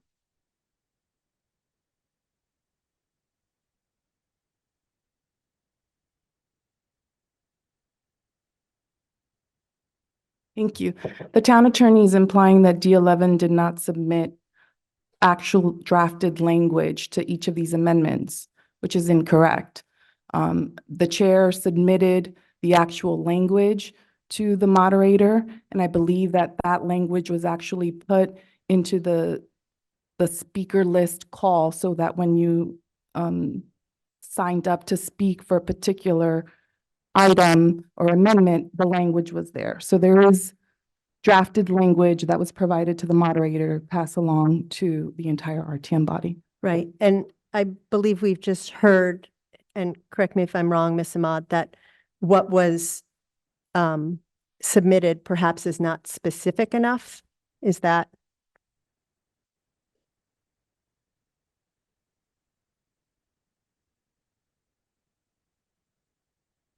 Do you need a copy, Ms. Ahmad, of what was submitted?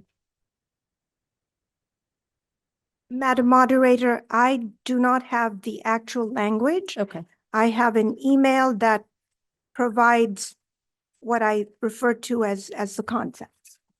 This is, Okay.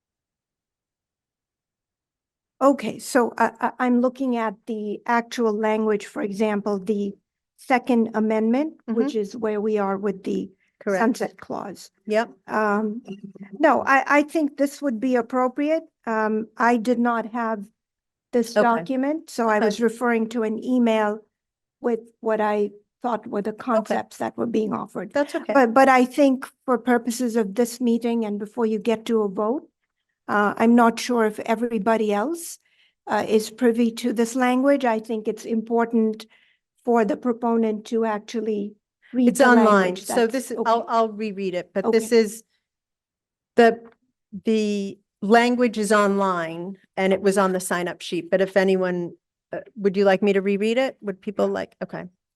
So it's this section, 6B6E6 shall cease to be effective on November 1st, 2027, unless sooner extended by action of the representative town meeting. Okay, so that is a sunset clause provision. I don't know if there are any other speakers. Carol Zerilli, are you interested in speaking on this? Donna Gaudioso-Zeal? Okay, I think that is the end of the speaker list for this item. So this is the District 11 motion number 2, which is a sunset clause for that component of the ordinance, 6B6E6. Craig, could you put the motion up there?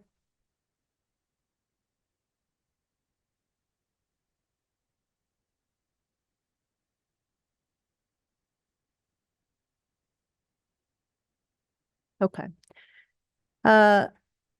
This is District 11, new provision in 6B6E6 to add a sunset clause. If you're in favor of the sunset clause, which would ask the RTM to come back, it would effectively, the leaf blower provision would cease to be effective on November 1st, 2027, unless sooner extended by action of the representative town meeting. If you are in favor of the sunset clause, you would vote yes. If you are opposed to the sunset clause, you would vote no. Craig, can you open the vote, please?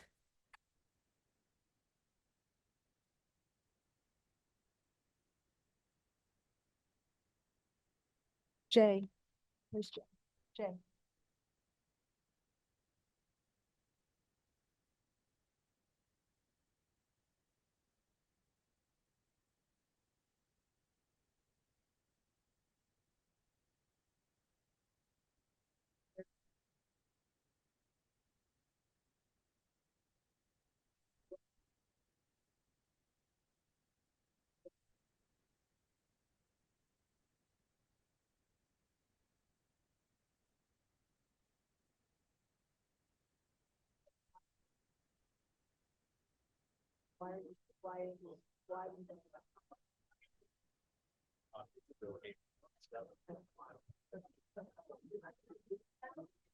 Okay.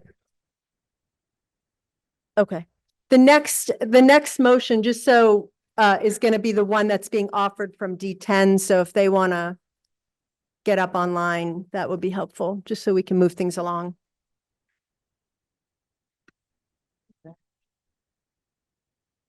Oh my God.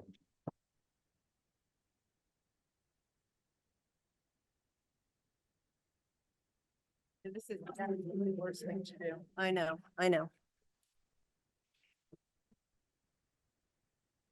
You have about 30 seconds.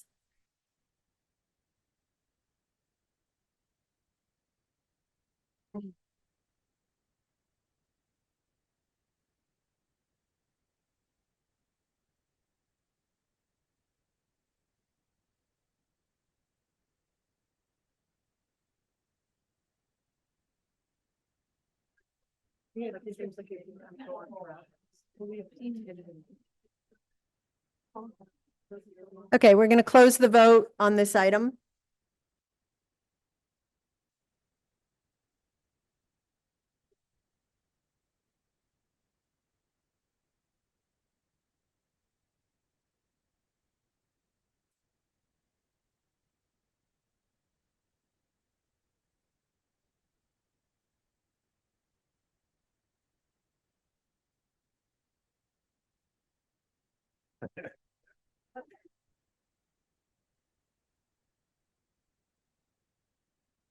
Okay, I have the vote on the D11 sunset clause provision. Those in favor, 61, opposed 111, abstaining 4. That motion has failed. Okay, now we come to the District 10 motion. Is Jane Sprung, Brooks Harris, who's offering the motion on behalf of District 10, please? Okay. Okay, if It's online. no, I haven't missed motion 3. We are taking them in order. And so motion 3, as I explained earlier, is a special exemption, which is going in 6B8. And in order to make this circus run as efficiently as possible, we have to take them in order. Okay, so District 10. Yes. Hi. So District 10's motion to amend HHS amendment to 17(6B)(6E)(6) to deleting, which is deleting where the prohibition ends the day after Labor Day for properties over 2+ acres. The motion passed 9-7-0. Those voting in favor felt that properties over 2 acres have different needs for landscaping than smaller properties in terms of noise and cleanup. They felt the ban on leaf blowers should not be instituted on properties over 2 acres. And those who are against this thought that it would not be fair to smaller property owners who are often residing adjacent to residents in 2+ acres. But in general, there are members that felt strongly that that people with over 2 acres had different needs in terms of landscaping and noise. And therefore, we should not be banned, leaf blowers should not be banned for such properties. Thank you. Okay. Can I just, perhaps I misunderstood it, Lindy Lillian. My understanding is that the prohibition ending the day after Labor Day allowed the large properties to begin using their leaf blowers sooner rather than September 30th, which was, is that correct? Okay. Okay. All right, that motion is now before us from District 10. Because it's coming from a district, it does not require a second, and now it is open to debate. The exact wording is if you look in 6B 6E6, which is the paragraph that we are focused on, they would like to remove or strike where the prohibition ends the day after Labor Day. Okay. Does everyone understand that? If you're following along? Okay. We have a speaker sign-up sheet for this. Ms. Sprung, do you have anything additional that you would like to add to that? Okay. We're going to No. take Leslie Petrick next, if she's here. Okay, Jane is on mute. Yeah. Okay, thank you everyone from the RTM, and my name is Leslie Petrick, and I'm here to oppose District 10's amendment that will effectively exempt any property of over 2 acres from the summer leaf gas-powered leaf blower ban. In my neighborhood, that would mean that my neighbor to my right and I could use our gas-powered leaf blowers. My neighbor to my left couldn't, and my neighbor also across the street couldn't use their blowers. This doesn't make a lot of sense to me. It's unenforceable and impractical. We are one town and should have one rule that applies to all residents. Out of the 31 surrounding towns that have had summer bans, only one town, Bedford, tried to exempting large properties in 2018 and realized it didn't work. So now the whole town adopted a uniform rule for all residential properties. Noise and fumes travel well beyond 2 acres. People with larger properties deserve the same protections. Thank you. Thank you. Kathy Whitaker, I think we've established, is not here. I don't know if Michael Goldstein is still on the phone. Okay, Mr. Goldstein, Sure. Can you hear me? we can. Okay, yes. Now, people say that all parts of the town are treated equally, but actually in the 2 to 4 acre zones, we're not treated equally at all. We have to provide our own water. We have to provide our own sewage with septic fields. The town does not pick up our leaves in the fall. So we really don't actually get the same rights or the same treatment as the rest of the town. And a lot of us have property with decent amounts of trees that generate constant biomass and material throughout the summer, creating a bigger, more of a mess to deal with. Certainly, even the oak leaves can fall beyond Memorial Day. So the rationale was because there's more debris and more material being generated that we needed a more powerful machinery to get rid of it. And some people have alleged that if we don't do that, there'll be people cutting trees down and a bunch of other things which are not necessarily a good thing to happen. So that was the whole purpose of this bill. It's not terribly complicated. I suspect most people won't support it, but I think it does. We do have a problem, and we're looking for a solution. And this is the solution that we have proposed, and we're hoping that you would actually support it. Thank you.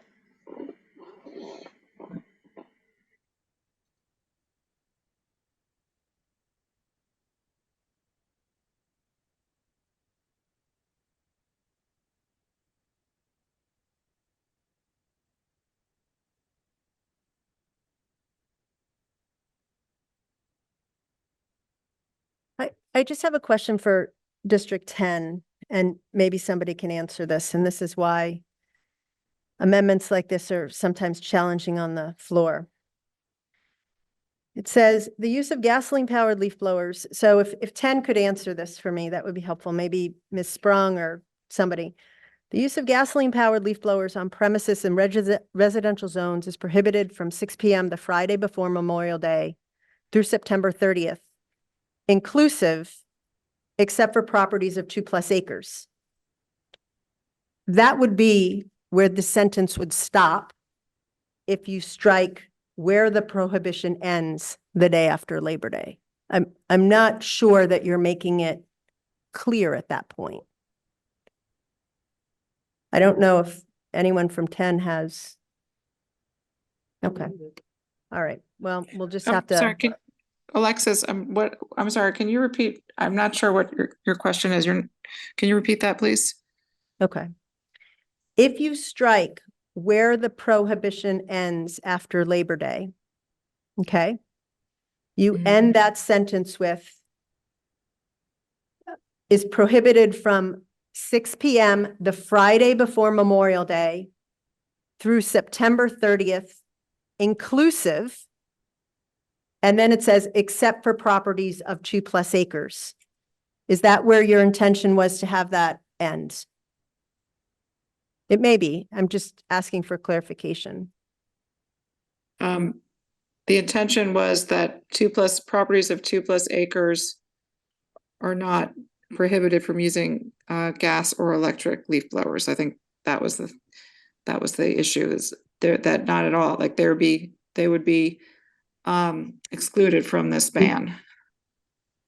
Does that make sense? But my understanding is that this was, and Ms. Lillian, perhaps you could clarify for us. My understanding is that it wasn't a ban, it's that they're bringing you in to be able to use them earlier, the day after Labor Day. Can you clarify that? Correct. Right. Right. Do you understand that, Ms. Sprung?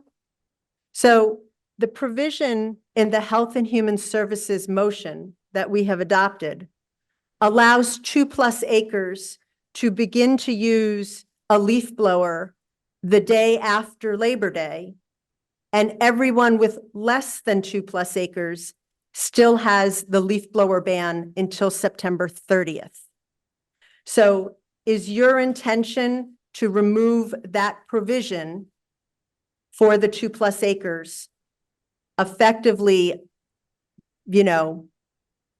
not giving them the opportunity to use a leaf blower the day after Labor Day? Yeah, I Okay. think we're Okay. trying. Michael, Okay. Okay. Eliminates the ban, properties over 2 acres. Full stop. Okay. Myra Clockenbrink, to be followed by Donna Gaudioso Zeal. Okay. Carol Zarilli, do you pass? Okay. And then Myra Clockenbrink is the. I am against this motion. I'll reiterate, we are one town. We should have one rule applying to all residences, regardless of acreage. Thank you. Okay. I believe that concludes the speaker list for this item.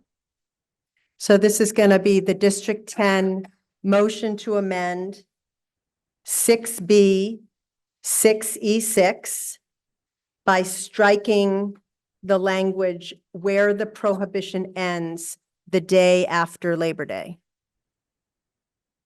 Craig, can you? Yep. Okay. If you are in favor of that motion, you would vote yes. If you are opposed, you would vote no. You may start the clock.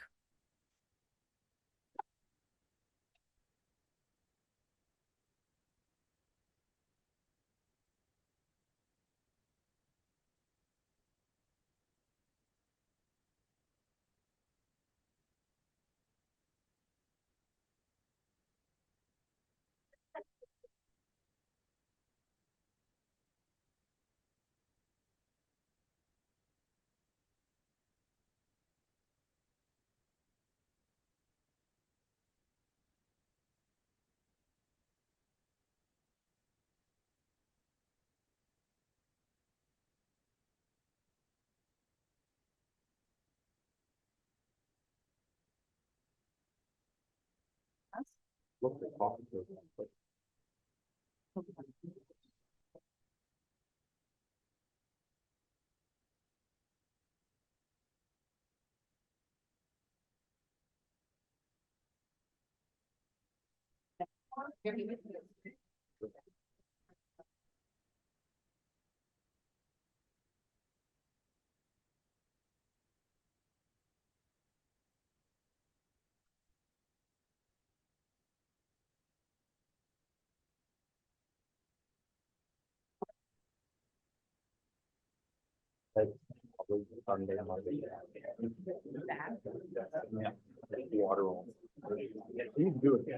I was like,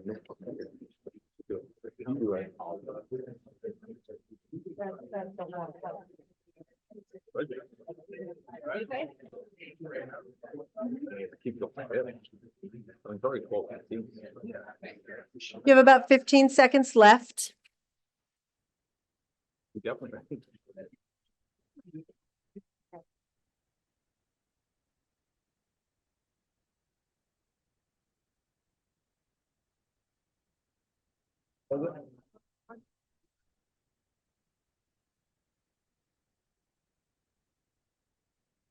Okay, we're going to close the vote.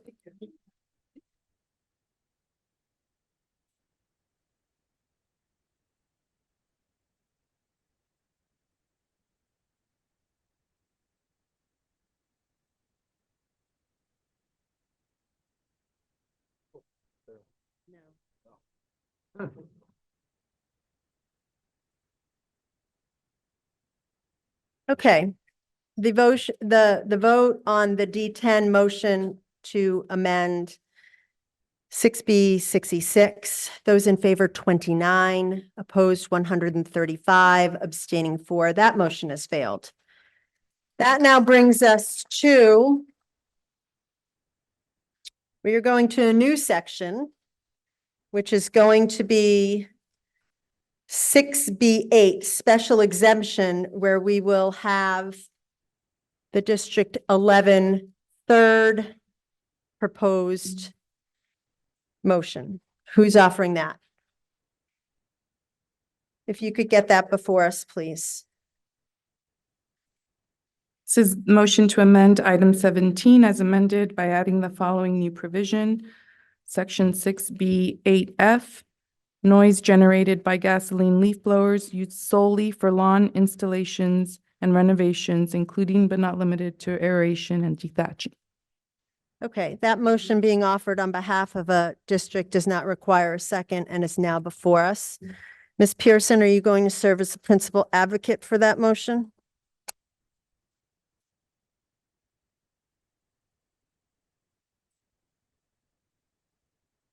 As Susan mentioned in her comments, the reason for this was in order to try to accommodate some of the concerns for the landscapers in that the period of time in which they actually do a lot of land installations for the lawns is during that mid-August, September period.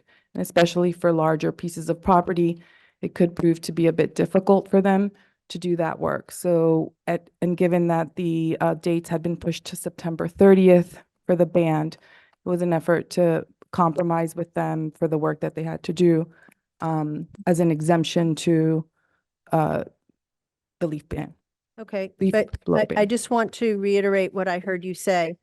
You said noise generated by gasoline-powered leaf blowers used solely for lawn installations and renovations, including but not limited to aeration and dethatching. Is that correct? Yes. Okay, and yet you mentioned a date specific in there. There is no date in your No, it was ordinance. us trying to accommodate the landscapers' concerns that during the period of time of the band is when they have to do that type of work. Okay. September 30th would be after September 30th, it would be too late to do that type of work. Okay, so this would allow, for the purposes just of information, if you're doing a lawn installation in July or August or renovations, including the aeration and dethatching, you could do that.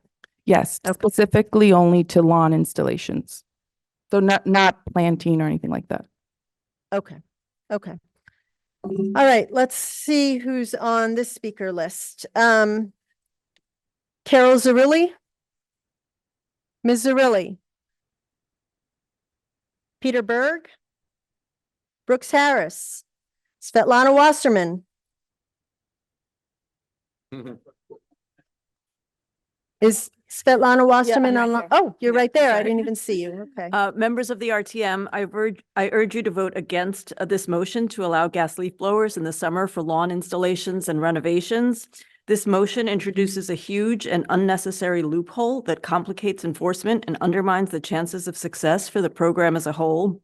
The exemption complicates enforcement because observers and police will have to be able to identify whether a potential violation of the ordinance is in service of a lawn installation or renovation or just regular maintenance. This creates a loophole that's ripe for abuse. It would lead to more landscapers challenging fines, a greater drain on town resources to respond to appeals, and a reluctance on the part of police to issue fines. We at Quiet Yards have studied the gas leaf blower ordinances of our 31 neighboring towns, and not one has an exemption for lawn installation and renovation. I urge you not to undermine the ordinance's chances of success. Please vote no on this motion. Okay. We are now going to take a vote on the District 11 third item to amend. Craig, can you see that up? Oh, I'm sorry. Sure. So if you have a digital device, it's online on the speaker sign up sheet, and it will say District 11 third motion. So in section 6B8, special exemption, they would be adding F, a new section. Noise generated by gasoline-powered leaf blowers used solely for lawn installations and renovations, including but not limited to aeration and dethatching. Okay? Okay, so we're going to take a vote on that. Craig, can you put the thing up? Okay, if you're in favor of the District 11 third motion for the new provision in the special exemptions, you would vote yes. If you are opposed, you would vote no. Okay, you have 2 minutes to start that window.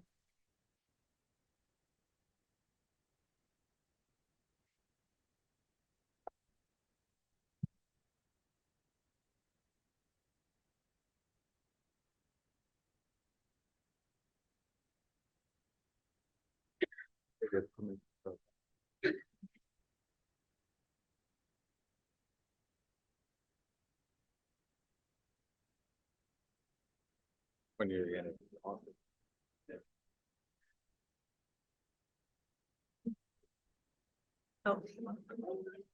Can I show you guys something?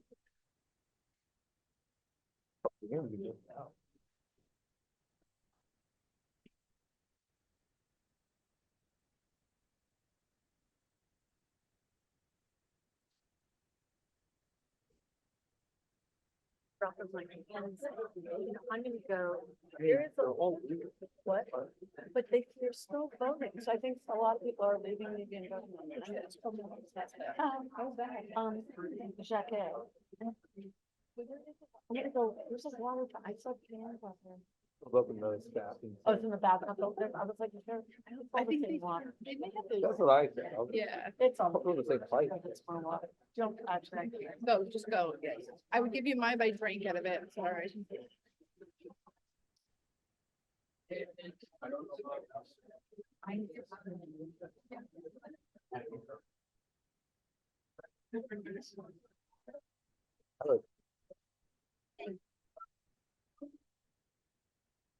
Assuming you are not going to offer your alternative. You know, look, it's here.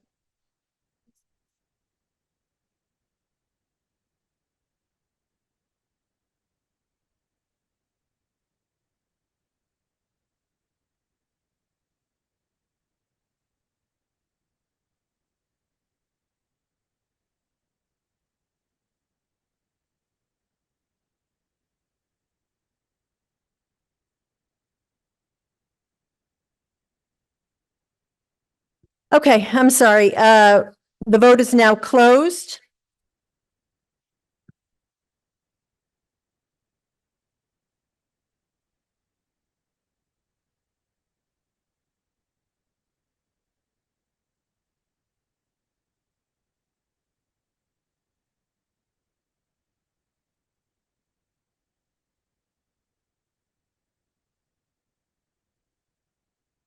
Okay.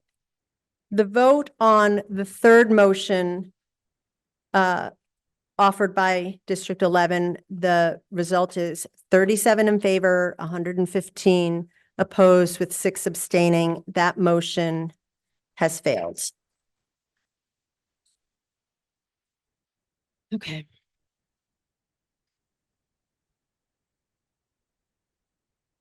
Okay, now, where are we now? I've spoken with the other people who were going to offer motions from the floor, and they have graciously decided to spare us all.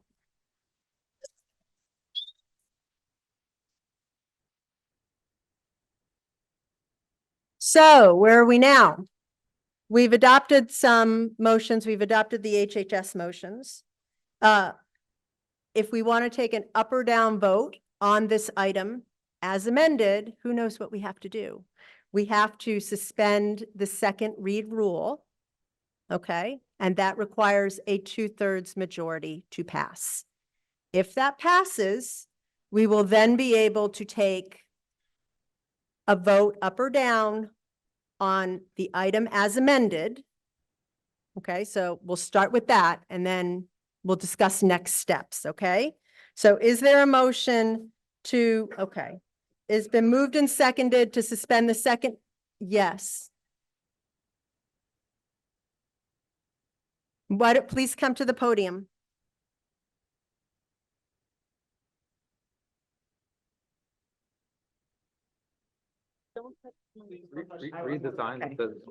Okay, hi. I do not, okay, point of information. Repeat what you just said because I'm not following you. We have adopted, we spent the last Right. hour or so adopting some amendments, rejecting some. Right. We now have an amended item Yes. before us. It's just amended. We haven't adopted the Correct. legislation yet.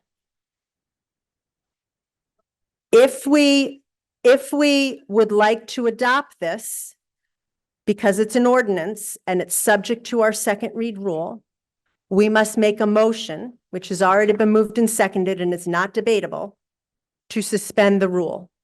Okay. If we suspend the rule, then we can take an up or down vote on this item as amended. Okay? Can I speak to that? No, it's a non-debatable motion. Okay, so we have a motion to suspend the rule, the second read rule for item 17. Do you see anything there? Okay, good. This requires a 2/3 majority to pass. Absent a 2/3 majority to pass, the item as amended, as we have made amendments on, will automatically come back in March. It will not be a dispositive vote. It's just gonna.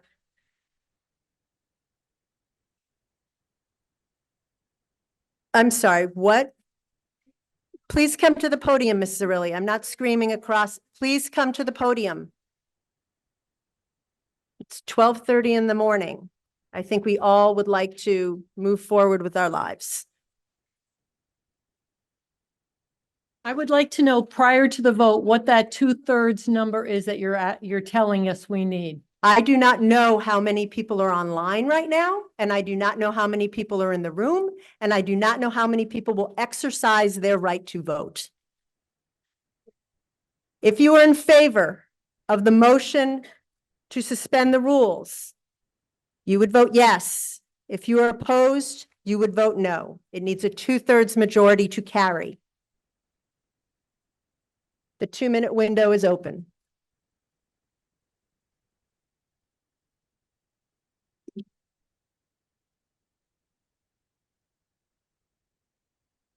Yeah.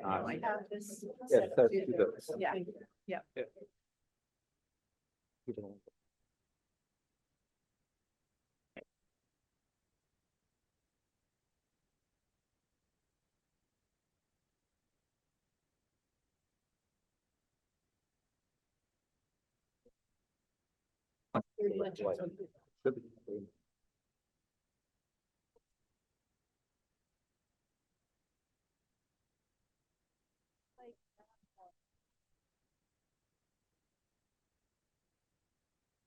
not scotch, but it is homemade cookies. You guys want?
Okay, the time has expired. Okay, we're going to close the vote.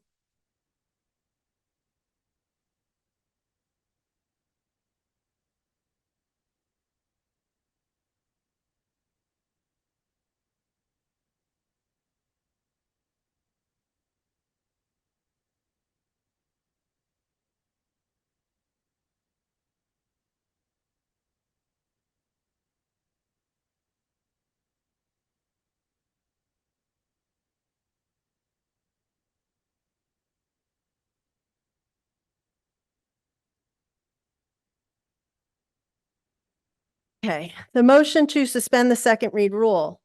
117 in favor, 41 opposed, 3 abstentions. That motion has carried. Okay, so now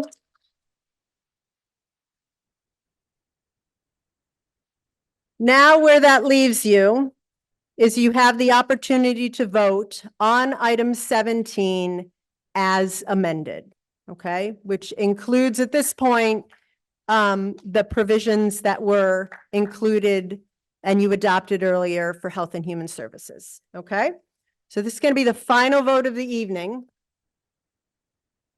If you could, Craig, if you could prepare the vote.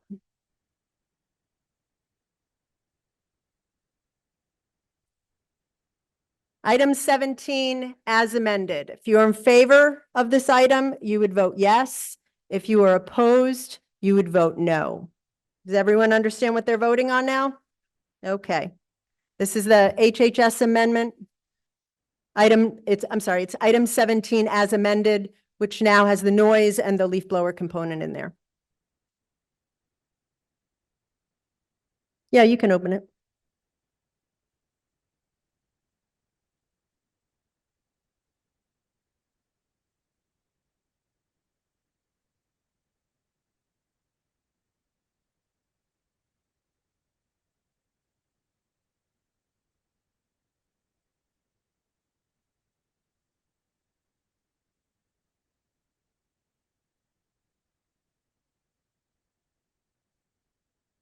You know what? I know that everyone wants to leave. You just have to be very careful when the vote is open and people are going to turn in their clickers because they can inadvertently hit something. And wouldn't it be ironic if we spent 4 hours on this and it was a faulty vote at the end?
Okay, we're now going to close the vote.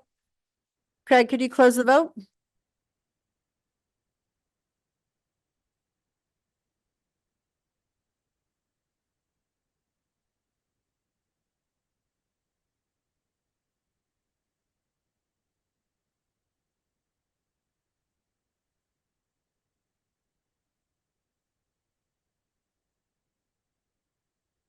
Okay, the vote on item 17 as amended, 128 in favor, 25 opposed, abstaining 5. That item has carried.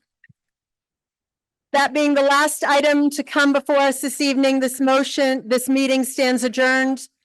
I wish you all a safe ride home, and we will see you in March.